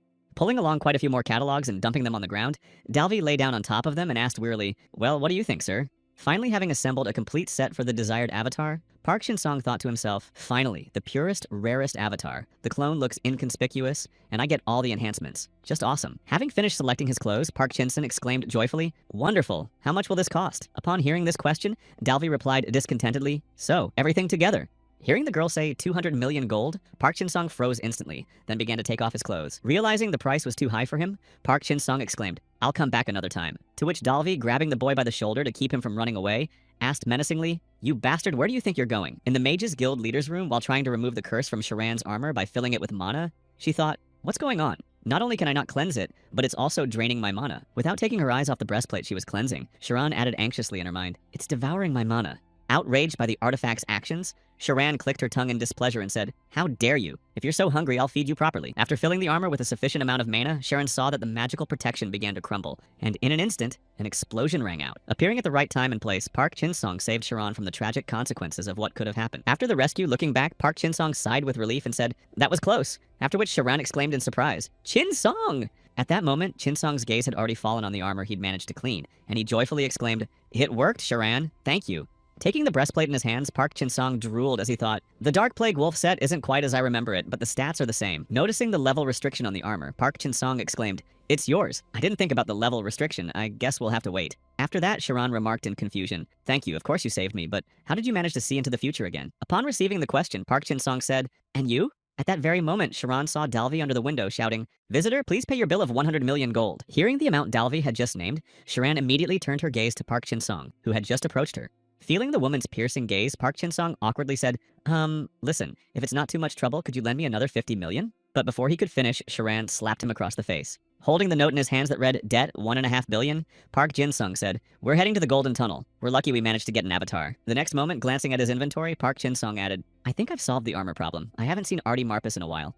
Artie Marpus's armor is made from the bodies of Ophelia's giant spiders. Continuing to look at the armor, Park Chin-sung said, "It's all thanks to your creepy habit of hoarding all kinds of junk." After praising his pet for the find, Park Chin-sung thought to himself, "Now I need a weapon. A unique cannon would be just the thing, but NPCs only sell rare weapons at most." Stopping in front of the crowd of people gathered in the city, Park Chin-sung thought to himself, "I need to get to the auction." Having failed to achieve his goal, Park Chin-sung continued to pester people, shouting, "Come on, I'm telling you, my auction site isn't working. Maybe it's a bug. Buy me something. I'll pay well." When asked by Park Chin-sung, the players kept replying, "No, sorry, and why would I need that? It sounds kind of suspicious."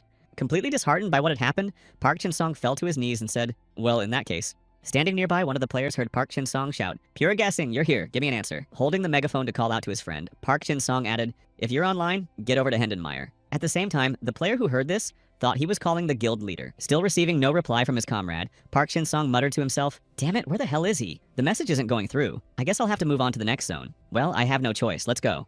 The Snow Mountain Storm Pass, right there, somewhere underground in a cave, was the boss of Storm Pass, the Ice Dragon Skasa. Reviewing his dream, the Ice Dragon Skasa heard Hismar Sparazzi say, "Forward, my servants, go and fight." Giving the advantage to his subjects, Lord Bakal said, "Fear not, Arid. Your will is strong. I believe you will complete the mission." Sometime later, upon arriving on the battlefield and seeing the bodies of Hismara and Sparazzi, Skasa cried out, "Brothers!" Finding one of the dragons sleeping in the cave, having failed to fulfill his duty, Lord Bakal said, "Why did you fall asleep, Skasa? I trusted you." Upon seeing these memories, the ice dragon suddenly awoke and cried out, "Lord Bakal, I am Skasa. I will destroy them all these people, all for you, Lord Bakal." Upon reaching the snowy mountains, Pa Chinsen, seeing an NPC nearby, said, "The indigenous people of the Bantu Mountains." Peering from behind a tree and watching the inhabitants, Pak Chinsen said in surprise, "What? Why are they still here?" Continuing his musings, Pak Chinsen said, "It doesn't add up. A week has already passed since the incident in Nordmiri. The plot should have moved forward." When suddenly he heard behind him, "Hey, you stranger." Turning around, Pak Chinsen saw a warrior from the tribe who said, "I don't know why you're here, but this is Bantu territory. Get out of here." Seeing the Bantu warriors leap down, Pak Chinsen asked, "Why are you here?" To which the warrior replied, "Hey, are you deaf?" Trying to avoid conflict, Pa Chin-sung exclaimed, "No, I'm trying to say you need to run away." Hearing this, the warrior asked, "From you?" Pa Chin-sung added, "No, from Skasi." Hearing this, one of the warriors asked Skasi, "What should we be afraid of?" While Pak Chinsen mused, "Interesting, this place must already be destroyed." At that very moment, feeling shackles thrown over him, Pak Chinsen shouted, "What the?" While the warriors were already reaching for their daggers. Drawing their weapons from their sheaths and rushing at Pak Chin-sung, the Bantu warriors shouted, "We really wanted to be nice, but since you've heard these rumors, you must be tired of living." Chasing after Pak Chinsen, who was trying to escape them, the Bantu warriors hurled their daggers at him, shouting, "Where are you standing?" Noticing the daggers flying straight at him, Pak Chinsen drew his sword and, holding it between his teeth, managed to deflect all the daggers. Seeing that the fugitive had just managed to fend off all their attacks, the Bantu warriors froze in surprise for a moment and exclaimed, "That sword? How long has it been?" But the very next moment, the sword in Park Jin-sung's mouth suddenly exploded. Having managed to spit it out of his mouth just before it exploded, Park Chinsen thought to himself, "Whoa, it does a lot more damage than I thought. Good thing I spit it out in time." But while he was thinking about how he'd avoided one problem, Park Jin-sung didn't notice that he'd run into another. He slipped and fell off the cliff. Having already braced himself for the worst, Park Jin-sung suddenly felt himself land on something soft and said in surprise, "What's this?" Standing up and looking around, Park Chin-sun saw that he was lying on top of one of the snow mountain monsters, specifically a yeti. Realizing he had accidentally woken the monster, Park Chin-sun said awkwardly, "Wow, you guys just saved me. I woke you up. What a stroke of luck." Instantly receiving a blow to the jaw from the snow mountain monster, Park Chin-sun thought to himself, "Lucky me." Starting to run away from the monster so it wouldn't accidentally kill him, Park Chin-sun cried out anxiously, "I'm sorry, I didn't mean to." At that very moment, while running for his life, Park Chin-sung heard a whisper in his head from his acquaintance, who said, "Yo, Chin-sung, you were looking for me." Hearing this whisper, Park Chin-sung immediately took the teleportation potion that Sharan had given him from his inventory and left the snow mountain location. Continuing the conversation with his friend, Pure Guessing added, "I heard it from a fellow guild member." But before he could finish, Park Chin-sung, already standing behind him, shouted, "Bro!" Turning around and seeing that Chin-sung was already beside him, Pure Guessing asked, "What are you up to this time?" To which he replied, "Sorry, let's talk later. I need your help." After hearing Park Chin-sung's request, Pure Guessing said, "Interesting, a unique rarity. It'll be easier for you to get something like that from monsters. All right, let's see what's here." "All right, thanks," came the reply. When Pure Guessing got to work, Park Chin-sung thought, "I hope he finds something. I have a bad feeling about this." The snowy mountains, Storm Pass. At the summit of the mountains slumbers the ice dragon Skasa, and the location itself is inhabited by the indigenous Bantu tribe. The plot of Stormy Pass begins with Skasa waking from his slumber, and to avoid certain death, the Bantu tribe flees to the foothills of the mountains, which creates conflict as they encroach on the territory of the principality. Out of pride, the tribe refuses to explain why they fled, and the adventurer sets off into the mountains to figure it all out on his own. Having finished recounting the plot, Park Chin-sun thought to himself, but the story part hasn't started yet, which means I'll have to wake Skasa up myself. The next moment, tapping his finger on himself, Park Chin-sun said in confusion, "At that moment, Pure Guessing told me there is something like that. Though this thing is expensive, it costs about 10 million. Hearing the price, Park Chin-sun remarked, 10 million? Go ahead and buy it. And thought to himself, I have about 50 million left. Hearing that Park Jin-sung was going to buy the item, Pure Guessing wondered in surprise where this newbie had gotten 10 million from, after which she heard something else, by the way. Sitting at the computer, Pure Guessing said in surprise, "Why do you need this item? There aren't that many at the auction. How many do you need? 100? After learning of Park Chin-sung's request, Pure Guessing thought 100 useless items. Although, come to think of it, this kid, Artie Marpus, he hasn't played this set in 100 years. At first, he had a giant tentacle. Where did he dig up this junk? Did he even assemble this whole avatar, or does he have an ace up his sleeve, or is he just collects expensive things?" Continuing to ponder who she was dealing with, Pure Guessing thought to herself, what if this guy isn't an RP player, but just a cheater? Finishing her thoughts, Pure Guessing cast a piercing glance at Park Chin-sung to see if she was really mistaken. But at that very moment, Park Chin-sung, clutching his pet, said discontentedly, "Hey, I just fed you, so stop whining." Realizing he didn't look like a cheater, Pure Guessing handed all the items back to Park Chin-sung. After saying goodbye, she thought, okay, I got carried away. He's just enjoying the game. To which she heard him call after her, "Thanks, good luck to you." Having received new items for his travels, Park Chin-sung set off on his business and thought, cool, Skacey's nest must be right between the Bantu tribe's settlements. There's only one way to sneak through them unnoticed. Recalling the possible options for his journey, Park Chin-sung considered a teleportation potion in his mind, which would transport the player to a place he had already visited, or Magata, but she would attract too much attention, which would only complicate things. Passing by a tavern while pondering how he might reach the snowy mountains, Park Chin-sung mused, so what else? Then, suddenly looking up at the sign and recalling certain events, Park Chin-sung thought to himself, the Moonlight Tavern. Maybe they'll tell me what to do there. Heading inside, Park Chin-sung said, taverns are the best place to find info. But before he could finish, a sudden crash rang out. Shortly after, following two patrons who had bolted from the tavern, another man emerged and said, hey, tell me. As soon as the light stopped obscuring his figure, the sorrowful Caracas, who was standing at the entrance, said, who's spreading these rumors? Hearing the man's remark, the patron exclaimed in annoyance, damn it, are you saying I'm wrong? You're saying I defeated an evil mage with a piece of pie and flew on a bloss underground? Who would believe such nonsense? Outraged by the men's shouts, sorrowful Caracas began clenching his fists and shouted, excellent, so you're next, while the visitors had already begun to flee. When everyone had scattered, sorrowful Caracas heard, that's true, and looking up in the direction of the voice, asked, what's that? You want some too? Reaching into his inventory and pulling out some dark elf wine, Park Chin-sung said with a smile, tell me more about this story of the flea. Savoring the wine offered to him, sorrowful Caracas exclaimed joyfully, this is the stuff. Where'd you get this dark elf hooch? Listening to Caracas exclaim, you're a real adventurer? I remember the days when I roamed the desert. Park Chin-sung thought to himself with annoyance, damn it, he's been drinking for 3 hours already. The next moment, deciding to get down to business, Park Chin-sung said, so, what about your story about the flea? Hearing this, sorrowful Caracas asked, what do you want to hear? About underground fleas? You look like you don't believe me at all, but I never lie to my fellow adventurers. Trying to somehow win Caracas' trust, Park Chin-sung smiled feignedly and said, hey, of course I believe you. I just wanted to know if I could ride one of those fleas. Recalling how sorrowful Caracas had told him, why not? Let's go right now. Park Chin-sung, following the man, thought, he's actually pretty nice. Well, even better for me. During the journey, looking back at him, sorrowful Caracas said, so, where do you need to go? When asked by the man, Park Chin-sung replied, actually, I'm heading for the snowy peaks of Storm Pass, and to which he heard, Storm Pass? Maybe it's better to ask Bantu for help. Hearing Park Chin-sung say, I need to make sure they don't find out. Sorrowful Caracas agreed, and after stopping announced, we're here. Looking around to see the giant fleas, Park Chin-sung asked in surprise, oh, I never thought there was such a wasteland in the vicinity of Hendon Myra, and so giant fleas live here. No sooner had Pak Chinsen asked his question than sorrowful Caracas pounced on him, delivering a kick and saying, "There's nothing here. It's just a remote place where no one will look for you. How dare you cause trouble for the Bantu tribe?" Continuing his fight with Pak Chinsong to teach him a lesson, sorrowful Caracas added, "Their leader is my good friend." Trying to calm the violent man down, Pak Chinsen exclaimed, "Calm down, I wasn't going to harm them." But with no desire to even listen to Pak Chinsen's excuses, sorrowful Caracas punched him in the chest and shouted, "Shut up! Stop making excuses." At the last moment, blocking the man's blow with an artifact, Park Chin-song said, "You know, I've been listening to your stories for about 3 hours. All right, now you shut your mouth and listen." Clutching his ears after a loud explosion accompanied by a thunderous roar, Morning Caracas shouted, "My ears, you bastard, what is this?" Seeing that the trick had worked, Park Chin-song took another Berserker Dragon's roar box from his inventory, a box containing the roar of the Berserker Dragon Hismar, and threw it at Caracas. Seeing another magic box flying toward him, sorrowful Caracas stretched out his hand and managed to break it. But just as sorrowful Caracas swung his hand in front of him, Park Chin-song rushed in to strike. Realizing he wouldn't have time to react, sorrowful Caracas thought, "Damn, I'm caught!" But Park Chin-song's attack was interrupted by Moore, who appeared from underground. Finding himself under his companion's protection, sorrowful Caracas said, "I told you not to come out until I called you." Seeing the giant mole that had just emerged from the ground and protected sorrowful Caracas, Park Chin-song thought, so this is the one he called a flea. Once all his cards were on the table, sorrowful Caracas said, "Let's continue this conversation," to which Park Chin-sung, holding out his hand, exclaimed, "Wait, we've misunderstood each other." Sighing heavily after what had happened, Park Jin-sung said, "I see that you have zero trust in me," and thought to himself that Caracas' profile stated he was the guild leader in such a case. Deciding to try to rebuild their relationship, Park Chin-song said, "I apologize for not saying so earlier. I'm currently on a secret mission. My name is Chin-song." Taking out the piece of paper Sharon had given him, Park Chin-song added, "I am the leader of the Guild Association for Extraordinary Anomalies of the Mages Guild." After examining the document, sorrowful Caracas asked, "The Mages Guild, Sharon?" Then he thought, "I sense mana. It doesn't seem to be a forgery." Continuing his conversation with sorrowful Caracas, Park Chinsen said to me, "There's no point in harming the Bantu tribe. I'm here to save them." After speaking, Park Chinsen added, "On Sharan's orders," then looked away and thought to himself, "I'm sorry, Sharan, that I'm using you as a cover again."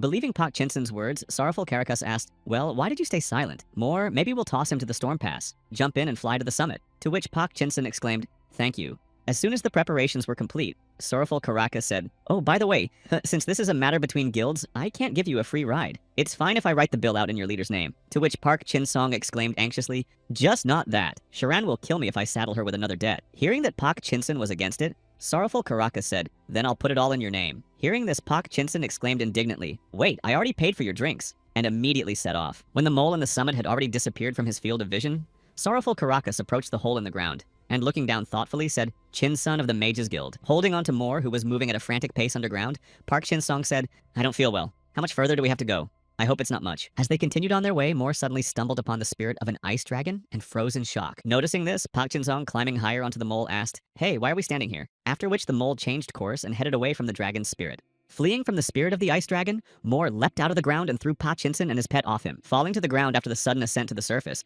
Pa Chinsen, seeing that the mole was running away, shouted after him, "Hey, slow down! This doesn't look like the mountain peaks. Hey, Moore!" Unable to catch up with Moore, Park Chin-song got to his feet and shouted indignantly, "You damn mole, did you feel Skasu's presence or something? At least we've made it to the mountain caves." Making his way through the icy caves where he found himself, Park Chinsen, shivering from the cold, said, "As far as I remember, Skasu's nest should be here. What kind of camp is this? The Bantu tribes?" Stepping closer to examine the discovery, Park Chinsen said thoughtfully, "Right here? A signal horn and some straw. It seems clear that they're watching the nest from here." Continuing to examine the discovery, Park Chinsen exclaimed, "We're in luck. They must be nearby." And where, by the way, are the Bantu themselves? Meanwhile, Taco noticed enemies approaching from behind. To save his master from certain death, Taco slapped Park Chinsen, thereby knocking him off the trajectory of the daggers. Falling to the ground and looking back, Park Chinsen heard, "And who are you?" To which he shouted, "The Bantu tribe. Yeah, okay." Smiling maliciously after finding their prey, one of the Bantu warriors said, "You look like a real punching bag." Hearing the Bantu warrior's remarks, Park Chinsen thought anxiously, "My skin is blue and covered in ice. Could it be?" Realizing the mess he was in, Park Chin-song instantly jumped to his feet and, starting to run away, shouted, "Damn it, Taco, let's get out of here!" To which a voice called out after him, "Run as fast as you can." As he continued to flee amid the ominous laughter of the Bantu warriors, Park Chinsen glanced back and thought, there can be no mistake in this way of speaking. It all begins with a deep sleep, and upon waking, reason is lost. Only a thirst for destruction remains. A curse that compels one to destroy everything that catches the eye. A terrifying nightmare. Realizing what was happening to the Bantu warriors, Park Chinsen, glancing back at the enemies catching up to him, thought, a terrifying nightmare has struck them. Trying to evade the enemy attacks, Park Chinsen sped up and called out calmly, "I didn't come here to fight. What's wrong with you?" Ignoring Park Chinsen's cry, the mad warrior shouted, "Just shut up and die!" followed by a loud cackle. The next moment, a loud noise rang out, and looking back, Park Chinsen saw that his pursuer had been pinned down, after which he thought, and a snowman too. Noticing that the mad warrior of the Bantu tribe had begun fighting the snowman, Park Jin-sung thought to himself, perfect, this is my chance to make a run for it. and just as he was about to look for a way out, he heard a voice from above say, "Idiot." When Park Chin-sun managed to avoid danger at the last moment, Clone Delizi's voice added, "You moron, you really almost got hit by that attack, and Hilder will sweep you away without even noticing." Not understanding where the voice was coming from, Park Chin-sung asked, "Who's speaking?" To which he heard behind him, "What's the matter? I'm watching you, Chin-sung." Realizing who he was talking to, Park Chin-sung exclaimed in surprise, "Delazy?" To which he heard, "Correction, the clone." After clarifying who he was talking to, the clone of Delazy began asking, "What kind of cave is this? Where's Hilder? Answer me." To which Park Chin-sung, fleeing from the monster, shouted, "Sorry, we'll talk later." The next moment, pulling his sword from his inventory and landing a few quick strikes, Park Chin-sung chopped the monster to pieces and was able to breathe a sigh of relief. Outraged by Park Chin-sun's actions, the Delazy clone said discontentedly, "How dare you, don't touch me." To which Park Chin-sun replied, "What can I do? It's my inventory." Later, seeing a large number of snow monsters that had appeared in the cave, Delazy's clone said, "Wow, there are so many of them. Are you planning to kill them all?" To which the reply was, "No." Sticking his sword into the ground beside him, Park Chin-sung smiled and said confidently, "Why would I need them all? I'll leave a few for the other adventurers." While traveling with Park Jin-seon, Deleuze asked, "That terrifying nightmare? Was it something like the curse you told me about?" To which Park replied, "No, those are different things." Refuting Deleuze's question, Park Jin-sung thought, "A disease that robs people of their sanity and turns them into monsters? A terrifying nightmare." According to the plot, the disease was supposed to spread throughout the entire location. Later, hearing the squeaking of his pet trying to find him, Park Jin-sung asked, "What is it?" Taco found him. Seeing Taco return to Park Jin-sun, Delazy asked with a laugh, "Lotus couldn't conquer the world and ended up as a pet." To which Park Jin-sun replied, "That's not Lotus." Following Taco and seeing what he was looking for, Park Jin-sun said, "This is Skasa's nest." Also, seeing the ice dragon before him, Delazy said in surprise, "Wow, incredible. What is a Bacala creature doing in a place like this? I wonder what you're looking for, Chin-sung." Without hesitation, Park Jin-sung took out the dragon's roar box, activated it, and closed his eyes. After activation, a loud roar rang out, which managed to rouse Skasa, who instantly leaped up from his seat and shouted, "Who dared? Who dared to wake me from my sleep? Come out. You'll pay for this." Outraged by Delazy's rash actions, he shouted, "You damn idiot! You're supposed to warn me before you do something like that." To which Park Jin-sung replied, "Wait, something's wrong." Not seeing that the dragon had succumbed to the curse, Park Jin-sung added in surprise, "This brute isn't affected by the terrifying nightmare. I didn't expect that." Then Delazy remarked, "What are you talking about? I can feel it." Looking at the dragon, Delazy added, "I feel the same energy those monkeys were radiating, but it seems like something is suppressing the nightmare from within." Hearing this, Park Jin-sung asked, "Wow, you can even sense that?" To which came the reply, "The smell of sickness. You can't mistake it for anything else." Having learned something interesting from his companion, Park Jin-sung said, "Suppressing it means a curse. The curse that suppresses the nightmare allows Skasa to keep his sanity. I guess all we need to do is drive him mad." After listening to Park Jin-sung and seeing that Skasa had spotted them, the clone of Delazy asked, "I see. In that case, do you want to provoke him even more?" Fleeing from the pursuit of the ice dragon, Delazy shouted, "Jin-sung, what are you doing? You charged at Skasa without a plan." To which he heard, "Just wait." Continuing to chase the boy who dared to wake him from his sleep, Delazy shouted, "You won't get away." Freezing instantly in place and grabbing his staff, Park Jin-sung waited until the dragon approached him and activated the magic circle. Caught in the very epicenter of the explosion, Skasa, surrounded by a cloud of smoke, shouted, "You fool!" After which 2 boxes of Berserker Dragon flew out of him. Following Park Jin-sung, Delazy said, "That would have worked if he were asleep, but right now your alarm isn't that effective." To which he heard, "No, it works." Seeing that the dragon was getting a little angry, Park Jin-sung asked, "What is this?" "It brings back memories. It's been a long time since you heard this voice, hasn't it, Skas?" To which the dragon shouted, "What does that even mean?" Taking out another box of Berserker Dragon Roar, Park Jin-sung said, "These are your brother's last words. They said it hurt." Unwilling to accept this reality, Skasa struck Park Jin-sung's location with his staff and shouted, "Stop lying. My brothers couldn't have lost to pathetic little humans." Using the portal to teleport to another location, Park Jin-sung, preparing to strike again, shouted, "How stubborn. Your brothers in hell are clearly disappointed." Using the Dark Slicing, Dark Sphere, and Great Wave techniques to enrage the dragon even more, Park Jin-sung shouted, "Just like your master." Enraged even further and unleashing an icy wave toward Park Jin-sung, Skasa shouted, "How dare you insult my brothers and my master?" Trying to dodge the monster's claws so it wouldn't crush him, Park Jin-sung thought, "I've made him lose his temper, but the nightmare isn't over yet. It seems words alone aren't enough." Using his tail to hurl Park Jin-sung into the wall, Skas growled menacingly, "Enjoy yourself for now, loser. I'll finish you off in the most painful way possible, and I'll tear the people on this mountain to pieces." The next moment, lunging toward the boy who was barely standing after the blow, Skas shouted, "I'll start with your hand." But before he could finish his attack, seeing something strange, he asked, "What are you doing?" Using magic cubes to achieve his goal, Park Jin-sung thought to himself, "Bakla and his dragons were wiped out 100 years ago. That's hardly enough to anger him." Depleting his supply of magic cubes, Park Jin-sung thought to himself, "There should be enough mana now. I'll take the cube particles that empower me and use them all at once. I'll create a spatial rift, nothing more. I'll tear time itself apart." Having created a spatial rift in time, Park Jin-sung shouted, "Do you hear me, you half-baked unicorn? You still don't believe me? In that case, see for yourself." Seeing before him the events of those times when his brothers had perished, Skasa said in surprise, "Is this my nightmare? But why?" Hearing the dragon's question, Park Jin-sung said, "A nightmare? Don't make me laugh. While your brothers were fighting for their lives, you were sleeping soundly. Do you still think this was just a dream?" This is reality, Skasa. Coming to terms with what he had just been shown, Skasa, who was beginning to succumb to illness, cried out, "No, this can't be. It's my fault, Lord Bakal." Seeing the Ice Dragon's card before him, Skasa, Pak Chinsong joyfully exclaimed, "Wonderful, the card." Hearing this, Delazy asked, "It worked? Then let's get out of here." Hearing that Pak Chinsong was about to leave his cave, Skasa activated his power and shouted, "I won't let you." Caught in the shockwave and noticing shards of ice appearing on him, Pak Chinsong thought, "Oh no, my body."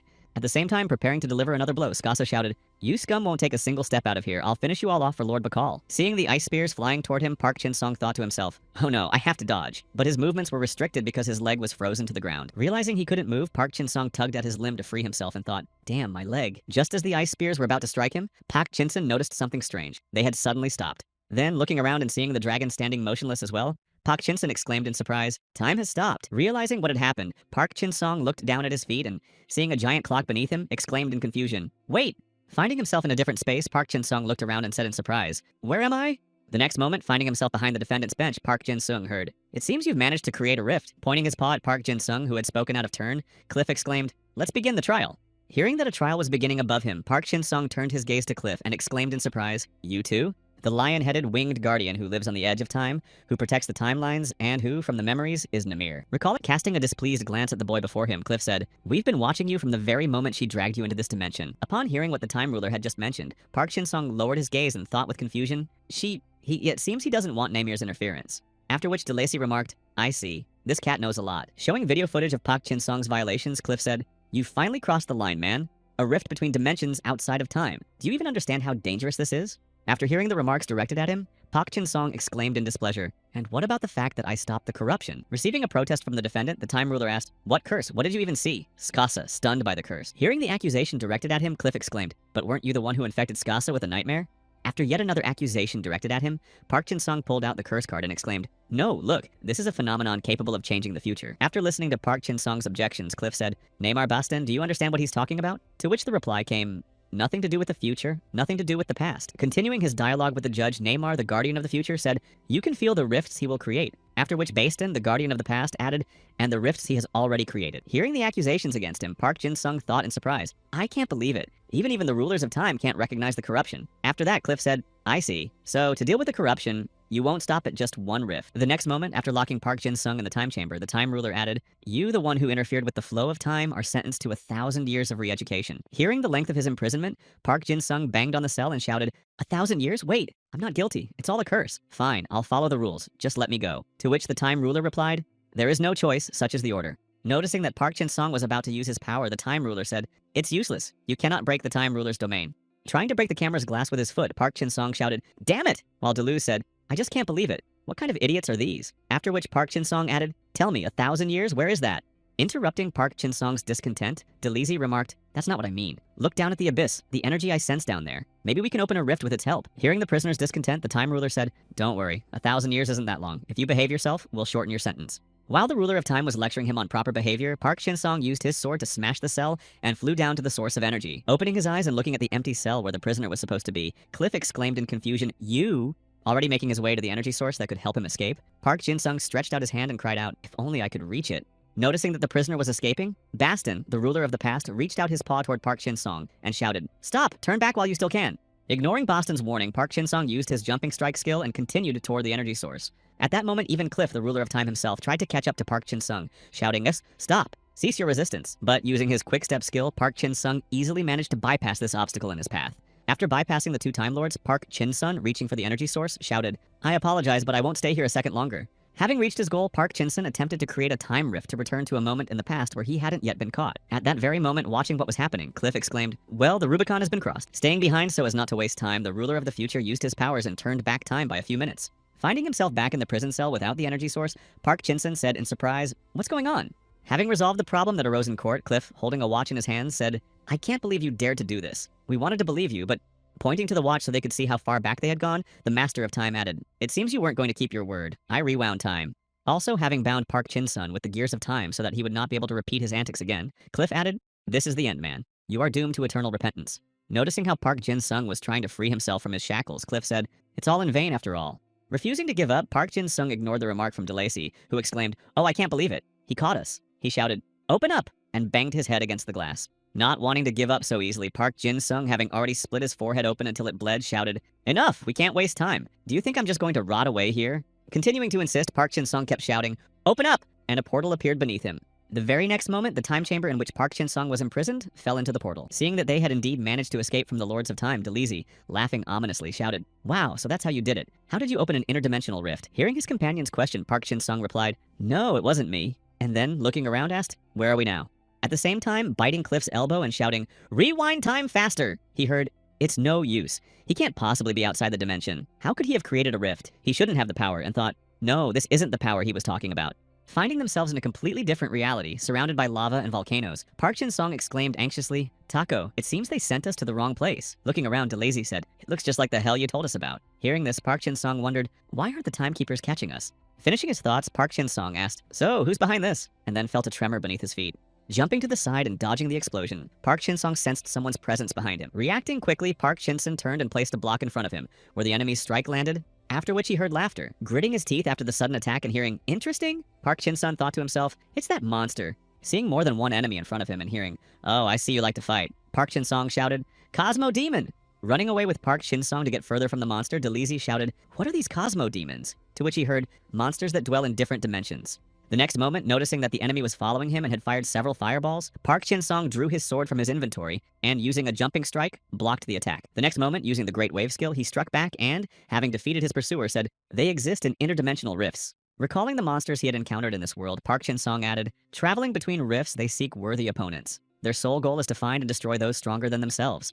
After talking about the monsters, Park Jin-sung added, "The ability to travel between dimensions. Perhaps they were the ones who opened the rift, and what if they have enough power to enter the dimension of the time rulers?" After that, Delezy asked, "First the rulers, now other dimensions. It seems you won't be returning home anytime soon."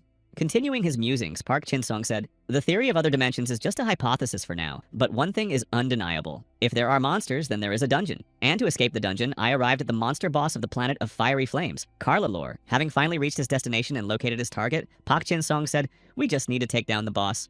Meanwhile, somewhere in the Principality of Belmare, the Mages Guild was in chaos due to recent events. Upon hearing the latest news, Sharan exclaimed, "Skasa has awakened and is wreaking havoc. The Bantu tribe is on the brink of battle. The Storm Pass has been destroyed, and Chinsen is to blame for it all." Having recently arrived at Sharan, the sorrowful Karakas pointed his finger at the woman and said discontentedly, "It's all because he went to the pass. I heard you gave him some secret mission. If anything happens, you'll have to answer for it." Feeling alarmed by these words, Sharan thought in confusion, "So that scoundrel managed to rouse Skasa. We haven't heard a peep from him in a whole week. What on earth is he up to there?" Leaning on the table and glancing at the receiver that couldn't pick up Park Jin-sung's signal, Sharan said, "It can't be. What the hell are you even doing?" At the same time, Park Jin-sung continued his battle with the boss of the Planet of Flames in order to return to his own dimension. After landing the final blow, Park Jin-sung managed to defeat the boss and finally try to rest after the grueling battle. Leaning on his knee after what had happened, Park Jin-sung saw that his body was covered in a magical aura and joyfully exclaimed, "Wonderful! I need to return to the village." But his joy didn't last long. After the victory, he was transported not home, but to the next dungeon. Looking around to figure out exactly where he had ended up, Park Jin-sung exclaimed in surprise that the dungeon hadn't been cleared.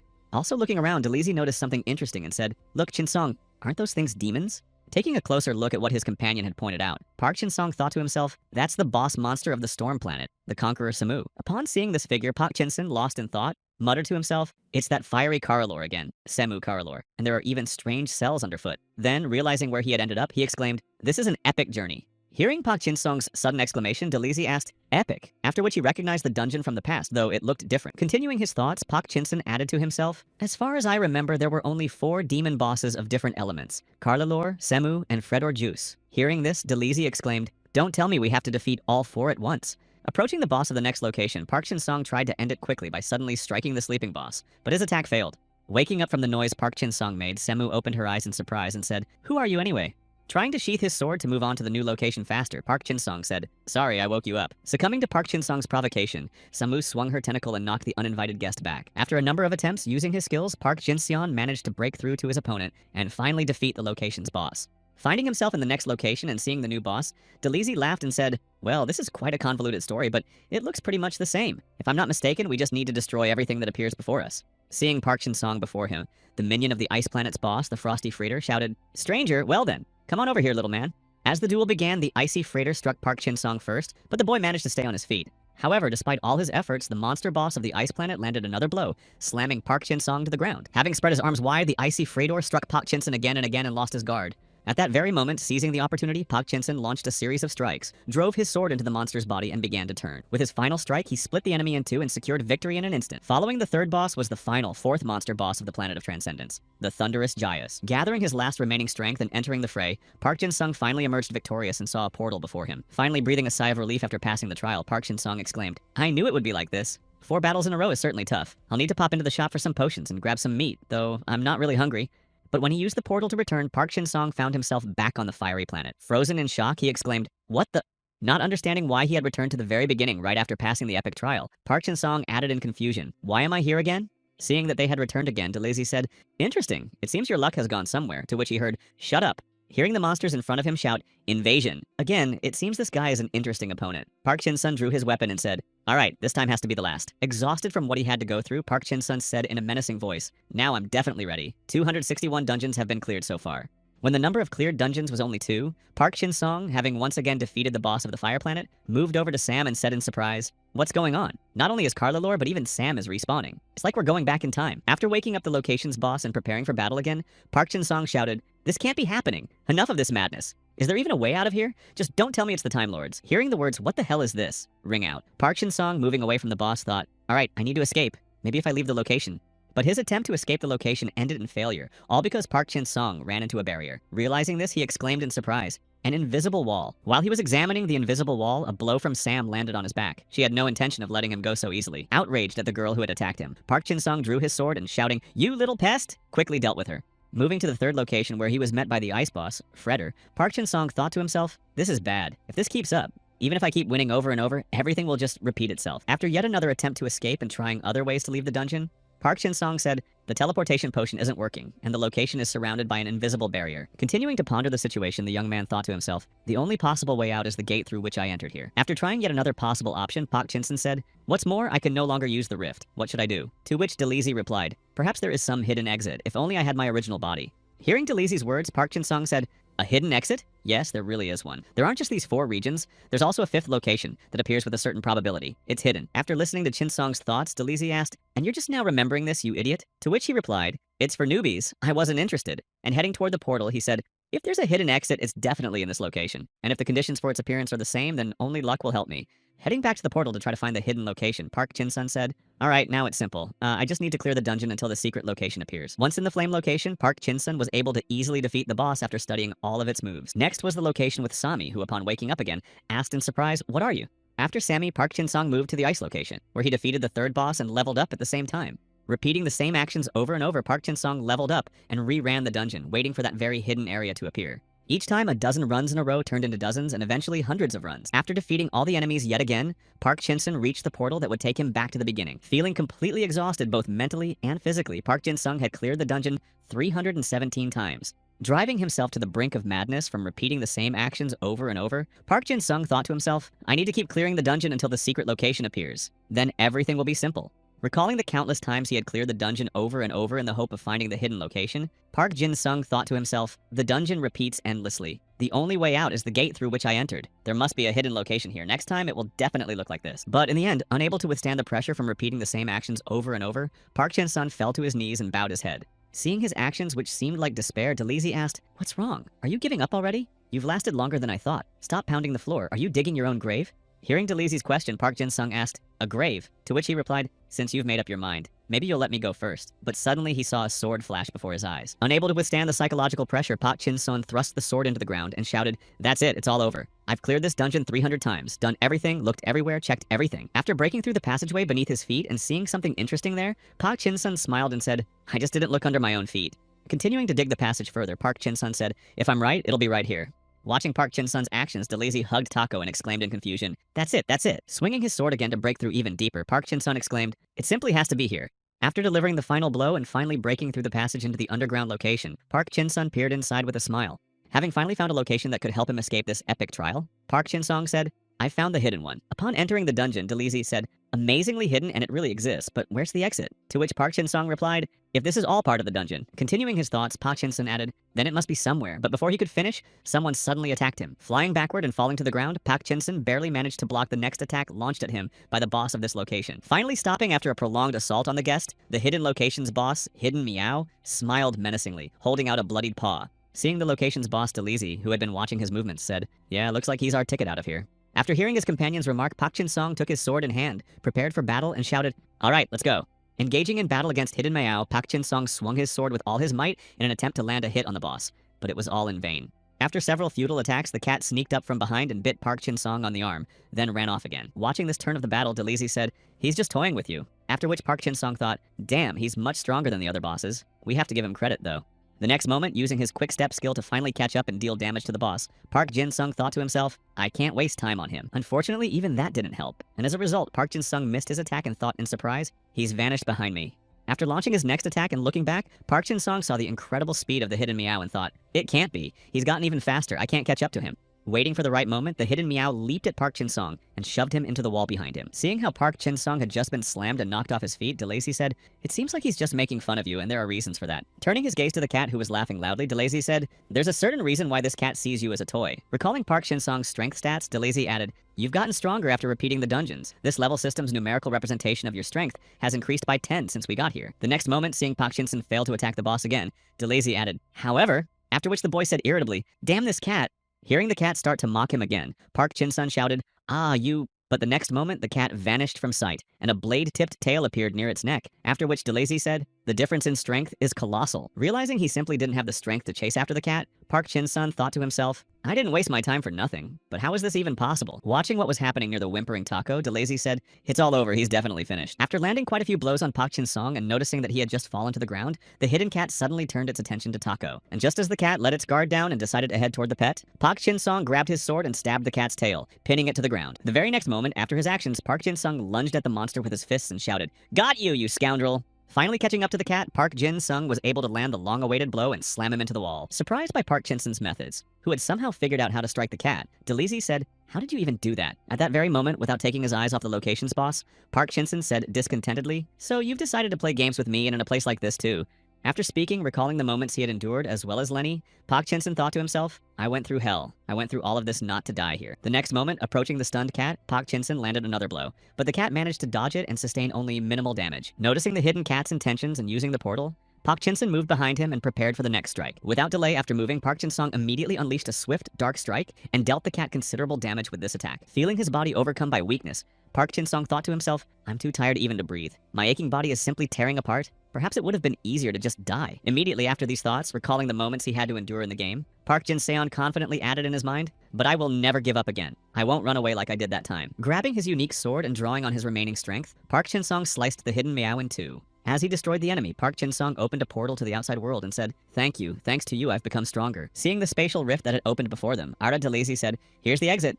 The next moment, holding back his emotions, Delazy added, "All right, I admit it. You win. That's impressive, Chin Sung." To which came the reply, "We're returning to Hendon-Meyer." But before Park Chin Sung could leave the location, a giant hand closed the spatial rift and blocked the exit to the other world. Blocking the passage right before Park Chin Sung's eyes, the unknown giant spoke menacingly. Who dared to disrupt the order of this space? As day broke, upon hearing "Good morning," the members of the Wizards Guild, noticing the guildmaster nearby, joyfully exclaimed, "Good morning!"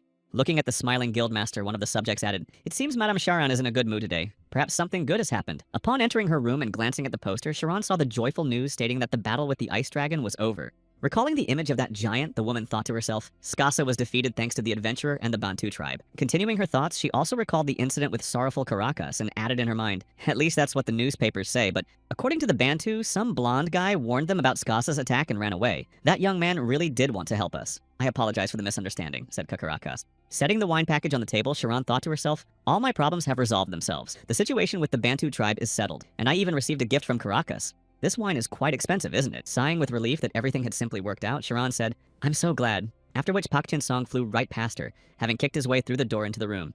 Pushing the boy down at the table and slamming her hand on it, Charon shouted angrily, "Answer me right now!" Rising from her seat and leaning toward Park Chin Song, Charon added, "Where have you been? What did they do to you? And what the hell happened at Storm Pass?"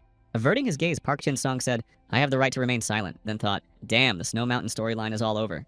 Trying to wriggle out of it, Park Chin Sung said, "Nothing happened," to which she replied, "Stop lying to me. You look like you've been to hell." Then the guy added, "I fell down the stairs." To which Charan exclaimed, "Tell me, Bandon's bullet, what are you hiding from me?" And noticing how he bowed his head, the woman added, "And why are you so..."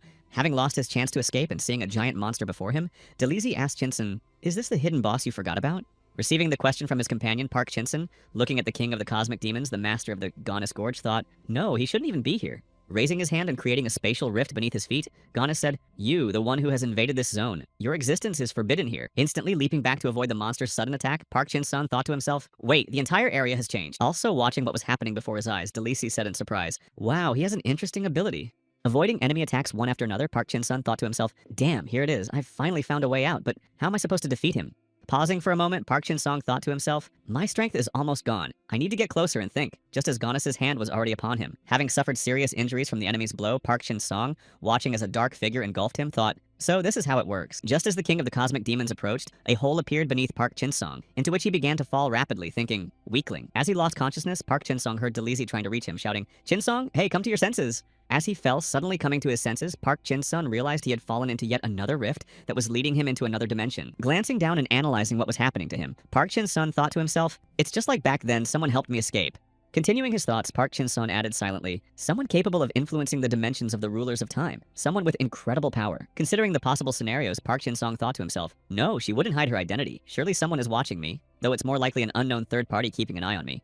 Hearing Sharan speak to him, Chin-sung, covering his face with his hand, thought, "Those bastards didn't save me. They were just playing with me." Recalling the difficult moments he had gone through, Park Chin-sung added in his mind, "It's as if my life and death depend on their decision. They used me, yet I don't even know who they are or what they're planning. I thought I had become stronger." Hearing Park Chin-sung say, "Damn it," Sharan, deciding not to pressure the boy, remarked, "You don't have to talk if you don't want to which she heard him reply, "Well, The next moment, placing her hand on the boy's shoulder, Sharon added with a tender smile, "It's enough that you're back." Moved by the woman's words, Park Chin-sung said, "Sharan." But his joy didn't last very long. Pointing to the debt note hanging over Park Chin-sung, Sharan said, "I was worried about my money. I hope you remember that the deadline is tomorrow." Peering into the dark elves' kingdom of the Golden Tunnel, Park Chin-sung, as he retrieved the money, said, "Well done, Tako. Now that I've paid off all my debts, I can keep the rest for myself, right?"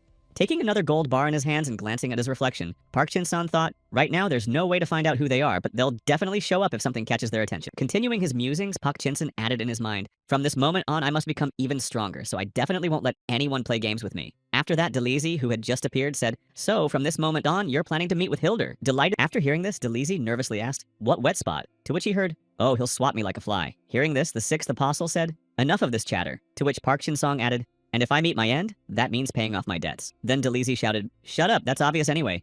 Having made it into the city and hearing his companion's exclamation, Park Chin-sung looked up and asked the sky. Receiving the question from Park Chin-sung, Delisi asked, "Are you talking about that whale now?" To which he replied, "I've already been there." Without taking his eyes off the sky, Park Chin-sung said with a smile on his face, "We'll go even further." Hearing this, Delisi asked, "And how do you plan to fly up to the heavens?" Continuing the conversation with his companion, Park Chin-sung said confidently, "Don't worry, we'll get our ticket soon." Beginning his prophecy, Park Chin-sung said, "Right above us are two magical circles, the circle that protects these lands, created by Archmage Mare, and the magical circle of Bacala." Speaking confidently as he recounted one of the stories, Park Chin-sung said, "And that is how this legend was born, a land that exists above the sky, the Celestial Kingdom." Approaching the window and looking up, Park Chin-sung said, "This place exists, and right now it is in mortal danger." Continuing to recall what was to happen next in the story, Park Chin-sung confidently added, "Soon the harbor on the west coast will be destroyed by a falling meteor." Also mentioning the girl who was supposed to be inside the meteor, Park Chin-sung added, "Along with the celestial being who will need our help. I saw this future last night." Hearing Sharan just call his name, Park Chin-sung covered his face with his hand and exclaimed, "Wait, I see something else. I see a name. I see the name of the celestial being Marlin." Interrupting Park Chin-sung's vision, Sharon said, "Marlin Kitska," which surprised Chin-sung and added, "A court lady who serves the princess of the heavenly kingdom. She is a brave lady who has come down to us alone in search of reinforcements." After hearing Sharan's story, Park Chin-sung asked in surprise, "How do you know that?" To which Sharan replied, "I know because..." Hearing Sharan say that it had already happened 2 weeks ago, Park Chin-sung froze in shock. Hearing the young man's surprise, Sharan said, "I was worried about what you'd say. Did you hit your head?" To which Park Chin-sung replied, laughing awkwardly, "Strange, I guess my intuition isn't working quite right." Rubbing his cheek as he realized his mistake, Park Jin-seong thought to himself, "Damn, come to think of it, it's been a month since I returned. What should I do? I need something from Lady Sharan. I wonder if I have any useful information." At that very moment, Lady Sharan sighed heavily and said, "So many problems have fallen on my head, but there's still the magical circle of Bacall." Recalling the magic circle through which the celestial being had arrived on Earth, Sharon added, "It's a miracle that Marlin was able to overcome it. Since we can't expect a greater miracle, we're thinking about how she can return safe and sound." Hearing Sharan speak thoughtfully, "How can we overcome the magic circle created by the apostle?" Park Shin-sun said with a sly smile, "It's interesting. If Bacall created it, wouldn't it be logical to use his own power to destroy the circle?" After listening to Park Shin-sun's suggestion, Sharan remarked, "That's true, but he died long ago." To which she replied, "No, not Bacall himself, but his power," and asked, "What do you mean then?" Chin-sun replied confidently, "Just wait." After pondering Park Chin-sun's suggestion, Sharan said, "Bacall's powers? Yes, perhaps with his power. Interesting. This might work." Having sparked an interesting thought in Sharan and waiting for the right moment, Park Jin-sung said, "In that case, I have one request. After loading his artifacts into the furnace, the player clutched his head in anticipation of the result and exclaimed, "Please, just work." Drenched in cold sweat and clutching his head ever tighter, the boy cried out, "Come on, work, I beg you." As soon as the process was complete, the boy hopefully opened the furnace, expecting a good result.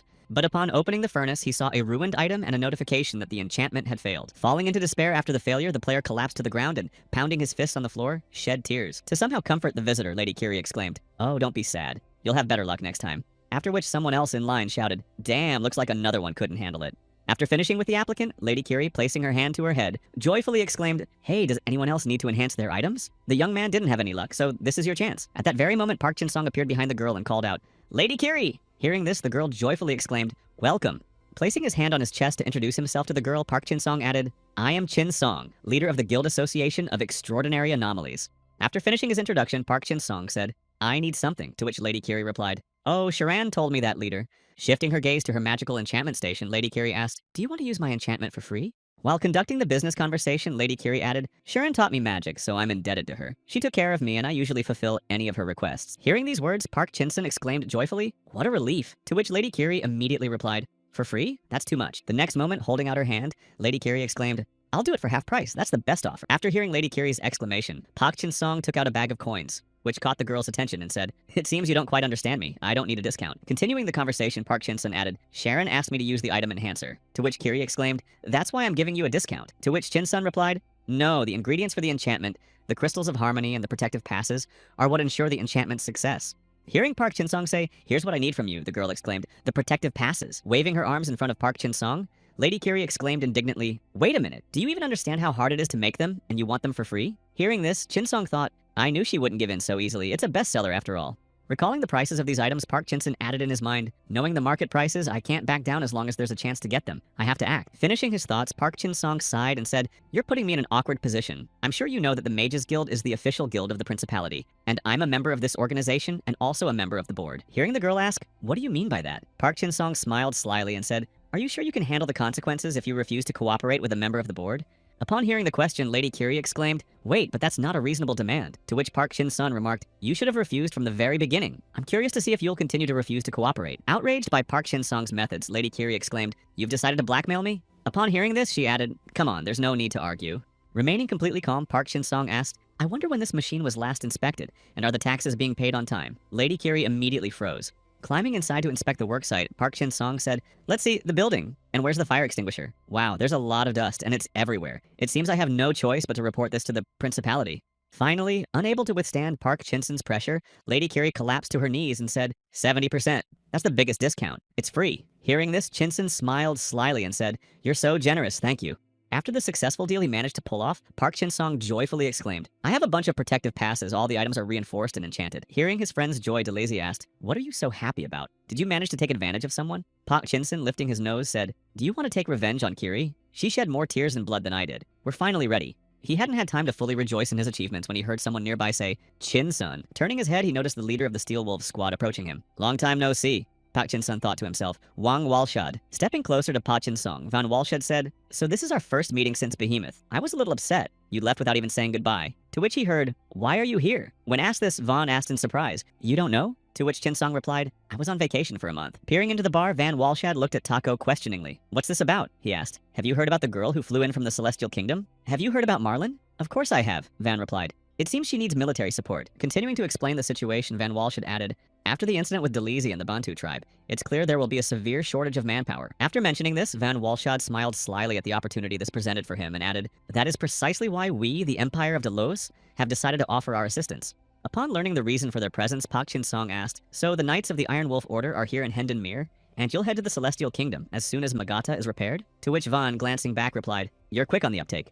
After letting Taku go and heading for the exit, Van Walshad added, "To be honest, I was worried whether we'd be able to fly through the magic circle, but Sharan contacted me last night and said the problem has been solved." After listening to Wang Walshad's story, Park Chin-sun thought to himself, "I overlooked the most important thing. To get to the Heavenly Kingdom, I'll have to work with the Order of the Iron Wolf. In other words, I need Wang's permission." Realizing what he had to do, Park Chin-sun shouted, "Captain!" only to immediately hear, "Stand down!" Surprised by the immediate objection, Park Chin-sun exclaimed in astonishment, "What did you hear, Van Walshad? You understand. The queen has already asked if the adventurer can join us. She surely wants to attach an observer to us. Pausing at the very door and glancing at Pa Chin Song, Van Walsh had added, however, we have no need for more nobodies. You'll have to stay behind. I'm sorry. Looking at the book containing information about the three dragons, Sharon said, Hismar, Skasa, and with them Sparadzi, the great trio of dragons of Bacala, have been under his control since their very birth. As such, they are the source of his power. After hearing this story, Van Walsh had asked, so you're saying that with this power, it's possible to break through their master's magic circle? To which Sharon replied, yes, though that's just in theory.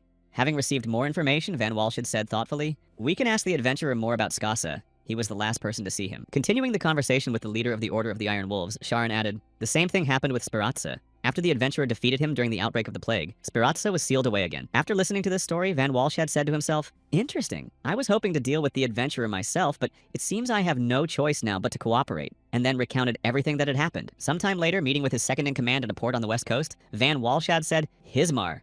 Throwing his hand over his head, Van Walsh had added, since he died attacking the Empire's territory, we need to go back and see what's left of him. To which Hartz von Kruger replied, I'll prepare the wagon.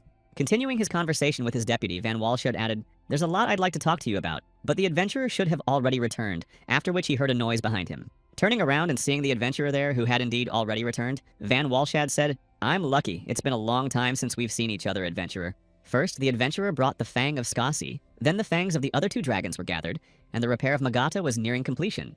When the crew was ready to set off, they gathered again at the port to depart. Seeing a large crowd of people before her, Marlon Kitsa said, I would like to thank everyone for their help. After receiving thanks from the celestial being, Van Walshad said, no need, we're just doing our job. How are you feeling? To which she replied, thanks to you, everything is fine. Soon, two subjects joined the conversation, and Fiona said, Captain, allow me to report. All the knights of the Iron Wolf Order on board are ready. Upon hearing this report, Van Walshad said, excellent, then let's set off. Aye, sir, came the reply, and he turned his gaze to the first mate. Noticing the look, Hartz von Kruger asked, is something wrong, Captain? To which Van Walshad averted his gaze and said, he gave up so easily. When all preparations were complete, Van Walshad took his place on the ship and said, it's been a long time since I've flown in one of these.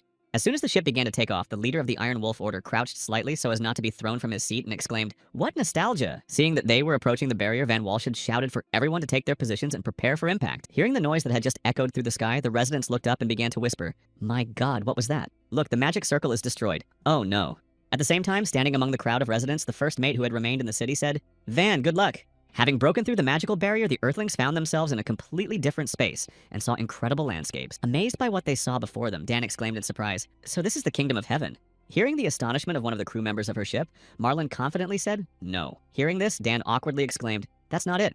Continuing their journey to their homeland, the celestial being said, we're still in the middle of the ocean, after which, sighing with relief, she added, but our plan worked after all. At the same time, glancing at the shards of the three dragons' horns, which were needed to destroy the magic circle, Van nervously said, I only took them for a limited time. Finally arriving at the right place and seeing the familiar buildings, Marlon said, well then, welcome to the Heavenly Kingdom. Hearing that they had arrived at their destination, the Knights of the Order began to cheer joyfully. Hurrah, we did it! Glory to the Order. To which Wang remarked, we didn't fly here for a picnic. Get ready to land. Meanwhile, in one of the cargo barrels, trying to squeeze in with Takopak Chinsen, he said, we're in luck. As the sun began to rise, its rays fell into the room of a young woman who was sleeping peacefully in her bed. But in her sleep, she was breathing heavily. She was having a nightmare in which she was running through the ruins where cries of, run mom, Taku, help, die you capital rat, echoed. Noticing a trail of blood leading to the princess's chambers, the girl ran inside, exclaiming, no, this can't be true. But upon finding the throne empty, she screamed in terror, Princess! As she waited for the worst to happen, the girl suddenly woke up in a cold sweat and, seeing the window before her, sighed heavily. Covering her face with her hand, the girl said, that dream again, after which a voice rang out, Princess, may I report that the cartel is there? Seeing that she had only just woken up, the soldier added, flustered, I beg your pardon, to which she replied, it's all right, continue.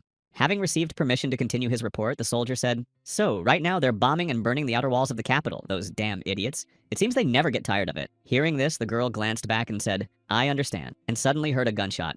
As the soldier reporting the situation collapsed to the ground right before the girl's eyes, one of the bandits shouted, got him! Hearing his comrade's joyful shouts, another bandit shouted, idiot, what did I tell you? Hit the girl, then the soldier. Asked this one, or what? Aiming his gun at the naked girl standing right in front of him, the enemy soldier said, wow, we're just in time. She's pretty hot. After his soldier's shocked exclamations, the old fat man shouted, so it's you, commander of the self-defense forces. After which, a shell flew straight at him.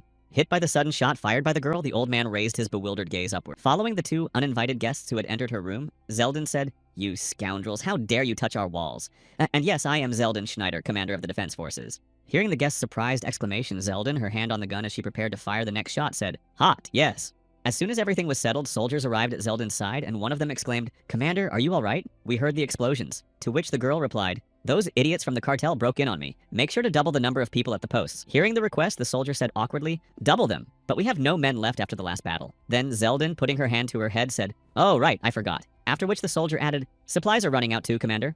Continuing his report, the soldier said, also the Northern Wall Group is requesting reinforcements. Hearing this, Zeldin sighed in exasperation and said, stop bombarding me with information. I just woke up. The next moment, another soldier arrived on the scene and shouted, Commander! Hearing this voice, Zeldin asked, what else has happened? Pausing and trying to catch his breath, the soldier shouted, to the Western Port. An unknown Magata is arriving at the Western Port. Looking around and seeing the inscription Empyrean, which had previously been called the Heavenly Kingdom of Fiona, Fiona said in surprise, oh, so this is Empyrean. Also looking around and assessing the situation, Van Walshad said, quite an interesting little spot. I wish Emily could see this. Van Walshad hadn't taken a few steps forward when a voice rang out, stop, who are you? And guns were trained on the visitors.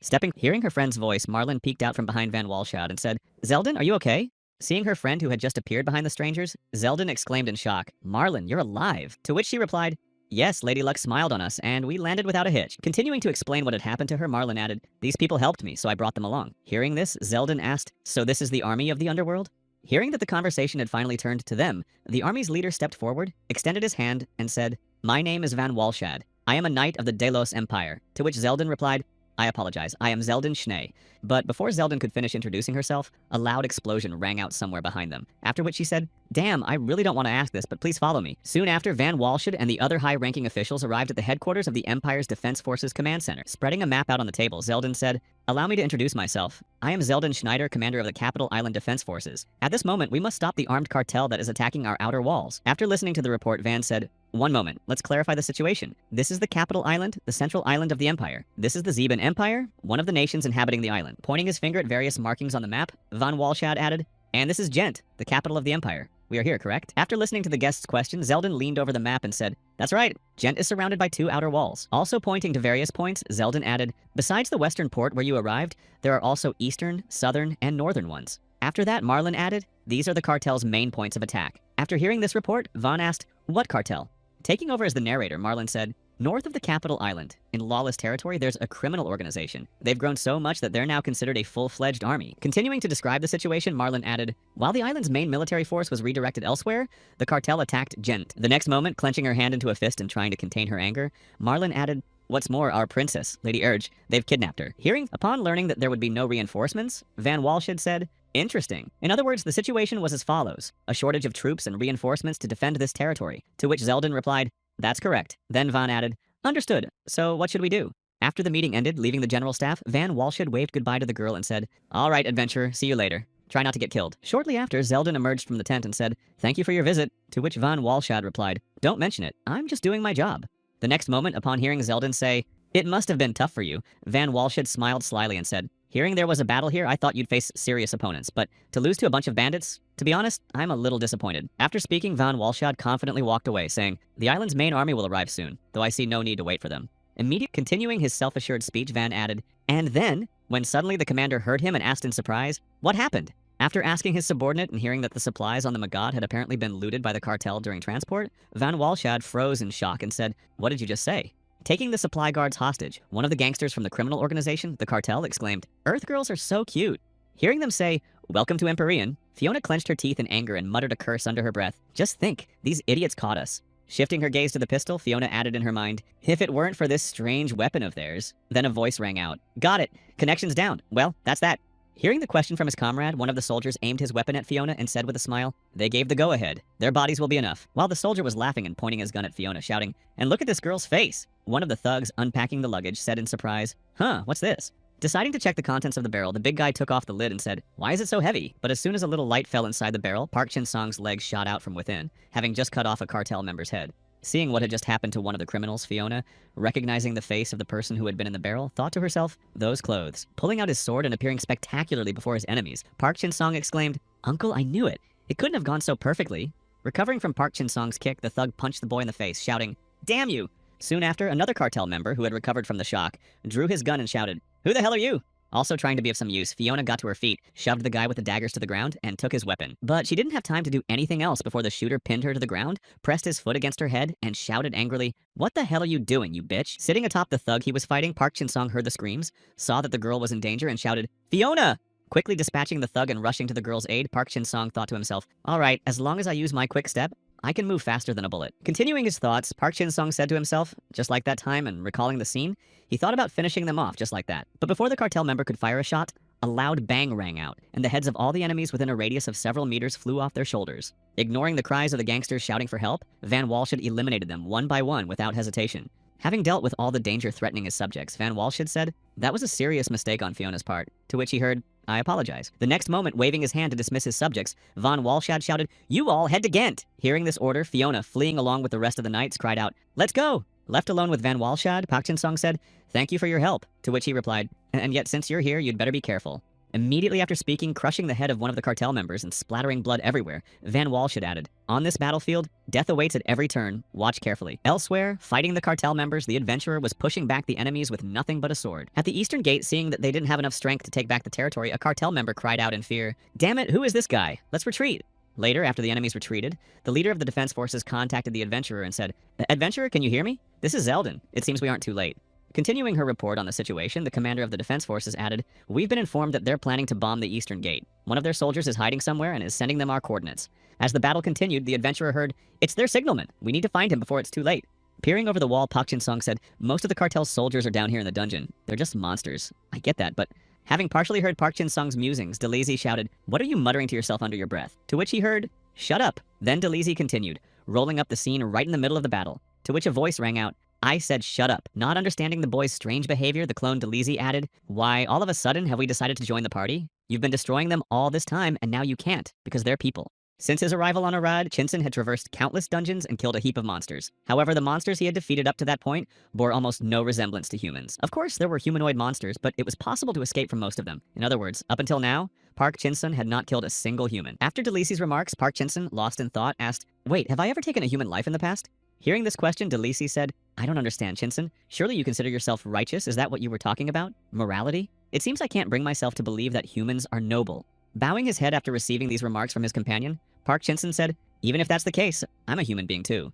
Reaching the gate and looking out after the adventurer, Park Chin-sun heard a cartel member shout, "Stop!" and then say, "You know, I've been thinking." Watching the events unfold, Park Chin-sung added, "The plot is moving because of the adventurer, not because of me. Why should I deal with the cartel? I don't particularly need to get involved with them, so I won't." But before he could finish, hearing a disgruntled squeak from Taco, he shouted, "And what do you even know?" Bowing his head and exclaiming, "It's Park Chin-sung!" He heard a bullet fly right past his nose and hit the wall. The next moment, one of the cartel members clicked his tongue in displeasure, after which another, pulling out a pistol, said, "At least you were aiming. Now it's my turn." And a third enemy added, "Try to run, Blondie." Reaching into his gear to pull out a weapon, Park Chin-sung said, "I don't want to fight. Drop your weapons and surrender." Hearing Park Chin-sung's demand, one of the cartel members aimed his gun at him and shouted, "What the hell are you talking about, buddy?" After firing the shot, the gangster saw Park Chin-sung vanish right in front of the bullet, but had no idea he was already behind him. Moving quickly, Park Chin-sung found himself in the midst of his opponents and tried to take down each cartel member without killing them. After subduing the last one, Park Chin-sung saw the first one grab his head, stand up, and shout, "Yo, scoundrel!" Then, using his skill again, Park Chin-sun quickly moved toward the enemy and struck him in the beard. After which, hearing a disappointed squeal, Taco shouted, "Shut up! This is my first time trying to take someone out." After offering his excuse, Park Chin-sung saw one of the cartel members fly past him and thought, "The adventurer has found the signalman. Then the eastern gate must be cleared." Exhaling with relief after what he'd seen, Park Chin-sung said, "No damage either." Well, thank God, but suddenly heard a strange hissing sound coming from the radio. Not understanding where the sounds were coming from, he looked around and shouted, "What's going on now?" After which he heard, "Current location, the eastern gate." Holding the radio in his hands, another signalman said, "I'm transmitting the coordinates to you." Frozen in place from shock, Park Jin-sung thought to himself in surprise, "Another signalman? But when did he..." Still holding the receiver, the cursed man from the cartel repeated, "I'm authorizing the attack." At that very moment, Park Jin-sung heard an ominous voice behind him saying, "Man with the curse, what are you going to do? I'm sure you know what will happen if you don't deal with the curse." Looking back and thinking, the curse could be a person, Park Jin-sung, staring at the image of Wang Walshad, heard, "Well, what are you going to do?" Crouching by the wall to relay the information to his comrades, the signalman called out the coordinates. But before the cartel member could finish his report, Park Jin-sung pounced on him, striking him and thinking, "I just need to take him out like before." However, things didn't go according to plan. Dodging the attack, the cartel member struck back with a kick to the torso. As soon as Park Jin-sung jumped back, the cartel member drew his weapon and, opening fire to kill, shouted, "Who the hell are you anyway?" Trying to dodge the enemy's shots, Park Jin-sung thought, "Damn it!" Then shouted, "Drop the gun and surrender, I won't kill you." Refusing to heed Park Jin-sung's demands, the cartel member shouted, "That's a lie," and continued to aim at Park Jin-sung. Waiting for the right moment and approaching from behind, Park Jin-sung tried to strike, but the enemy blocked him. At that very moment, the voice of Wang Walsh echoed in Park Jin-sung's head saying, "That's pretty arrogant for such a rookie." Easing up on his pressure during the struggle, Park Jin-sung heard the voice in his head again, but this rookie reacted to your strike and even managed to block it. Hearing Van ask in his head, "What's wrong with you?" Park Jin-sung shouted, "Shut up." The next moment, when the enemy fired, the bullet struck Park Jin-sung's torso, and he heard Wang add, hey, you shouldn't get distracted on the battlefield. Later, seeing that the gun was aimed at him, Park Chin-sung decided it would be best for him to leave the battlefield and recover. Using his dark fall skill, Park Chin-sung was able to retreat and conceal his location at the same time. After activating the portal, leaning against the wall, Park Chin-sung reached for a potion and thought, damn, that would have hurt pretty bad if it had hit my chest or head. I'd have to use invulnerability and a skill combo to dodge it, and then...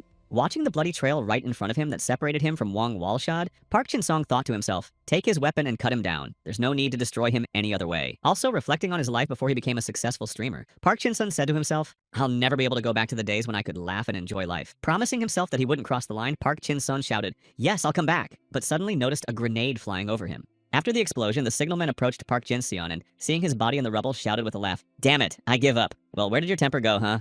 Coming to his senses and barely opening his eyes, Park Jin-sung watched the blurry figure and heard, you idiot, that's what you get. I'll teach you a lesson. The next moment, reaching for his weapon to somehow neutralize the enemy, Park Jin-sung thought, I can't move. My vision is going dark. If this keeps up, I'll die. Realizing what might happen to him, Park Jin-sung immediately felt a rush of adrenaline to his heart and thought, no, I don't want to die like this. Not here. No. After these thoughts and getting back to his feet, Park Jin-seon didn't even notice how he instantly stabbed the signalman, and the thought, I don't want to die, echoed in his head. Soon, the signalman's body collapsed to the ground, and a river of blood began to flood the ground beneath the point of impact. Realizing what he had just done, Park Jin-sung immediately dropped his sword and fell to his knees, understanding that he had crossed that very line, the one so important to him that he had been warned about. The next moment, a clone of Delisi appeared before the boy and exclaimed with a laugh, my congratulations, Chin-sung! You have finally overcome your hypocrisy. Still rejoicing over what had just happened, Delisi added, as absurd as it may sound, I still want to congratulate you on this achievement. To which Park Jin-sung replied, no, I said no.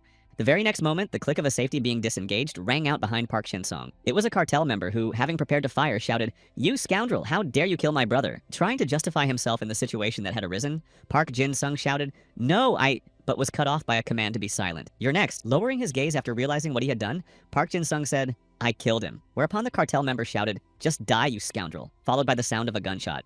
But the bullet that flew from the pistol wasn't fired by the cartel member. It was fired by another person standing behind him, who finished him off. Having eliminated the threat, the girl lowered the pistol and said in surprise, Dark Knight, it can't be. This is my dungeon. As an adventurer, you must understand that. The next moment, approaching Park Jin-sung and extending her hand to him, the girl said, just like me, you're truly awakened. Hearing how she had just addressed him, Park Jin-sung looked up at the girl and said in surprise, awakened. Looking closely at the person standing before him, Park Jin-sung thought in surprise, the girl is a weaponsmith. She's not an NPC. She's a player character. Then the girl asked, didn't that giant warrior send you something about a blacksmith's tool? Hearing this, Park Jin-sung exclaimed in surprise, you met Namir? After asking the question, Park Jin-sung thought, she's telling the truth. This girl is human, just like me, and heard a voice come over the radio. Come in, please respond. I can hear you. Taking the radio to respond, the girl said, I hear you, Zeldin. We've stopped the bombing. A sigh of relief followed. Then we'll see you at the defense headquarters. As the call ended, Zeldin addressed the girl. Adventurer. Hearing this, Park Jin-sung thought in surprise, an adventurer? The next moment, recalling the paladin who had arrived on the island of the Celestials to carry out a mission, Park Jin-sung thought, wait, isn't an adventurer a knight? Just as these thoughts crossed Park Jin-sung's mind, the roar of engines sounded from somewhere behind them, and someone shouted, where did she go? Appearing near the girl and Park Jin-sung, a group of cartel members shouted, we found her! Here she is, you capital scum! Surprised by the appearance of yet another group of thugs, Park Jin-sung exclaimed in astonishment, the cartel? To which the girl replied, let's talk in a quieter place. Holding her hand out in front of her, the girl said, activate System G. Expansion number 1. Multiple targets acquired.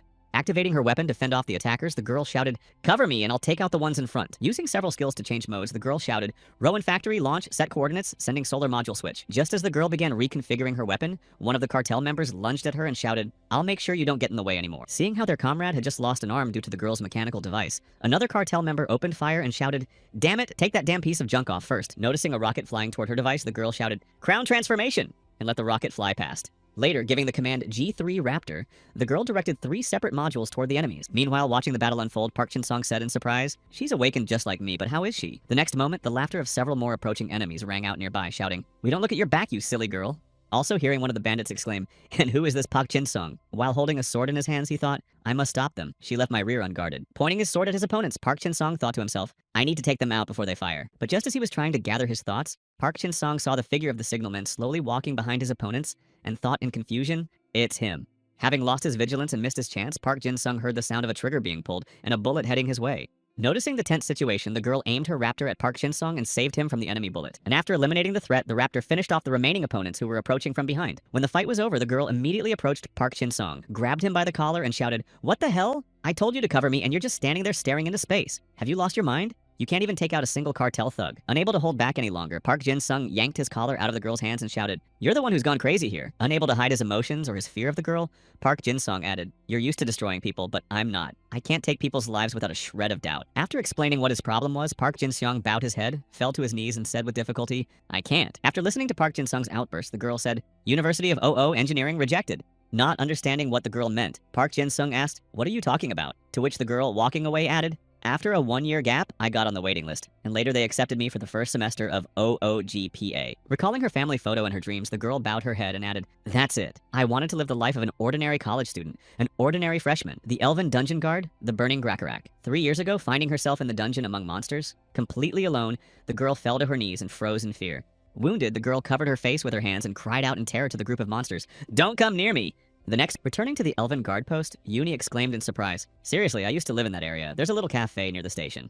Taking her friend by the hand, Lee Ah-hyun said to Yooni, "We'll definitely go home." Of course, the girls had always worked together as a team. They passed through countless dungeons, or rather, Yooni followed Aeon through the dungeons. Gearing up to fight the monsters, Yooni picked up a pistol and thought, "I have to fight. I can't hide forever."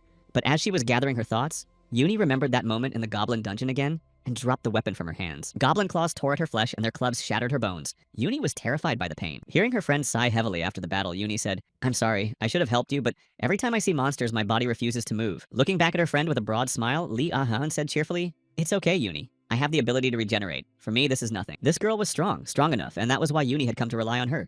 The snowy mountains, the stormy pass, strong enough for Yooni to forget one rather important fact. Watching the battle from somewhere in the hiding spot, Yooni heard, "Pin her down! Don't even give her a chance to heal!" After which Ah-hyun cried out in fear. Hearing the monster's cries, Ah-hyun looked back and, seeing that her friend was in danger, called out to Yooni. Rushing to her friend's aid, Ah-hyun instantly finished off the ice monster, cutting it in two. But after stopping beside her friend, Ah-hyun called out to Yooni, "Are you okay?" But having let her guard down, she herself suffered a serious injury. Lifting her friend up and trying to stop the bleeding, Yooni cried out in panic, "Ah-hyun, heal yourself quickly!" But despite all her friend's pleas, Ah-hyun, sensing that her end was near, rested her head on Yooni's shoulder and, with tears in her eyes, said, "Yooni, it's too late. I'm sorry. Please go back home."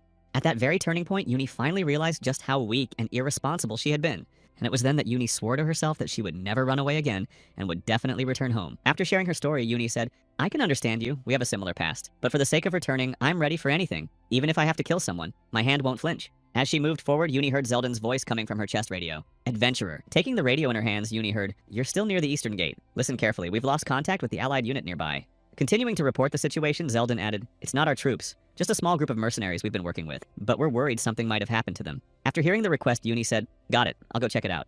Putting away her radio and getting ready to head to the location Zeldin had indicated, Yooni said, "Looks like here comes the next quest." Hearing that the girl was already on her way, Park Shin-sung said, "All right then." But before he could finish, Yooni turned to him and asked, "Don't you want to work together? You don't look too good. I'll help you." Surprised by the offer, Park Shin-sung asked, "What do you mean?" Yooni replied, "Since we're both awake, it's the least I can do." Then, jumping down from the wall, she added, "One condition, don't get in the way, and if you plan to hide, don't get caught." Ignoring DeLazy's displeasure, Park Chin-sung followed Yooni and called out, "Thanks, and good luck to both of us." Finding herself surrounded by enemies, Maven said in confusion, "What is this? Why are there mercenaries?" Looking at the group of mercenary stormtroopers, Maven added in surprise, "Why are they in cartel uniforms?" Receiving the girl's question, one of the mercenaries, adjusting his hair, said, "Since the princess was kidnapped, there's been no news. All that's left in Genti are losers and starving families. You should know that, Maven." After listening to the explanation from one of the mercenaries standing before her, Maven exclaimed in annoyance, "Shut up! Is that why you joined the cartel?" Another cartel member joined the conversation and shouted, "We're just smart, kid. This is your last chance. Join the cartel or else."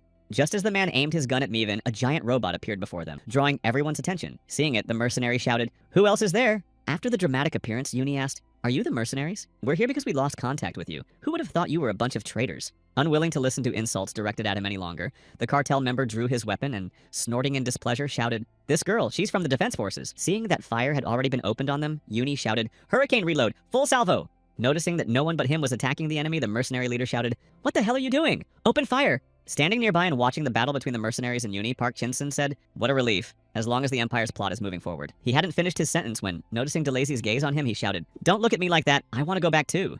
Continuing to justify himself to his companion, Park Chin-sung added, "These aren't just words, my family, my friends, the audience. The times when I simply laughed with these people. I want them back." The next moment, raising his gaze to DeLazy, Park Chin-sun said, "That's why I can't destroy people." Hearing this, DeLazy shouted, "You damn idiot!" Pointing out Park Chin-sun's past sins, DeLazy added, "Look at your hands. You've already crossed the line."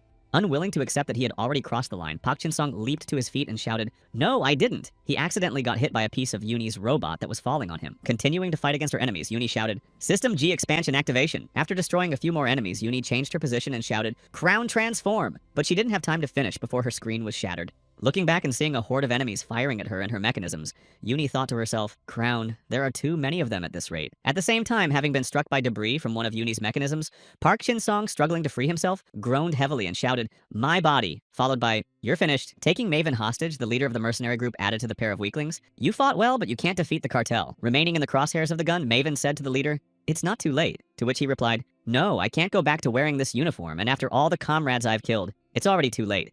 As he continued to crawl out from under the wreckage of the mechanism, Yooni Park Chin-sung, remembering his desire, thought, "Now I'll go back home to my time." Feeling the darkness begin to engulf him and gradually coming to terms with the fact that he had blood on his hands, Park Chin-sung said, "It's too late."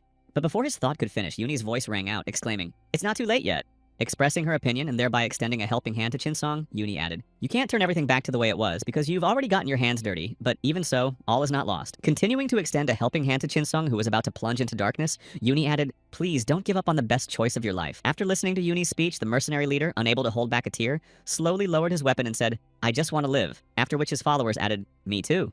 Unwilling to accept this turn of events, the cartel leader rushed into battle and shouted, "Lies! What idiot would want to be on a team of losers?" Hearing this outburst and trying to calm his former comrade, the mercenary leader called out, "Hey, you don't have to," before taking a bullet to the head.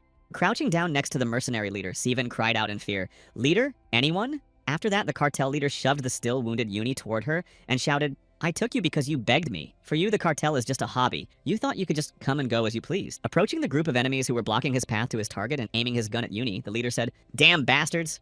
Continuing his arrogant rant, the cartel leader added, "I'll put your heads on stakes as an example." But in that moment, his gun shattered into 2 pieces. Stopping behind them after disarming the enemy, Park Chin-sung said sternly, "I won't repeat myself. Drop your weapons and surrender. I don't want to fight." Ignoring Park Chin-sung's order, one of the cartel members aimed his weapon at him and shouted, "Who the hell are you?" But before he could do anything, he was split in half. Engaging in battle against the cartel members who posed a threat to his comrades, Park Chin-sung thought, "I can't go back to the way things were before, but that doesn't mean I have to give up." Gritting his teeth as he thought, Park Jin-sung added silently, "And yet, like an idiot, I clung to my foolish ideals. This isn't the path I was meant to take." Facing another mental barrier, Park Chin-sung saw Wang Walshut, who said, "Exactly. They're just monsters. Enemies. You shouldn't feel guilty about destroying them." Continuing to struggle with himself in his mind, Park Chin-sung, upon hearing, "Now you've decided," cut Van Walshut off mid-sentence and said, "I wanted to believe that everything was fine because they're just monsters."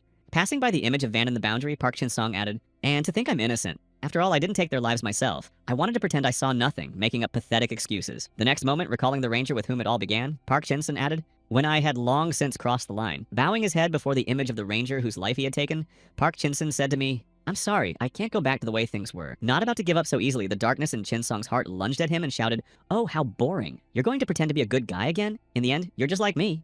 Drawing his sword and blocking the darkness's strike within himself, Park Chin-sung said confidently, "No, I won't hesitate." As he continued to destroy the enemies who posed a threat, Park Chin-sung thought to himself, "I'll take on this burden. I'll do everything myself." The next moment, remembering the rangers Ah-hyun and Yooni, Park Chin-sung thought to himself, "So that others won't have to walk the same path as me." After dealing with all the enemies and looking up at the sky, Park Chin-sung thought to himself, "I alone am enough. I will be the pioneer." After the battle ended, as she headed off on her business, Maven called out, "I'll go report to Zelen. You two hurry to the medics."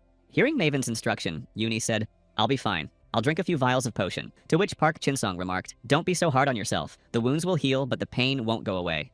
Left alone, Yooni said, "Listen, we don't even know each other's names yet." To which Chin-sung awkwardly replied, "Well, I have the same name as my character." The girl remarked, "I'm actually asking for your character's name." Hearing this, Chin-sung said in surprise, "You should be able to see it above my head." But then, noticing that Yooni didn't have a nickname, he realized he couldn't see her character's name. Noticing the surprise on Park Chin-sung's face, Yooni laughed and asked, "Is this the first time you've met another awakened one? We can't see each other's character names." Hearing this remark and recalling the moment of their first meeting, Park Chin-sung said, "So that's how I could tell you were an awakened one. I see, I've only been here for a short while." Smiling gently as Park Chin-sung pondered, the girl said, "Bibi? You can call me Bibi." Hearing the girl's name, the young man reached out his hand and said, "My name is Chin-sung." Shaking hands as a sign of introduction, the pair looked away and thought, "Chin-sung, Bibi." Realizing who was standing right before her eyes, Bibi exclaimed, "Chin-sung TV, you're Park Chin-sung." To which Bibi, the master of theory, replied, "Hearing Maeve inform the mercenary that Zeldin has betrayed us?" she asked in shock. Who would have thought things would go this far? Continuing her briefing on the situation, Maven added, "However, I do have some good news thanks to Bibi, the adventurer from the underworld, and the soldiers from the Imperial Knights detachment." Also mentioning other achievements in the battle, Maven added, "We captured and neutralized the arsonist Bentink and the leader of the rebellion, Shred, along with most of the cartel's captains." Beginning to move the flags on the map lying on the table, Niven added, "After many years of constant retreat, we've finally managed to make some headway." Showing how far they had managed to advance, Myvan noted, "Now is not the time to give in to our emotions. Just as you said, this is only the first step." After that, Zeldin asked, "By the way, where is the adventurer?" After getting to know Pak Chinsen better, Bibi said happily, "I had a feeling you were famous, but I would never have guessed you were a YouTuber." Hearing this, Chinsen asked in surprise, "Famous, but why?" Hearing Bibi say, "All the awakened ones I've met before were either from raids or from the arena," Park Chin-song thought, "Now I get it." She was selecting adventurers who had proven themselves in one way or another. Without taking his eyes off the girl in front of him, Park Chin-song added silently, "In that case, Bibi is the obvious choice. She was better known by her nickname, Master of Theory. Theoretically, the best skill activation order, relative damage, and cooldown times depending on gear, the best builds for raids. And that's just a tiny fraction. She has over 300 posts." Thinking about Bibi Pak Chin-song's work, he added to himself, "They were detailed, but they also loaded at incredible speed. As soon as balance patches were released, she'd put out a balance setup within a few hours." Grumbling in dissatisfaction. "So that's why you got that rating?" Pak Chin-sen heard Bibi ask in surprise. "Did you say something?" He replied grumpily, "No, nothing." Pausing on the bridge during their conversation, Chinsen asked, "Okay, what were we talking about?" To which she replied, "You have no idea how surprised I was when I got into this game." Continuing her story, Bibi added, "That's why I thought it through carefully. It would make sense. The Bob Mechs would fight for me using long-range combat skills that don't require me to be on the front lines. I realized that being a mechanic would be great. Or rather, that's what I thought." The next moment, hanging her head in disappointment, the girl added, "Who knew I'd have to control each one individually?" Hearing the girl say, "Well, yeah, so what?" Park Chin-song, recalling his own story, thought, "What about me?" Before Park Chin-song could take his hand off the girl's shoulder, Zeldin arrived and exclaimed, "Adventurer!" Seeing her, Bibi cried out, "Zeldin!" The next moment, noticing something interesting with her own eyes, Zeldin exclaimed in confusion, "I'm sorry, I think I interrupted you." Slapping Park Chin-song to push him away, Bibi exclaimed, "That's not it at all." Pushing the boy away and running up to Zeldin, Bibi awkwardly exclaimed, "We're just in the group." To which she heard, "Holding a concert right in the middle of a battle is kind of strange." Then she heard, "That's not what I meant. We're just allies." Turning her gaze to the boy, Zeldin said, "I see. I haven't met you before. What's your name?" Hearing this, Chinsen added, "I'll let the defense forces know about you, Chinsen." Hearing Zeldin speak, "I wanted to thank you for everything you've done for us," Pak Chinsen asked Zeldin, "and Bibi is the only adventurer here." Upon hearing this answer and recalling the Paladin Knight, Park Chinsen said, "What about the girl with the shield and mace and pink hair?" "The one with pink hair, I don't quite understand who you're talking about." Having learned this new information, Park Chinsen thought to himself, "I see, so she must have disappeared?" "No, to be more precise, I've been transported to Bibi's world." Continuing his musings, Park Chinsen added in his mind, "It was at the moment I felt weak, so that's why there was another signaler here. The one I killed was from this world." Resting his hand on his chin, Park Jin-sung added to himself, "Maybe this is some kind of curse. It's hard to believe it's just a coincidence." As he was pondering, Park Jin-sung heard Bibi shout his name. Catching his attention, she added, "An urgent call from headquarters. Hurry." Hearing that they were being called, Park Chin-sung followed along and called out, "Okay." But at that very moment, Delisi appeared and said, "Wait, listen carefully, Chin-sung. When you return to the battlefield, you'd better not show that shameful side of yours again." Hearing Delisi's clone add, "Otherwise, I'll skin you alive," Park Chin-sung turned around and said discontentedly, "You want to fight?" No sooner had Park Chin-sung voiced his displeasure than Delisi, stepping out of the shadows, opened his mouth wide and, wrapping it around the boy's head, said, "I'm not joking."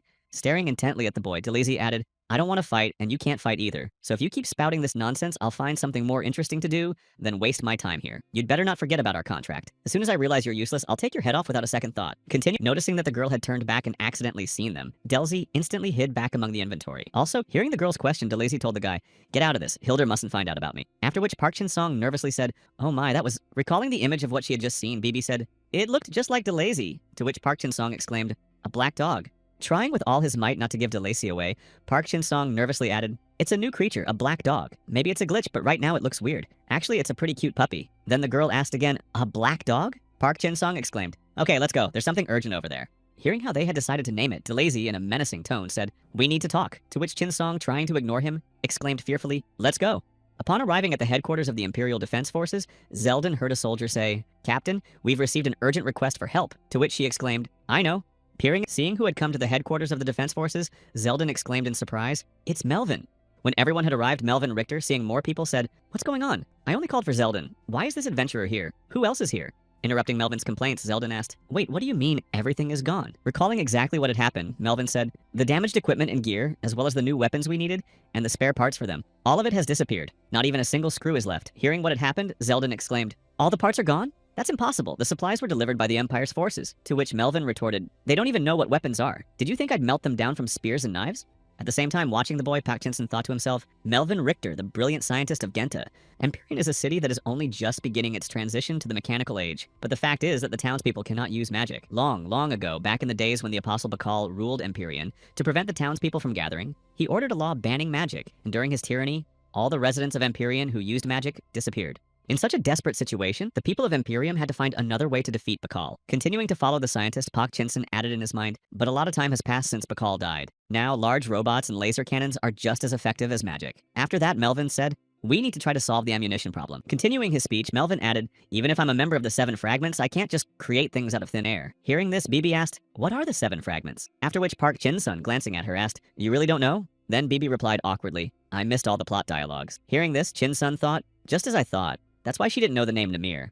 Beginning to explain the storyline, Park Chin-sung said, the 7 greatest scientists of Empyrean created a research organization to invent revolutionary technology and change the future. That's who the 7 fragments are. Listening as Park Chin-sung spoke with enthusiasm, they call themselves the 7 fragments for a reason. It means 7 parts of something great. About 500 years ago, there were 7 great ones. They say these geniuses were the predecessors of the 7 fragments who shared the same will and goal. Bibi thought to herself, what is he mumbling about so indifferently? At that very moment, slamming her hand on the table, Zeldin exclaimed, we finally have a chance to take revenge. Then why did everything turn out this way? When asked, Bibi replied, I'm a mechanical engineer. I'm interested in Empyrean technology, so I picked up a few items from the battlefield. Hearing this, Melvin examined the parts and exclaimed, impressive. This should be enough for now. Hearing the next moment, recalling a certain girl's machine, Park Chin-sun remarked, if that's the case, then you should use Lady Kiri's amplifier. To which Bibi replied, no, that's not a system-level enhancement. After listening to Bibi, Park Chin-sung thought to himself, isn't that a training pistol? Don't tell me she's been using it all this time. Though he then said, if you look closely, you can notice some differences. Hearing Chin-sung's remark, Bibi said happily, you're right. I'm constantly upgrading my weapon using parts found on the battlefield. Thanks to this, I can use equipment with stats higher than those listed in the status window. After hearing this explanation, Park Chin-sung recalled a moment from the past and thought, I see. I could have guessed just by watching her battles. Her firepower is much higher than that of a standard weapon. Glancing at the equipment stats, Park Jin-sung added in surprise, improvements that aren't even displayed in the status window? Interesting. Is transformation outside the system even possible? The next moment, pulling out his sword and holding it out, Park Chin-sung exclaimed, Bibi, can you transform this into that? The girl replied, your sword? Let's see. After examining Chinson's item, Bibi said, I'm not sure since it's magical. Melvin then asked, magical? Intriguing. I'll help you. Hearing that someone wanted to work on his sword, Park Chin-sun joyfully exclaimed, Melvin, that's wonderful. If one of the 7 fragments wishes to help, I simply cannot refuse. Having obtained the magical item, Melvin asked, so this is the technology lost by the Empire. Magic? Am I right? All right then. Let's begin. First, explain how this thing works. I can touch this crystal, and this one too. As a result of the enhancement, only fragments remained of Park Chin-sung's magical sword. While Park Chin-sung stood in shock after what had happened, Bibi exclaimed to Melvin, I warned you it might not work. After recovering a bit, Park Chin-sung shouted, what have you done? It was worth 10 million gold pieces. Hearing this, Bibi nervously exclaimed, 10 million? I don't believe you could have gathered that much. Continuing to express his dissatisfaction, Park Chin-sung shouted, I need my sword, fix it! After which Tako tapped him. Having caught his master's attention, the pet handed Park Chin-sung a replacement for his sword to loud cheers. Also noticing what the pet had just handed to Chin-sung, Bibi exclaimed, exactly what we need. After which Chin-sung asked, what do you have there? When Chin-sung picked up Benton's flamethrower, Bibi joyfully exclaimed, this is the loot that dropped when we defeated Benton from the cartel. An exclusive weapon for Phantom Knights or Dark Knights? Recalling the character they had been talking about, Park Chin-sung said, wow, it's definitely a small fire sword. Seriously, how can it replace a stage 10 enhanced dark sword? Hearing Park Chin-sung's remark, Bibi said in surprise, what do you mean, how? Then, after activating the weapon, she added, I enhanced it. Seeing the effectiveness of the weapon, Park Chin-sung thought, wow, with that kind of firepower, it might even be stronger than a dark sword. After which he noticed that the fire had burned a hole in the ceiling. Noticing that a fire had broken out, Melvin shouted, emergency fire suppression system, and took out his device to extinguish the flames. The next moment, the water cannon flooded the entire area with water and extinguished the flames on the roof, simultaneously washing away Chin-sung and Bibi. At the same time, watching everything unfold from the sidelines, Zeldin thought to herself, interesting, these people can definitely be trusted. At the north gate of Genta, Defense Forces soldiers trying to defend their territory fired at the enemies, shouting, fire, damned cartel. But despite the numerous hits, upon noticing what the enemies were made of, a soldier shouted, what the hell are these things? They're not human. Soon after, an earthquake shook the ground near the gates. And as the monster boss of Ghent's southern gates, GT 9600, approached, the soldiers cried out, my god, what the hell is that thing? Wandering among the tents at the Empire Defense Forces headquarters, DeLazy muttered, an immortal body. A body made of metal. Hearing that DeLazy had said something, Pa Chinson, who was walking nearby, asked, hey, what are you muttering about?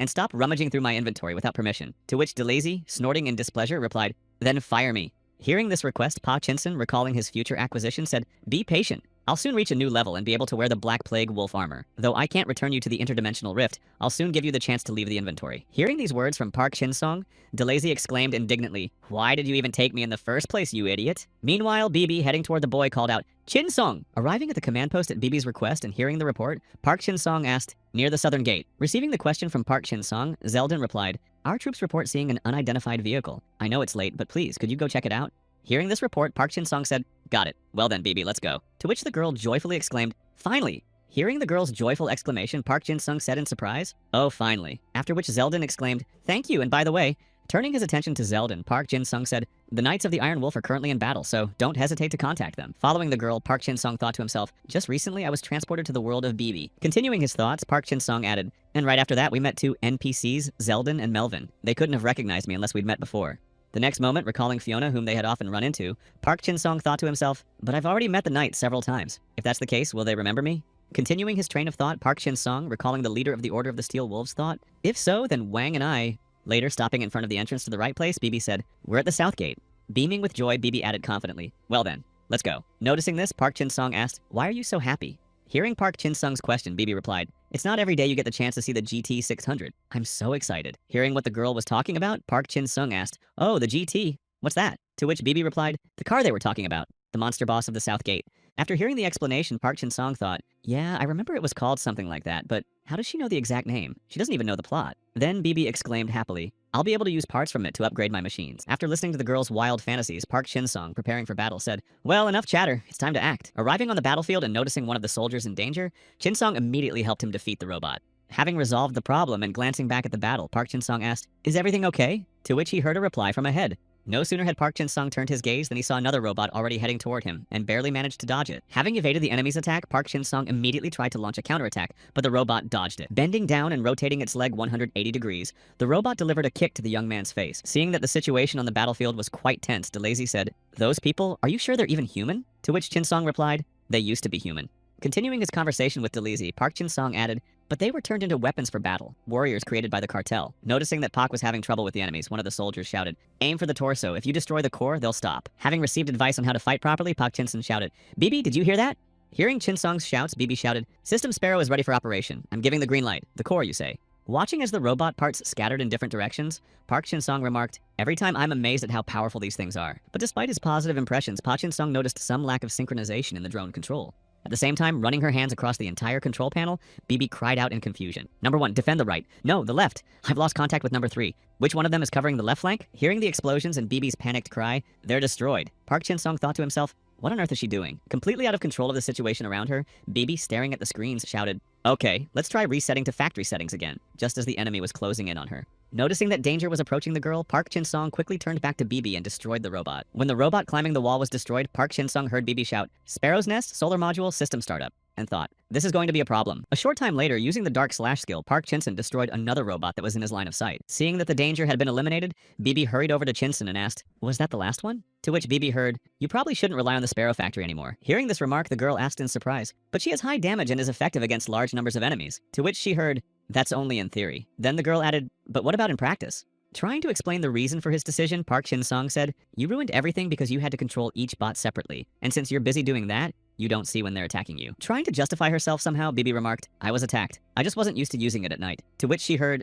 "That's happened more than once. You were attacked during our last battle." Continuing the conversation, Park Chin-sung added, "All the skills for controlling mechanisms are ineffective. Since there are physical skills like a weaponsman's strike that you can learn, why then don't you use them?" To which she replied, "But it's a waste." Upon hearing the reason why the girl didn't use these techniques, Park Chin-sung asked, "Tell me, do you trust me? I was a mentor who taught beginners." When the girl asked about beginners, Park Chin-sung sighed and added confidently, "Exactly. The biggest mistake beginners make is thinking that the theoretical approach is better." Continuing to talk about the mistakes of beginners, Chin-sung added, "Theory can only be put into practice when you have the opportunity to do so." Hearing the mocking remarks from Taku, who had also witnessed the conversation, Chin-sung said in surprise, "What?"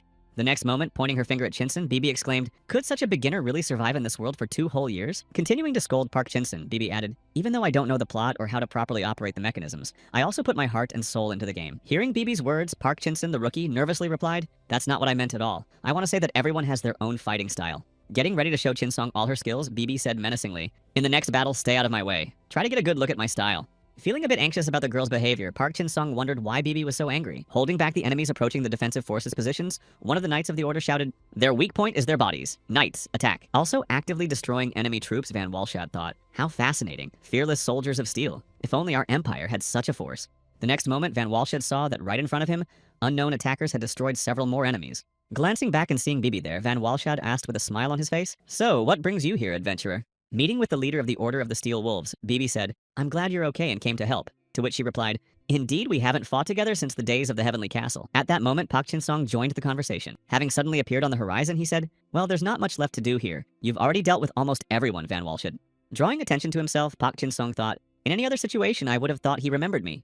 Continuing his thoughts, Park Chin-sung added in his mind, even when I was being transported between different worlds, the NPCs recognized me without any problems, but now things might be different. Also recalling a moment of unease, Chin-sung thought to himself, when I was transported to BB's world, I felt something unusual. Perhaps the curse moved with me. Pondering this turn of events, Park Chin-sung said to himself, in that case, it's possible that this Van Walshad won't recognize me. Suppressing his hostility, Wang Walshad said to BB, oh, so you snatched up a man after all, impressive, but then realized he'd heard it wrong. Hearing Wang Walshad's words, Park Chin-sung thought in surprise, no reaction, he really didn't recognize me. After meeting with the leader of the order and dealing with the enemies, BB said, more importantly, did a large robot happen to pass by here? After that, a soldier appeared, rushing toward Van and shouting, Commander!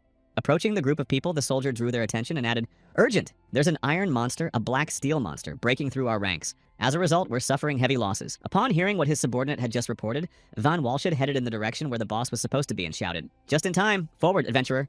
Arriving at the designated spot and once again encountering a considerable number of enemies, Van Walshad, destroying them one by one, clicked his tongue in annoyance and said, annoying. Meanwhile, having stayed behind to prepare for support, BB pondered, although the Sparrow factory seems weak, it has enough firepower. I'll aim for the core and everything will be fine. Continuing her thoughts, BB added to herself, I have a numerical advantage. If I concentrate, I'll be able to control 8 at once. Once again becoming an easy target due to her drone control, BB came under fire from 2 cartel members. Seeing several bullets fly toward the girl, Van Walshad, who wouldn't have been able to reach her in time to save her, shouted, adventurer! But all her worries were in vain. Having hidden herself from the bullets with the robot's help, BB thought, Hurricane will cover the gaps in our defense. Releasing the sparrows to attack the enemy, BB said to herself, in theory, this is the perfect battle plan. With a sly smile, BB thought, I'm capable of using this system to its fullest, and then shouted, newbie, you're not strong enough. Don't make me laugh. Hearing the girl's shouts, Park Chin-sung assessed her preparation and said, this is the ideal BB has been working toward. After also assessing the girl's setup, Delisi remarked, she's using the robot as a shield, but doesn't that mean she can't move either? To which Park Chin-sung added, the enemies won't be able to reach her, but she herself has no way to escape. Everything will be fine as long as she maintains her firepower, but what if, hearing the uncertainty in Chin-sung's voice, Delisi laughed and said, now that you mention it, she's actually controlling you, don't you think? To which Park Chin-sung replied, hey, where did you pick up those words? After his conversation with Delisi, Park Chin-sung recalled moments from the past and thought, but I really have been relying on BB all this time. I thought I wouldn't be able to get help to maintain order in this world. Also recalling what had happened to him for deviating from the plot, Park Chin-sung wondered to himself why the rulers of time hadn't intervened yet. Finishing his thoughts, Park Chin-sung said, perhaps we could say this isn't help, but mutual aid between 2 awakened ones. I've saved her several times myself, just as he felt a powerful earthquake. Barely staying on his feet after the sudden tremor, Van Walshad shouted, what kind of vibration is this? Just as the leader of the Order of the Steel Wolf was asking his question, the boss monster appeared and fired several missiles at Wang Walshad. After analyzing the area under fire, Park Chin-sung began to retreat, covering his face with his hand. Also having decided to retreat from the strike zone, BB shouted, Hurricane, retreat! We need to run! But the artillery fire hit her first. As soon as the smoke from the explosion cleared, the boss monster of the South Gate of Genta, GT-9600, appeared before the characters. Getting to his feet after the boss's attack, Van Walshad groaned and asked, what was that? To which Chin-sung, who was nearby, replied, GT-9600. That's the massive robot. Wiping his nose after hearing the news, Van Walshad said, I see why they call it the Monster of Empyrean. It really is an interesting little town. After neutralizing the 2 assistants, GT-9600 activated its search function and spotted BB in its field of view, lying beneath the rubble of the hurricane. Aiming at the girl, the boss monster activated its generators and set a course straight for her to finish her off once and for all. Seeing the robot hurtling toward his friend, Chin-sung shouted, BB! The next moment, as the collision occurred, Park Chin-sung froze in place and called out BB in confusion. Watching as the GT-9600 continued to push the wreckage of the hurricane, Chin-sung shouted, stop, damn it! To which Delisi replied, why the rush? The girl's already dead. It'll be easier to find her in pieces, haha. Meanwhile, staying behind and hearing Chin-sung shout, no, Hurricane isn't that easy to defeat, Van Walshad said, and you must be pretty close to that adventurer. The next moment, suddenly attacking Park Chin-sung, the leader of the Order of the Steel Wolf, added, interesting. I thought you were trying not to draw attention. Smiling maliciously and moving to close the distance with Park Chin-sung, Wang added, I warned you, next time you might die. After that, Chin-sung thought, bastard, he remembers me. Watching the robot approach her, BB climbed into the control panel and activated certain mechanisms. After that, grabbing one of the limbs of her hurricane, BB began to hope that everything would go exactly according to her plan. And a second before the collision, having waited for the activation, BB managed to leave the impact zone by flying into the air using one of the limbs of her hurricane. Having successfully avoided destruction and finding herself in a clear line of sight, BB aimed the hurricane's arm and fired the cannon at the GT-9600. But immediately after that shot, the limb failed completely and exploded, throwing BB to the ground. After landing awkwardly and looking around, the girl saw that GT 9600 had already returned and was aiming at her again. At the same time, trying to survive somehow, Park Shin-sung used his Great Wave skill and unleashed it at Wang Walshad. But for the leader of the Steel Wolf Order, this was nothing at all. Dispelling Chin-sung's attack, he launched a much stronger counterattack. Barely managing to dodge the enemy's attack, Park Chin-sung peeked out from his hiding spot and thought, man, he's got some serious strength. A true master of weapons. After his failed counterattack, Wang Walshad stopped in his tracks and shouted, "How much longer are you going to run? Aren't you here to settle this?" Continuing on to a safer hideout, Park Shin-sun noticed someone appearing in his path, already preparing to attack. After another clash, finding himself knocked back and engulfed in a cloud of dust, Park Shin-sun saw a hand reaching toward him and shouted, "Hey, now's not the time to fight." But Van couldn't care less about Shin-sung's warning. He grabbed the boy by the head, slammed him into the ground, and dragged him several meters. After the hard impact against the wall, sensing the approaching danger, Park Shin-sun ducked and managed to avoid Van's sword strike. Having survived once again, Park Shin-sun, breathing heavily, thought, I got too complacent. I thought he just didn't like me. Pausing the fighting, Van suddenly said, "By the way, what's the reason for your appearance and all these provocations? Despite all my warnings? Just don't tell me you work for the administration. I already heard that on the Behemoth." Recalling the moment on the Behemoth, Van Walshad added, "You came with us under the pretext of an investigation, but in reality you didn't do anything. You just watched our every move, as if..." Turning his gaze back to Park Shin-sung and pressing his hand against his chest, Van Walshad added, "I wanted to make sure everything was going exactly as planned." Extending his sword a little further and pointing it at the young man's neck, the leader of the Order of the Steel Wolf added, "And who the hell are you, you member of the Mages Guild?" After receiving the question from Van Walshad, Chinson smiled following a heavy sigh and said, "As you said, I'm just an observer. I'm not here to interfere with you." The next moment, shifting his gaze to the Order's leader, Pak Chinson added, "That is precisely why, Van Walshad, you should return and complete your mission." Hearing these words from Pak Chinson's lips, Van thought in shock, that can't be the mission. He knows I'm gathering the Apostle's power. I must get rid of him immediately. Just as Wang was contemplating the elimination of Chinsong, he noticed something strange and heard, "So, you desire the power of the Apostles, is that right?" Watching from the sidelines alongside Taku Delizi, he exclaimed in surprise, "I can't believe my eyes." Activating the power of one of the apostles to confront the leader of the Steel Wolf Order, Pak Chin-song added, "Then let me introduce you to one of them." At the same time, continuing to fight actively, GT 9600 aimed his machine gun at BB and opened fire. Hiding behind walls that were easily pierced by large caliber bullets, BB bought herself time to escape and regroup, and when the moment presented itself, BB reloaded her gun and prepared to attack the boss.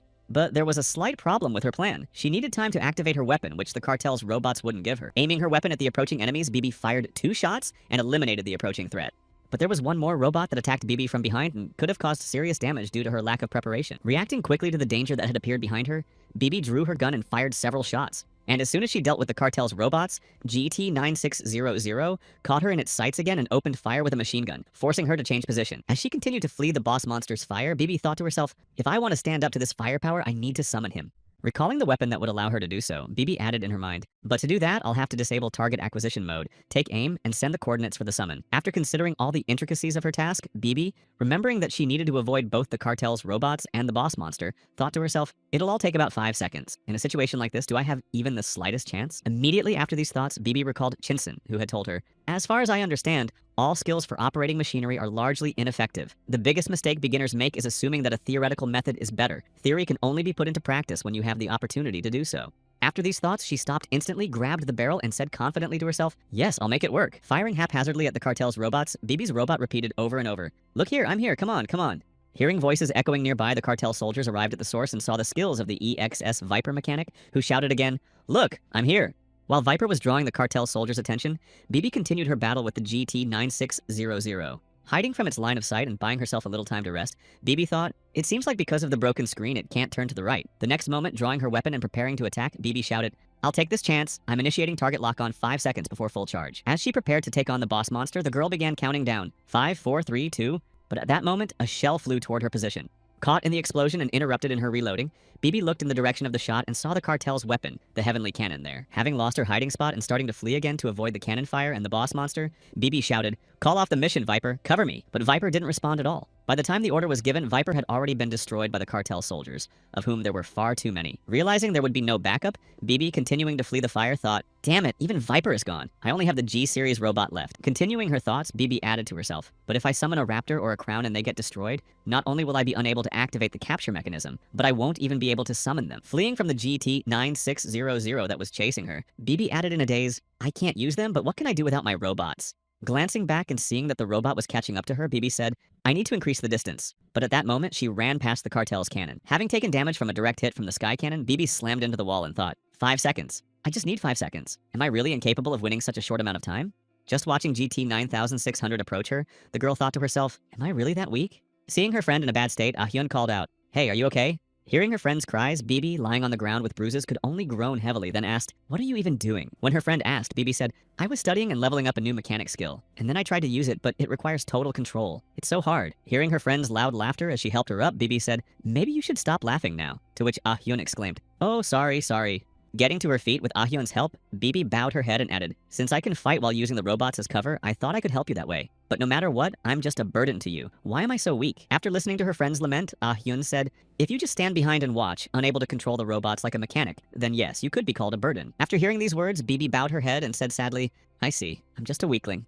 The next moment, throwing herself into Bibi's arms, Ah-hyun added joyfully, but despite that, you never ran away. Even when you were scared, you never took your eyes off the battlefield. Continuing to hold Bibi tightly, Ah-hyun added, what's more, your battle is much harder than any of ours because it's a battle against yourself. How can anyone call someone like that weak? Having said everything she thought, Ah-hyun placed her hands on Bibi's shoulders and, looking at her, added, even without your robots, you're strong. Recalling this conversation with Ah-hyun, Bibi immediately sprang into action and, using a slide maneuver, headed toward GT 9600.